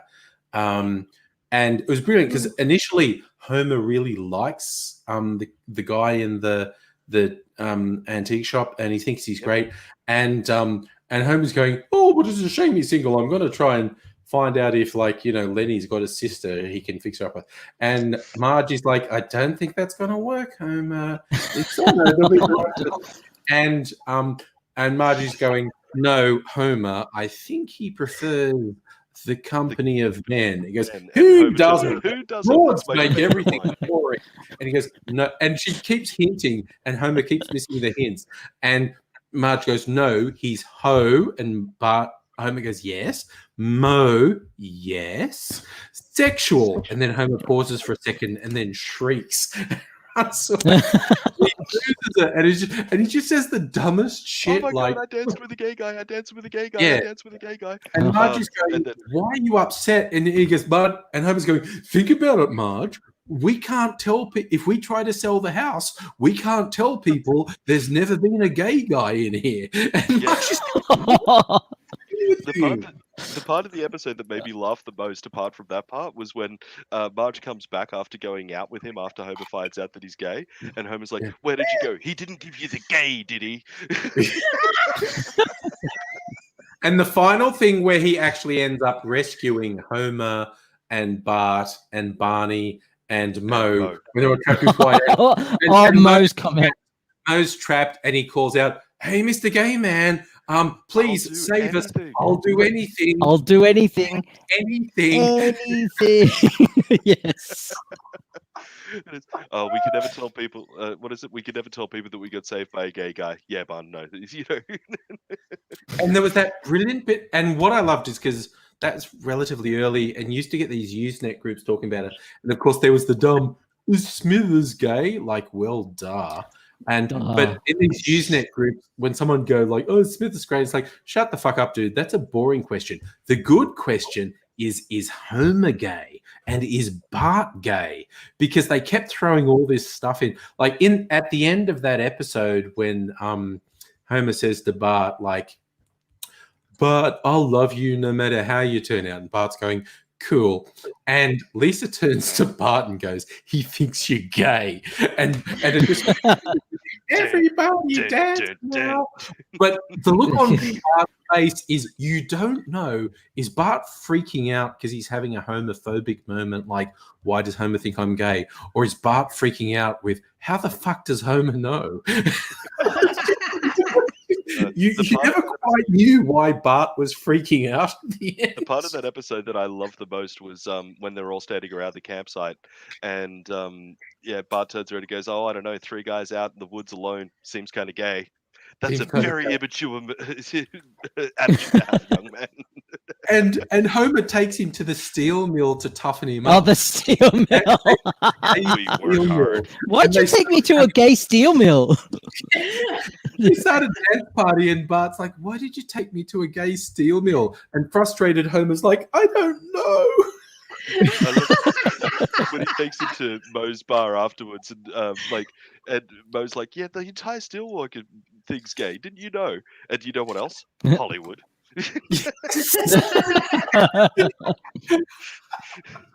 It's so good. Okay, now we're It talking. sounds like I missed the best ever Simpson episode. It's the best pretty episode. fun. It's definitely I- the top. But of the that. weird thing is, I know some gay people hate it. But some Okay. gay people love it. I think it's, and again, it's like people like complaining, "Oh, it camps." I say, okay, go tell John Waters that he just sold out the gays. Okay, Mm. and I mean, because he's, what I love is because John Waters is old as fuck, but someone talked to him about the whole coming out thing, and John Waters going, "I never came out. There was never a moment in my life that anyone had any doubt about who I was. Yeah, I yeah. never came out. It was never an issue." And it's just like, fuck. But okay, controversial stuff. Now we're talking about it. I wanted to bring this Yep. up. So, has anyone watched the animated series on Netflix, Big Mouth? Yes. Yes, I have. Okay, your opinions on it, because I personally love it. I think it's great. Yeah, for anyone who is in the chat or is watches this back later, it's an animated series on Netflix, and it deals with tweens hitting puberty and discovering sexuality and whatnot. And also, there's a bunch of really frank stuff about mental health. There's a whole bunch of people who hate that show with a fucking passion and think it's child porn. And I was like, it's not even a kids show. Like it's No, it's an an adult show. No. Yeah, it's meant for adults. but they were saying, 100%. they were basically, I saw this thing on Facebook and they were super fucking angry. And they were like, anyone who watches this is a fucking pedophile. And I was like, cool. That's a bit of a fucking jump. That's a stretch. I can kind of see where they're coming from, but it's like, this is a delicate conversation, because it's just basically, are you saying 13, 14-year-olds don't have sexual impulses? Because they fucking do. And it would be really gross if they were involved with an adult. And the but amount of fucking, sorry. I think it really does a good job of capturing how fucked up you feel when puberty hits you like a fucking truck. And Yep. And particularly, I think they've done a great job. They've clearly got a lot of different writers and contributors, and the key guys are guys, but they've clearly got some women in and said, "I need a real honest thing of what menstruation's like and what this is like." And they had in the most recent series, they had a trans character and she was on. I haven't seen the latest series. Yeah, no. Well, I'd be interested in what you think of it. She, it's like they go to summer camp, and so they meet it. There's a whole bunch of new characters that you've never seen before, because kids come from everywhere to go to this summer camp. But all the main characters go to summer camp. But there's a character who the previous year, was a boy, but this year is a girl, and there's a whole thing. Blockers and you know how they have the hormone monsters. It's She's really lucky. funny because this particular character is like Italian, like a New York Italian, and has this very sort of Goodfellas Italian hormone monster. And when she starts taking the blockers, it blocks out this very mask hormone monster and is banging on the wall going, "You son of a bitch, why are you locking me out?" Well, that good. It explains why Will keeps pestering me to watch it. I don't think he wanted to mention that part. The amount of online hate for Matt in that show is fucking insane as well. Yeah. Which one's Matt? He's like the main guy in the series. I think you've got the It's name. animated, isn't it? Got the name wrong. Yes. Who's Matt? It is Oh, animated. hang on, Okay, good. hang on, Yes. hang on. Sorry. Is it the Jewish kid? No. Matthew MacDowell, I think it is. The No. bisexual kid? Got the name wrong. I don't know either a real life actor or a character he's called Matt yeah, in the show. No, he's absolutely in season 1. Sorry, he's not the main character. Sorry. Okay. Yeah, he's What God. He basically. Which he character becomes is it? Matthew MacDowell. Look him up. MATTHEWMACDELL. Is that Right. the actor's name or the character name? No, that's the character name. Okay, there's a Matthew McDowell coming up in my search. Who is it? Oh, okay. I say, okay, he's the gay character. Matthew is the gay character. Oh, okay. Yes. Yep. The amount of hate for him out there is absolutely insane.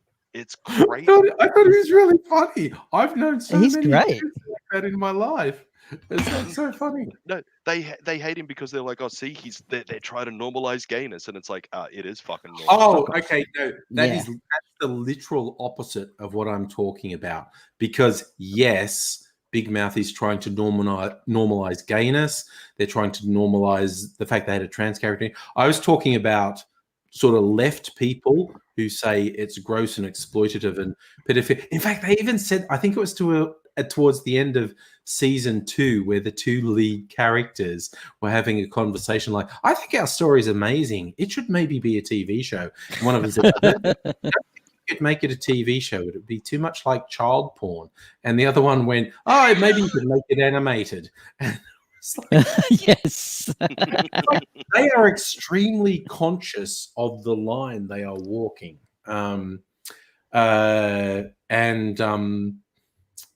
Yeah, I honestly think they do a good job. But yeah, it was relatively recently I saw this post on Facebook, and there is a bunch of left people and feminist people who fucking hate the show and think it's child porn. And I was like, cool, okay, yeah. There's a bunch of left people out there who claim to be allies of LGBTQ people who absolutely hate that character in Stranger Things who may be turning into a trans man. Oh, 11? Yeah, no, not 11. No. And I haven't seen season 2. Oh, 3. Oh. I haven't seen season 3. Okay, I'm at a loss. Sorry, it is not Stranger Things. Sorry, it is not Stranger Things. Oh, it's Sabrina? Sabrina. Yes. Oh, okay. I haven't been watching Sabrina. Yeah, like he is actually like a trans dude. Yeah, it's like you helped me out, Abigail, with the disco characters. I thought they were a cute couple, and when the one comes out as non-binary, I thought they were a really cute non-binary couple. And you pointed out the dead boyfriend is a trans man. It's a trans boy, yeah, trans man. That makes absolute sense. Sense. Because they neither of them fit the gender binary, basically. Yeah, yeah. And the thing about the because I'm bad with names, the trans man from Sabrina, like even the villain of the seasons calls him a him. Like there's just the devil himself calls him a him. Like no, it's just the people out there that are trying to say that they're exploiting a trans person's struggle coming out to sell episodes and all this sort of stuff.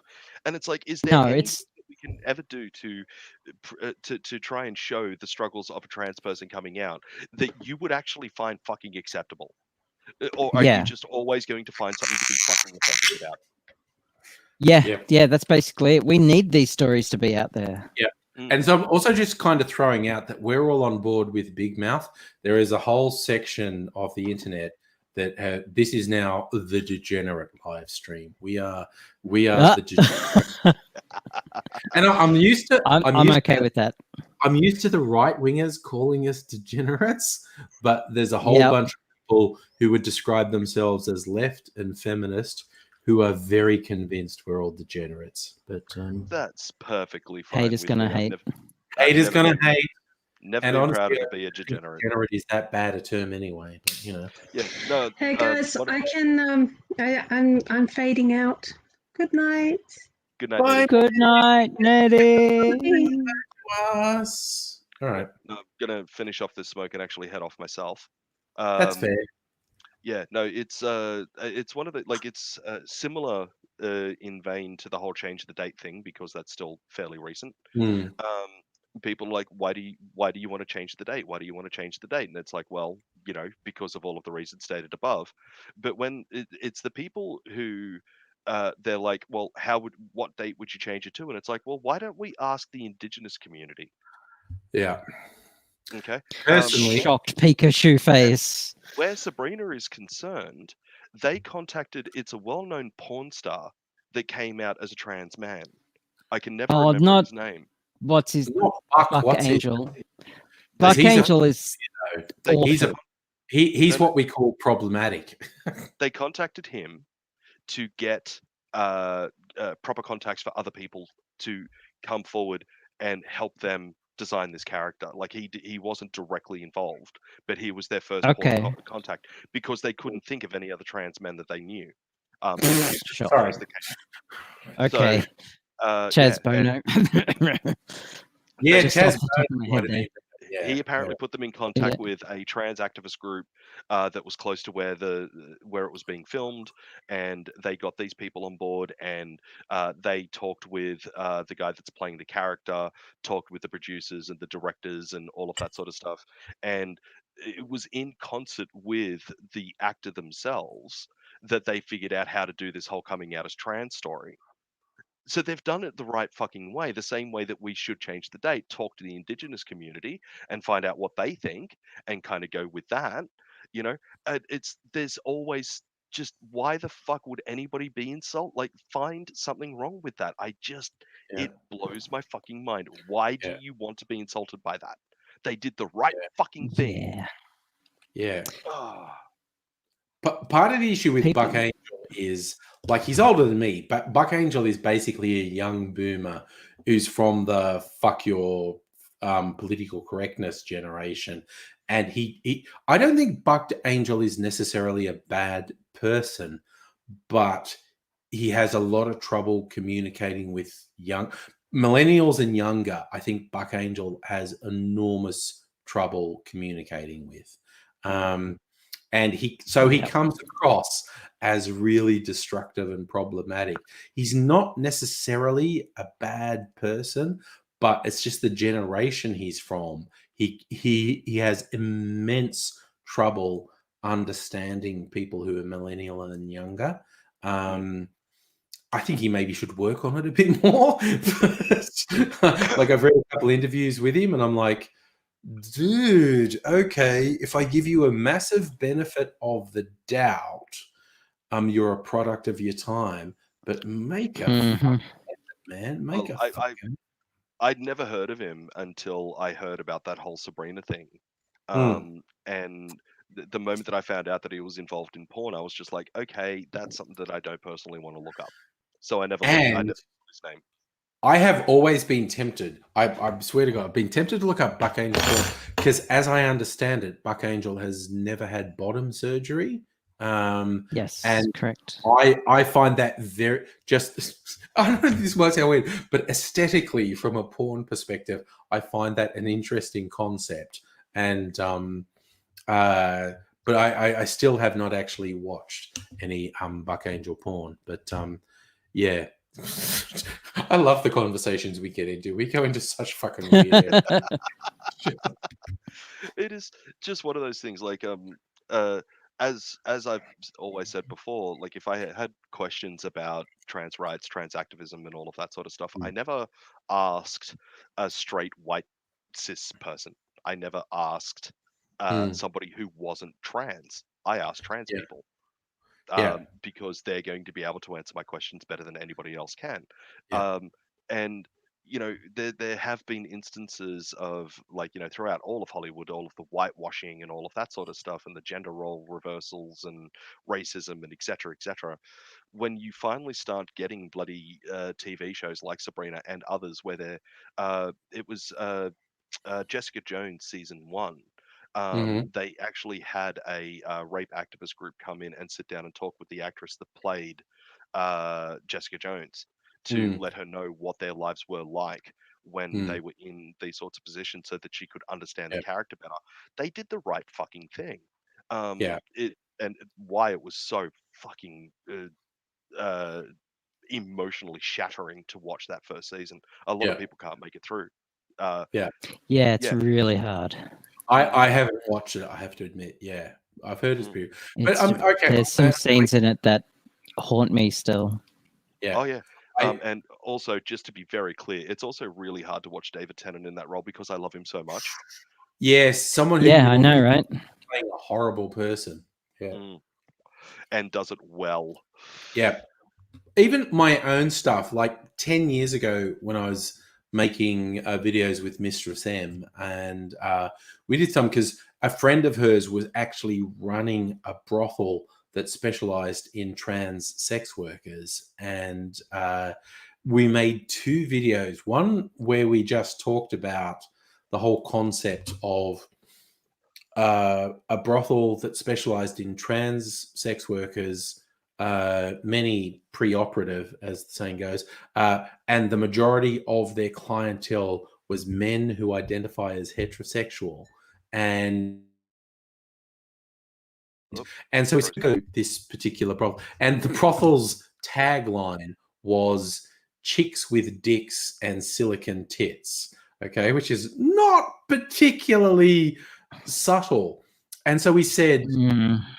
this is a complex thing. What is the psyche of a man who chooses this? And it upset a bunch of people because we actually said that that's how they promoted the thing. And I ended up, I think I just privated the video because it was upsetting people for the wrong reason. If I upset people for the right reason, I'm 100% there. I'm like, yeah, you were meant to be upset, you racist fucking piece of shit.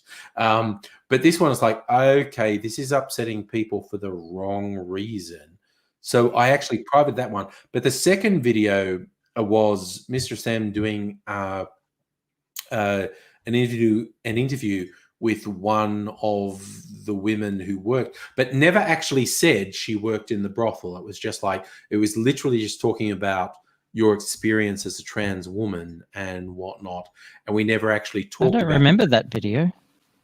I'll don't try and remember find that it for you, Brilliant. I was talking to a trans woman. We never actually talked about the fact she was a sex worker. It was literally just talking about her life experience, and that one's Yep. still up. But it was interesting because we did them as, you know, a pair, and the one talking about the brothel and the clientele was at least slightly more lighthearted. And but then after the number of times it upset people for the wrong reason, I just went, okay, this is just hitting a bad note. Maybe I was tone deaf. Maybe Mistress M was tone deaf. And fucking, okay, just take it out, because the last thing we were trying to do was upset people for the wrong reason. And but I kept the one up. Okay, so now I'm actually going to look for it, and I'll share you a link. Well, But we all live and we all learn, don't we? Like, there was a time that I used to, somebody turned around and say the term rape culture to me, and I'd look at them like as if they had a second head growing out their shoulders and call them an idiot. I was fucking wrong. You know, but I've learned from that, and I am one of the biggest advocates for it now. It's okay to be tone deaf back in those days, I think, provided that you're willing to learn from that mistake, not do the J.K. Rowling double down, fucking, you know, get over it type of mentality that a lot of people seem to have in regards to it. yeah, You know, it's a bad thing that people can't accept that they may have been fucking wrong. Um, yeah, like I've got a lot of personal experiences on it, but whoop, sorry, um, did you hear that? Did you? yeah, we did, yeah. This is from 20. Oh my god, I'm so fucking old. This is from 2010. This is from more than 10 years ago. Jesus. Oh no. Man, I still wish that Mistress M had come into one of these live streams with us one night. I would so love that. Look, okay, That'd be awesome. I should message her. I think she'd be really into it. So that's actually the link. The video is titled "Life as a Transgender Woman." Mistress M interviews Catherine. Catherine is fucking awesome, and also Mistress M is a very good interviewer and listener and conversationalist, and it's a really good video. And I loved her videos. I loved her videos, including the ones that she had out on her own channel as well. And she's basically not doing it because she moved to Adelaide. She's got married. She's a stepmom. I love talking to her because she's going, "Oh God, I never thought I'd be a stepmom." And she's like, she's a stepmom now. She got her degree, and I think she got her master's in psychology. So she actually got professional qualifications, and she's having a good old life in Adelaide at the moment. Well, anyways, lovely people, it has been a blast, but I have got to get some work done. Right. Okay. Yeah, so I better get into that. But my love to everybody. Live long and Take prosper. care. Live long and prosper. My love to you all. Ciao for now. No, mate. Bye. Clapping for chlamydia. You remember the old YouTube? Well, 10 years ago was my fucking height, quite honestly. And then YouTube changed, and I couldn't be asked. Hang on. Changing. Record scratch. Your height? I was That was a short joke. I was. Ow! I'm wounded. I am wounded. It's funny. Actually, it's funny because you're the same height as I am. Like, we're you're not short. Ow! Oh. Okay. I feel almost sort of bad now. Oh, almost. Yes.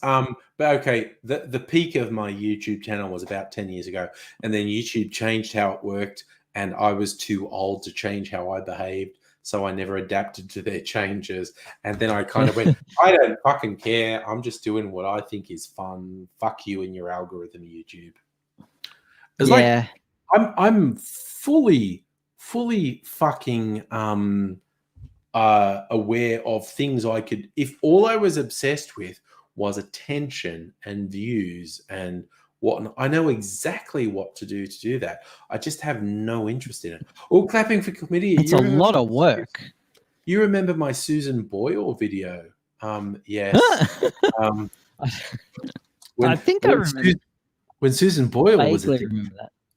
Yeah, I was just kind of because I realized these are the three things that are the hot button things on the internet. And if I put them all into one video, I'd be the most popular video on the internet. And Susan Boyle I think it was Susan Boyle and Twilight. So I had this whole thing. If I could do a mashup of Susan Boyle and Twilight, I'd have the most popular on the internet. So, that's gaming the system. Exactly. Apparently, there are rumors that the way to game the system at the moment is to there's a thing you can do with your YouTube channel to do surveys and community posts and whatnot. And if you just continually do community posts and surveys and whatnot, YouTube thinks that means you've got engagement and they'll promote you. I don't know if that's true. That's the latest thing that people think they've picked up with the algorithm, that doing the community posts will get you elevated. But fair enough. But yeah, the mysterious algorithm had like shrouded in secrecy. Who knows what they're up to? Who knows? Not me. It's kind of every now and then a troll like pops into one of these live streams. It's trying to think, doing that, and no one's watching and going, "Okay, dude, we're here having fun, socializing, and you're some weird fucking freak who's obsessed with me, and I literally don't know who you are. And Yeah. Who are you? it's like and you're up there calling me the loser. It's like, dude, I don't even fucking know who you are, and Yeah. you're obsessing about me. And it's like, I think you need some therapy, sunshine. But you know, that's the way it goes. I Yes. swear this stuff is going to haunt me. Like if the reason it's never bothered me having all this crazy YouTube shit is because I'm a contractor, so I change jobs every 6 to 12 months. So, you know, who the fuck cares? But I'm like, you know, currently I'm working for a Victorian government department, and I could see, you know, if they offered me a permanent job, because let's admit it, I'm getting slightly on in years, and some security would go astray. But if, say, for instance, and particularly public service, if I got a job in the public service, and Yeah. and then someone who I had a less than favorable interaction with at work knew about my YouTube stuff, where I go on like a fucking crazy person. No, Yep. I don't feel safe around him because he does this angry stuff, and they could make a really compelling case as to why they don't feel safe around me. So I can actually envision a situation where I'd have to private all those old videos because they Yep. could actually affect my ability to have a fucking job. That's scary to think about. Yeah. No, but I mean, it has never happened, but it could. So, you know, at the moment, like for the last year, not quite, but almost the last year, all I've been doing is these live streams, Yep. helping us all. And it's a small group of us, but it's an important group that I care about, and it's helping us stay sane. Oh, It's- yeah. During the lockdown, it was incredibly like useful. Yeah, and that's helped me as well. And it's just like, I'm really happy just hanging out with a comparatively small group of people, just like chilling and having a bit of fun. Fuck the idea of trying to be a YouTube star, you know. It's just, Yeah.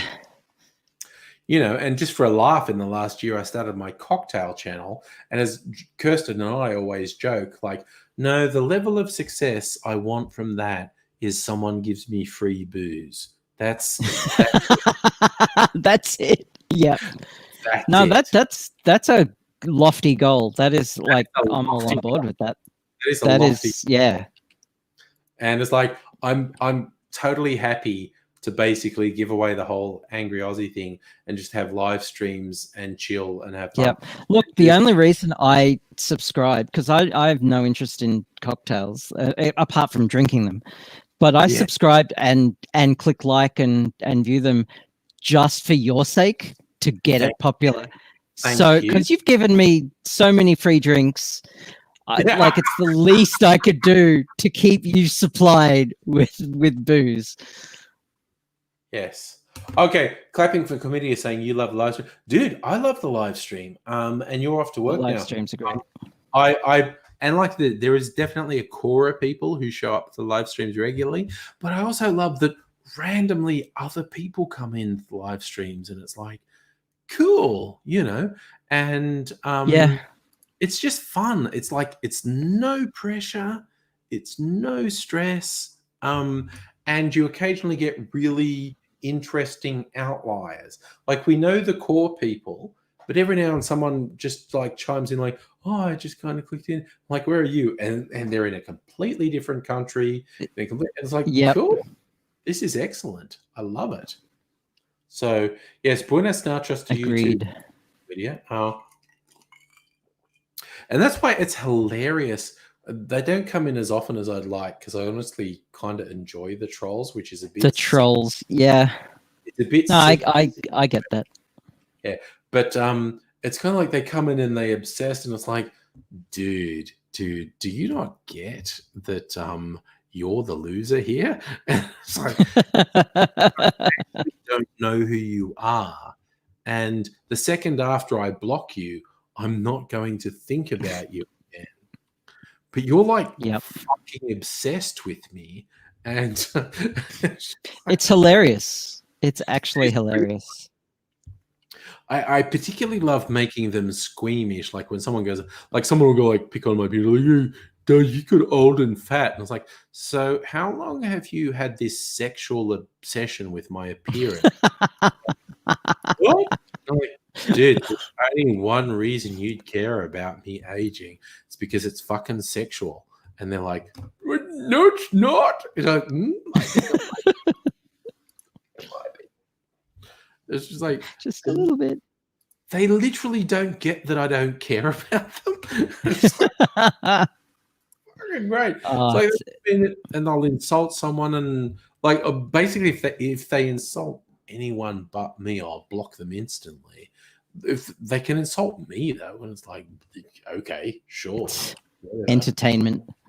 Yeah, but it's like I'm very conscious of not providing a platform. People say like, "Oh, you shouldn't block people; it's engagement." Like, if they're using my platform to attack someone else, I am absolutely fuck 'em. on board with that.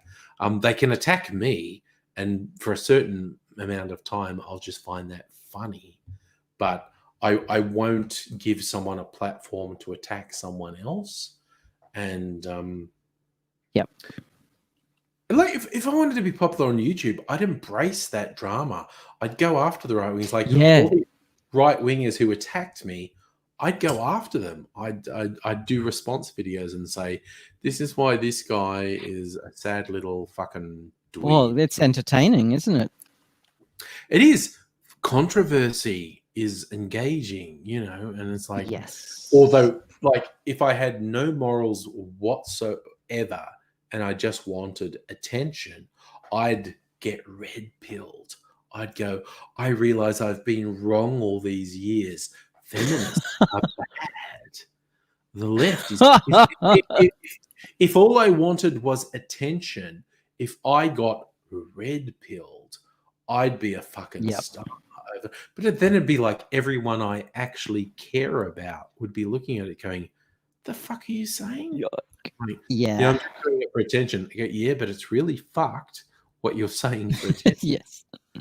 But it's like, sue me. I actually care about people in my life, and I won't even fake being a piece of shit for notoriety. And I was just like, Jesus. They're such fucking weirdos, though. All those people are such fucking weirdos. Yeah. Like, I mean, yeah, trolling just in general. Like, people take it way too seriously. And like, absolutely. I'm all for some like gentle, humorous trolling, and then we all have a laugh and yes, I was being a dickhead and own that, and like accept it when people do it to me. But like these trolls that come in and are just like deadly serious about about who knows what. Like I remember there was a particular troll who just waited until you went off and made a cocktail video and then just went full on troll. I do remember that, yeah, because I only came back and you all went, "Oh, this dickhead's been going off since you've been." I'll just block them because they're pathetic. No, it was really kind of awful, actually. And often there'll be the nights where I end up blocking 4 or 5 accounts, and someone's like, "Oh, you got a lot of trolls tonight." And I had one. It was the same person every time. Yes, I blocked 4 or 5 accounts, but it was actually one person. There's just this sad fuck who has multiple accounts. Because people keep blocking them because they're and they don't understand. It's like, oh, because no one cares about you, dude. It's just like, you're just a sad little boy. Yeah, people just go, no, you're not worth it. Block. And I love that they don't. I love that they don't get it. It's just like, gee. Yeah. It's like, no, people just don't Agreed. care about you. It's just like, she's like, oh God, you're fucking annoying. Yes. Debate me, females. Yes. I You get I get that a lot. the truth. Oh. Debate me. No, block. Not giving you an audience. Oh. And I mean, I guess I think sometimes I'm kind of weird. Like people will use certain memes that are basically echoing right-wing fuckheads, and I'll say to people, I won't use that meme because you're basically validating a right-wing fuckhead. Like the change my mind one that came Oh from yeah. I will never use Is that. that Chowder? That guy? What's his name? Stephen Crowder. Stephen Crowder. That's it. I call him I will Chowder. never use that meme because you're validating that fuckwit if you use it. And I'm not going to judge you if you use it. I'm not going to harass you. But if you ask me like, oh, give me the change my mind, I go, no, I am not using that meme because he's a piece of shit. And if you use it, you're basically validating him. And it's like, no. And I like making fun of him. Like, who's Ben Shapiro? He's fucking hilarious. He's so dumb. He's dumb. He's dumb. He actually not intelligent at all. Like, And he's yeah. been by these right-wing fuckheads for 10 years or more, and he's believed them that he is the cool kids thinking person. Dude, you are not smart. You are not smart. Yeah. It is. So It's my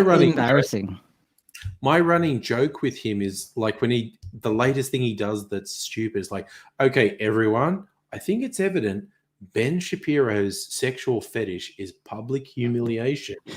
And we're just kind of validating that by picking on him.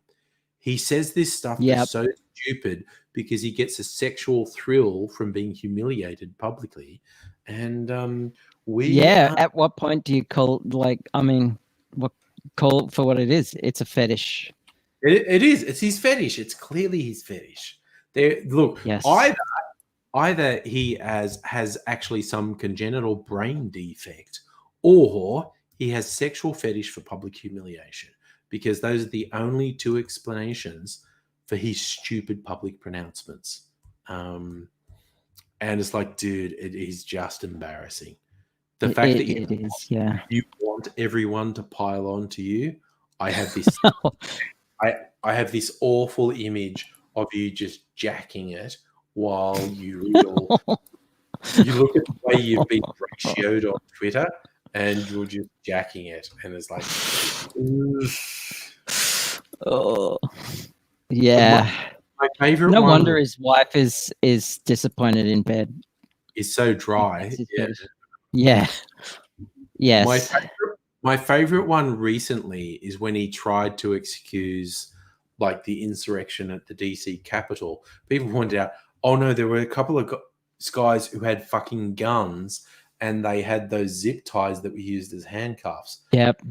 Their plan was clearly to take hostages. And Ben goes, I don't know anyone who doesn't have zip ties.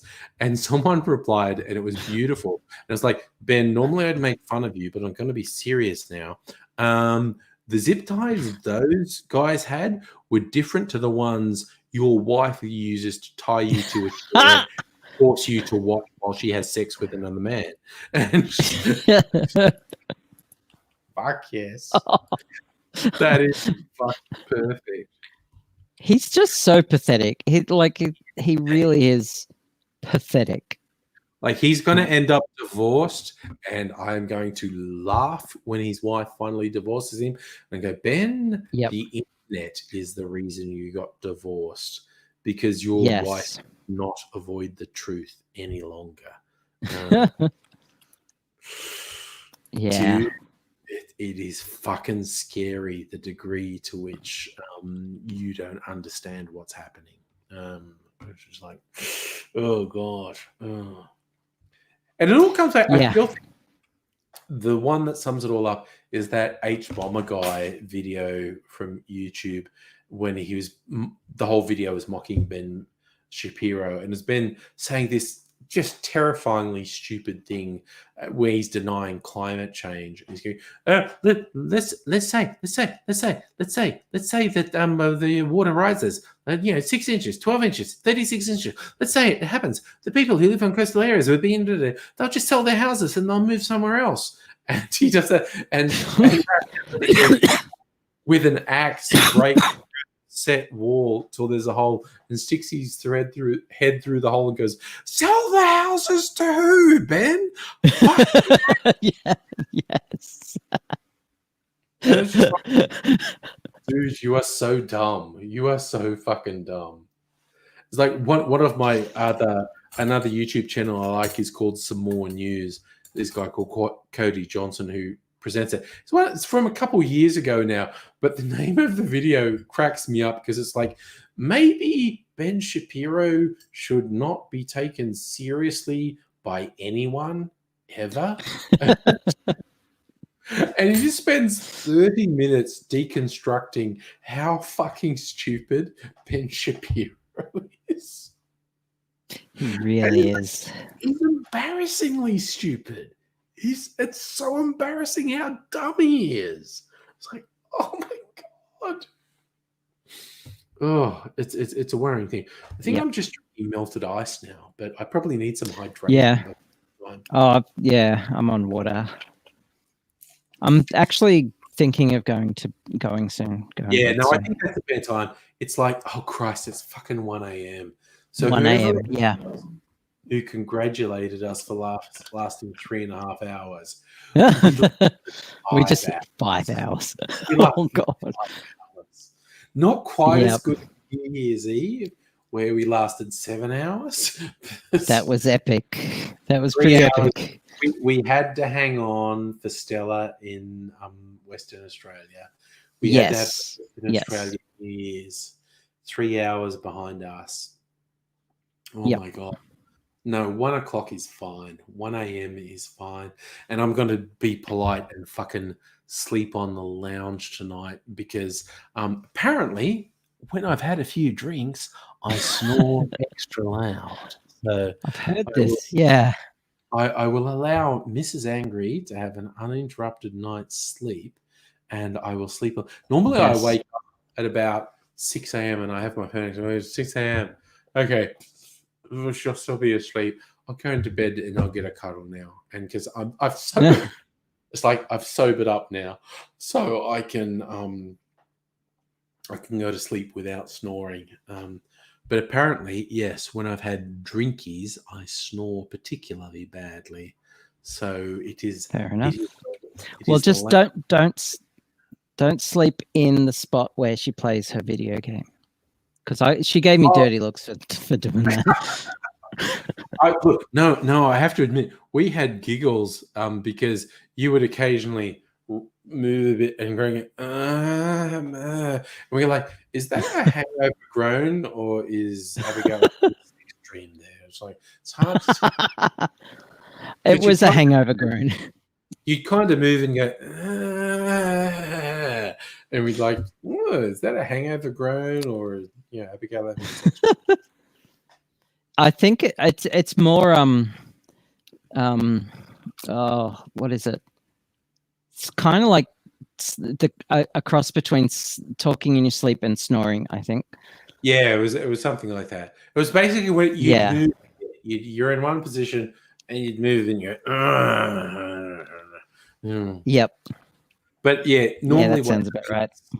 If I had drinkies on the live stream, sleep on that, I'll wake up at about 6 and it's like, okay, I'm mostly sober now because I've been sleeping for a few hours and I'll go into bed now because I won't snore as much. And also because Mrs. Angry tends to wake up relatively early as well. So okay. That's a little insight. So I'm just being Megalith is still here, so I actually directly ask her once because when you have a nice we're very sort of cuddly, touchy-feely couple, and it's like, okay, what's more important, having cuddles or being able to sleep because I'm not snoring? And she thought about it and went, being able to sleep because you're not snoring. Ain't cool. So on the Yep. night, which is usually a Friday night, when I have a couple of extra drinks, like, okay, I'm going to sleep on the lounge, and if I wake up in the early hours, then I'll go into the bed. Yeah. All right. So we're going to retire. Good night. Evening. Good night. Anyone who watches Good this night. back, maybe you Angry. wanted 5 hours to have someone talking while you're doing chores or something. I don't know. Every now and then someone messages me and goes, "Oh no, I played that while I was cleaning the house," and I was like, "I'm cool. I'm on board with that." Yeah. Okay. So See you, people on the Megaleech. see you later. See you, Megaleech is the only one in chat, I think. But Yeah. probably here for a Saturday night stream. See how that goes. But